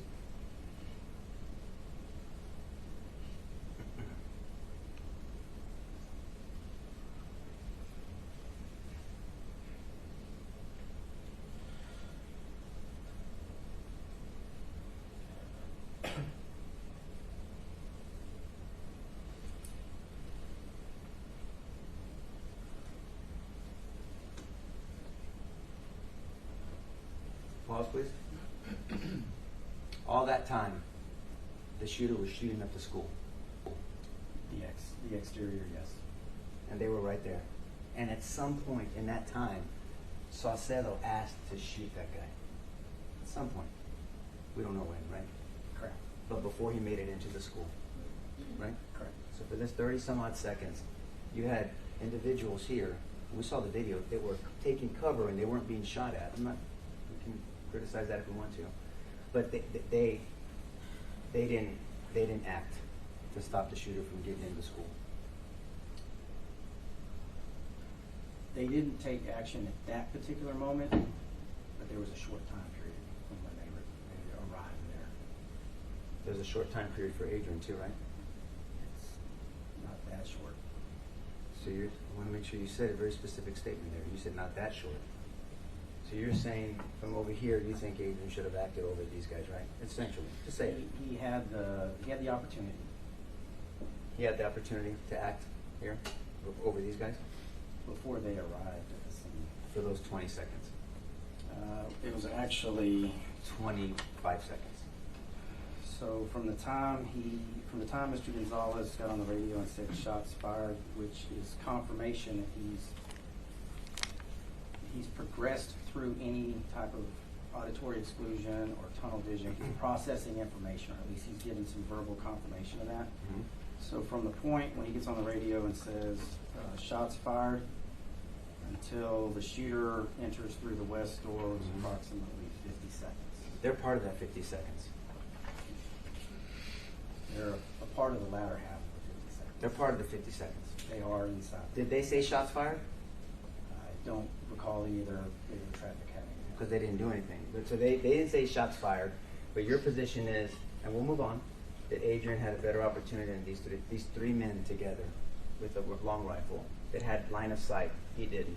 On the same side as the shooter. You're just saying Adrian had a better opportunity. That's all. I'm just saying that he had an opportunity and had access to more information. Play, please.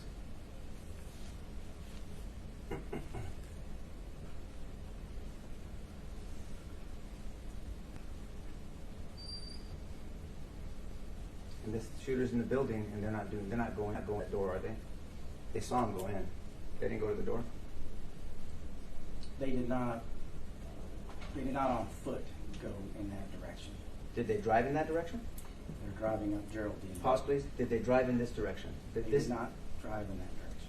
See, because for these kids, no one gives a crap about this street, right? You understand that, right? Where Hill is over here. See, he's already parked over here, hanging out, standing around. No one cares about this street. You can smile all you want. He's standing around, right?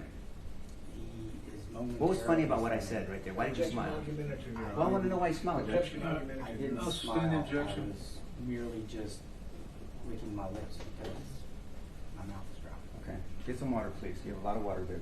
So nobody cares about this street. Sidebar comment, Your Honor. Sustained. So here. So he didn't drive to this. He didn't drive to this door. Objection asked and answered, Your Honor. Sustained. They drove around. They drove around. They drove in the direction of where they believe the gunshots were coming from. I believe. I'm not them. So you seem to want to put yourself in their mind to make excuses for them. I'm asking. He can say no. I'm asking him a I'll question. overrule that objection. Ask the question, please. Okay. Are you making excuses for them? Yes or no? No. Okay. So they drive this way to where Hill's hanging out, right? And they don't drive there. We're past that, correct? Correct. Okay. Play, please.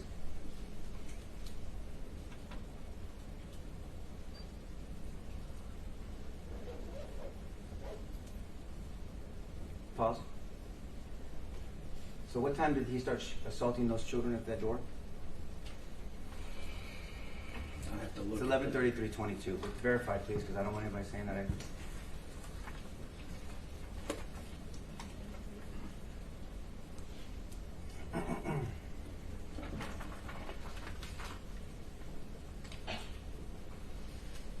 Correct. 11:33:22. Okay. So he's already been shooting for 13 seconds, and these dudes are just hanging out there and they're driving away, right? They're relocating. Listen to my question, please. He's been he's been assaulting these precious babies for 13 seconds, and these guys are hanging out and they drive away. No, They didn't drive away? I don't consider that direction away. The direction, their actions, was that helping these children? They were moving in the direct. I can't testify to what Use your they common were sense. doing. With their actions, what they were doing right now, was that helping these children? I can't answer that question. I can tell you that. Hold on. Look at this jury. Tell them you can't answer that question. You can't answer that question whether them driving away After was this, helping Your those Honor. children. Answer that question. Am I allowed to answer this question? My question you are. I'm asking the question. May I stand? Yes, sir, please. Around this area right here is when Sergeant Coronado gets on the radio, somewhere in this area, and relays the information. I think he made it into the building, guys. And how does that help? How is their action, not his words, how is his actions helping those children? If he says, I think they made it into the building, Uh-huh. guys, it is possible that Okay. when he gets here, he doesn't see the shooter and is letting them know, I don't see them on that side of the building, and he may have made it into the building. Just for argument's sake, I'm going to take your where you want to go with this, okay? I think he made it into the building, but these guys don't run to the building, they drive around it, right? They moved to another area to set up. I can't tell Can you what listen? they Can you were listen to my? thinking. You have great hearing. You can determine where gunfire is. Listen to my question. Objection to sidebar, Your Honor. Sustained. I'm sorry, Judge. Sustained. I'm sorry, Judge. And so he says, I think he made it into the building. They don't drive to the building, right? They do not Objection drive has been directly. answered many times. Sustained. So in your opinion, their behavior, their actions are helping these children after they know this guy's in the building. Just yes or no. I don't know what all Yes or the no? information. Yes or no? I can't answer that question, yes or no. Just say I don't want to answer the question then. You don't want to answer Objection that. to I sidebar, do Your Honor. want to answer the Sustained. question. Okay. And so can you please play the video?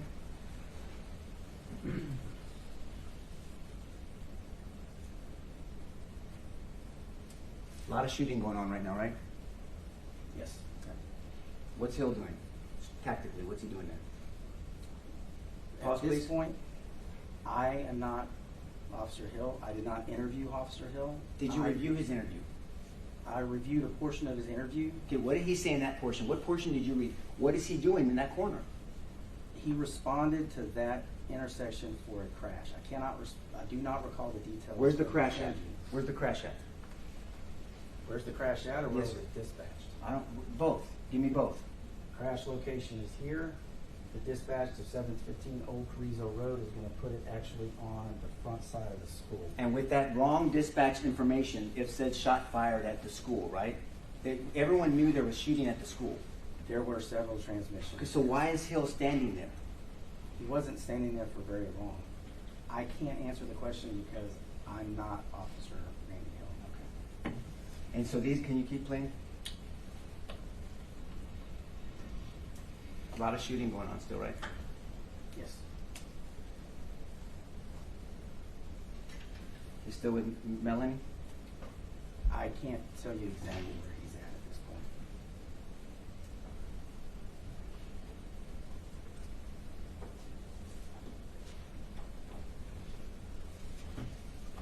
Now, pause please. Now, out of all these officers, how many of them knew how many of them knew that the shooter was in the building? I don't know. Well, you knew these three did, right? Or you don't know that either? I don't know what they heard on the radio. So you don't know what anybody heard on the radio, you just know what's dispatched. I know what was dispatched, and if there's not an acknowledgement on the radio by the receiving officer, you can't confirm that they received the information. Play, please.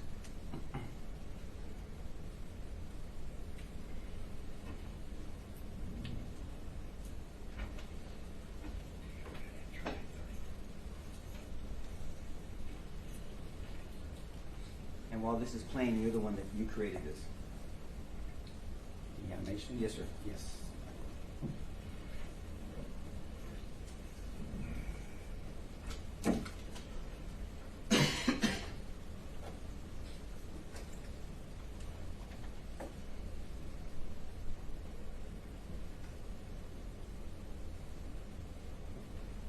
And it changes things up knowing that there's 2 to 7 minutes with Melanie Flores here, correct? That's a factor that would have been helpful to have. Not in creating the animation. No, I know that, but I mean in your assessment. Okay, pause please. So we have the Donald Page showing up, correct? So at some, you know, that Melanie, after the 2 to 7 minutes, whichever one it is, and Adrian's with her, she breaks off and she goes to a room here. Correct. And she describes Donald Page as Adrian Gonzales. I was unaware of that. Did you look at her interviews? I looked at the initial interview and then did not look at any subsequent interviews. Her interviews and her testimony said that Adrian Gonzales was wearing khaki pants, a short white shirt, and had a full beard. Did you know that? I did not know that. But Donald Page goes here, and in your, keep playing please, sir. Adrian leaves cover when he sees Donald Page, and he goes to Donald Page. You know that part, right? We actually can verify those movements from Sergeant Coronado's body camera. Well, we've seen the body cam. He's running, it's moving, it's not looking at Donald Page and Adrian in all context. We know that all 11:35, all 9, all Page, all driving onto the campus, right? Roughly. Yes. I mean, you can check your timeline. So at 11:35:09, Donald Page is coming in. 11:35:10, Coronado's body cam turns on, and so when Page gets there, Coronado sees Page and Adrian there for they're there for just seconds together, right? Just on the timeline. I looked at Sergeant Coronado's body camera frame by frame. I understand. You could actually see significant movement from both Donald Page and Mr. Gonzales. Yeah, significant movement towards the school, right? They were walking. They're going towards the school, right? Yes. And so Page is driving in seconds before Coronado's camera turns on. Adrian comes out from cover. Melody leaves him. This is all within seconds. He goes to Page, and then there's significant movement. They're already moving towards the school when Coronado's running up, correct? Correct. Yeah. And then there's another round of shooting, and it sounds louder from Coronado's because it's on his body, like, shots fired, and he says all that. But when you look at the frame, Page and Adrian have already darted into the building. They moved, but they were walking. Then you didn't look at the same video I did. When he's there, he's walked before the shots. As soon as those shots go off and Coronado starts yelling, you look at the frame again. Page and Adrian are in that building. You remember that, right? I do know that Donald Page was the first, and by how many seconds? Gonzales. Look at your timeline. I believe it was approximately a second to 2 seconds. No, 1 second. Look at your timeline, please.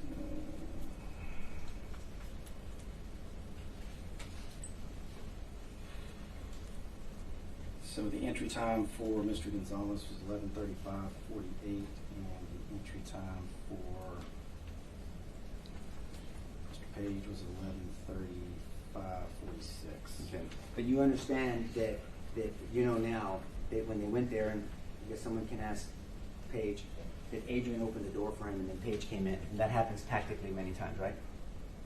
I couldn't tell who opened the door. But tactically, when you have two people, that's a smart move. Somebody opens the door, someone comes in, and then the person that opened the door comes in behind them, right? Tactically. That is a tactical option. And so if that happened, that makes sense. Yes. But they essentially both came in at the same time. Very close. Okay. And then so by the time Coronado and the chief make it in there, Page and Adrian are down the hall. Yes. Okay. So you agree that they both acted? At that point, yes.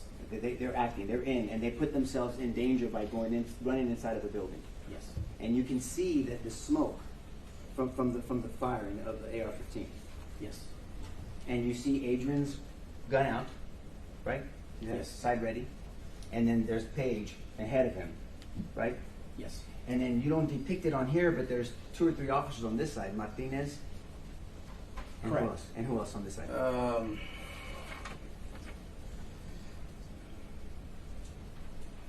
Sergeant Canales Canales. and Lieutenant Martinez were the first 2 to enter the west door, and then there are other officers that came in very quickly after them. So you have 4 officers initially, though. The first 4 officers are, well, first Page and Adrian are the first 2, right? Correct. Then Martinez and Canales come in on the west side. Sergeant Canales, Lieutenant Martinez, and Detective Landry were the next 3 that came in. Okay, so 5. Those 5 officers. These are the initial 5 officers, correct? Correct. And we still have Hill up here, Mendoza and Saucedo doing something. They formed into our unit, 2 police officers and 2. Can I stand up there? Please. And I don't know, I think they came through here, but I'm not exactly sure. They ended up coming through into this side of the school building. But Hill doesn't make it in until 25 minutes later. Roughly, yes. So he's out here doing something else, but he's not in this building. Correct. And these other 5 officers are in this building. Yes. As a matter of fact, one of the officers, Martinez, takes rounds and gets hit, escaped in the head, and another one gets skinned on the ear. Sergeant Canales, yes. Canales. So you have 2 officers that are injured from firepower, from shooting from the shooter. Yes. And then we see, once that happens, because we can see Coronados, you see that Adrian and Paige, they don't run away. Correct. And that hallway, and we're not going to belabor this because these are experts on fatal funnels. I mean, that's a fatal funnel.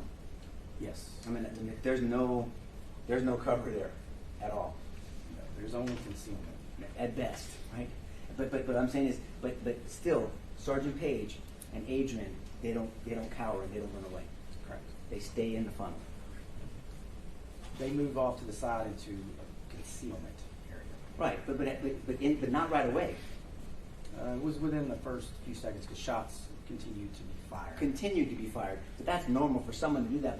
But thankfully, apparently, the shooter didn't know there was officers on the left side because anybody could have done this and swung that rifle back around the other way and shot down that hall towards Paige and Adrian, correct?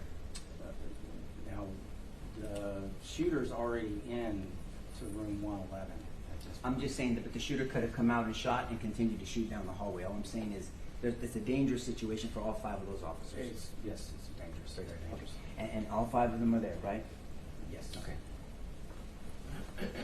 And even though shots rang out, and like you said, multiple shots rang out, Adrian remained in that danger. For a period of time, yes.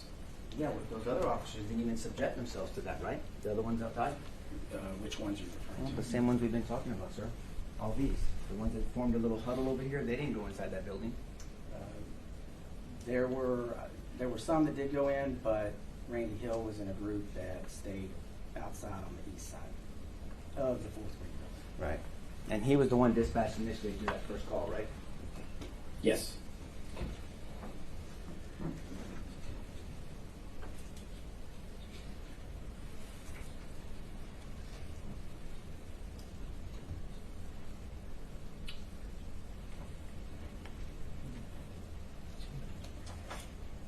Let me say this to you. Good point, Jason.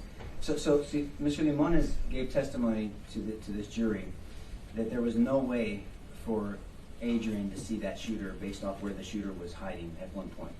You don't know that, but I'm telling you that, okay? If that was his testimony. It was. But your animation puts the shooter, I mean, almost at Adrian's door as he's driving by, right? You would agree with that? I wouldn't say he was almost at his door. Well, that's what it looks like. Is that fair? I can't place him exactly, but it's going to be in the general area somewhat close, but I can't What I'm say saying for is, sure. if this jury didn't have this context of this back and forth, and they only looked at that animation, it could be perceived that the shooter is right at Adrian's door as he's driving by. Could be perceived that way. You can say no. I don't think it could be perceived that he was right at his door, but it could be perceived, rightfully so, that he was in the general area and fairly close. Okay.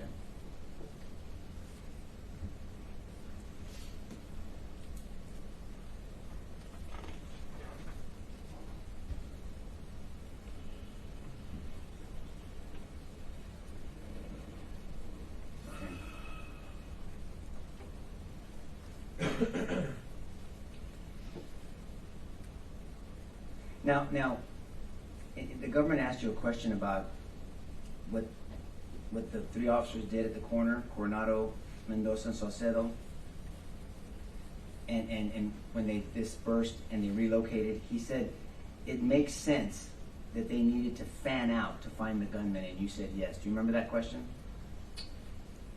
From the prosecution? Yes, sir, on direct examination. Yes. Do you understand what he meant by fan out? Are you talking about Mendoza, Salcedo, That's where this Coronado? question came from, yes, sir. I wouldn't say necessarily a fan out, but we don't know at that point if any of those 3 officers, and Sergeant Coronado was in the front, actually saw the shooter enter through the west door. But we kind of do. That's what I'm saying. So I guess my question was, it makes sense to fan out to find the gunman. You didn't need to find the gunman. They knew exactly where he was. I don't know that they knew exactly where he was. They knew he was on the west side of the building. Objection, Your Honor, this is repetitive. Sustained. Now, there was a comparison between Saucedo and Gonzales, and he gave you different scenarios about what Saucedo knew and was available to him versus Gonzales, right? Yes. And I won't go through it all, but you still take the position that Adrian had a better opportunity and ability over Saucedo, correct? Objection, repetitive. That was a specific question he asked at the end of his direct examination, only about Saucedo, Judge. Okay.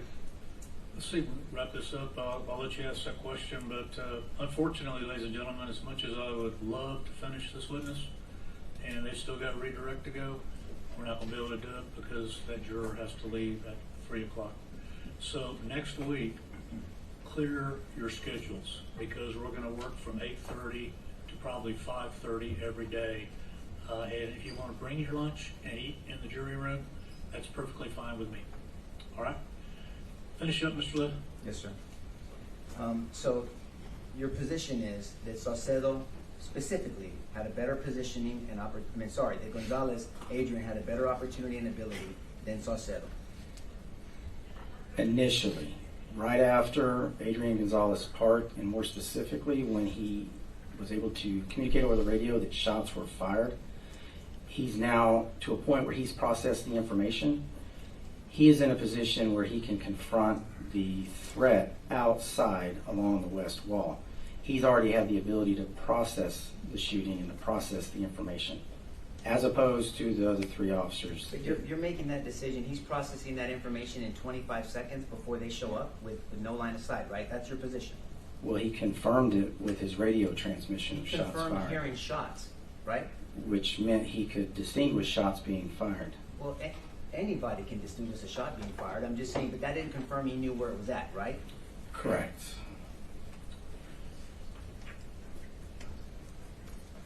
All right. I want to see Mr. Goss huddling over there. I know it's going to be another 2 minutes. So, ladies and gentlemen, let's go ahead and break.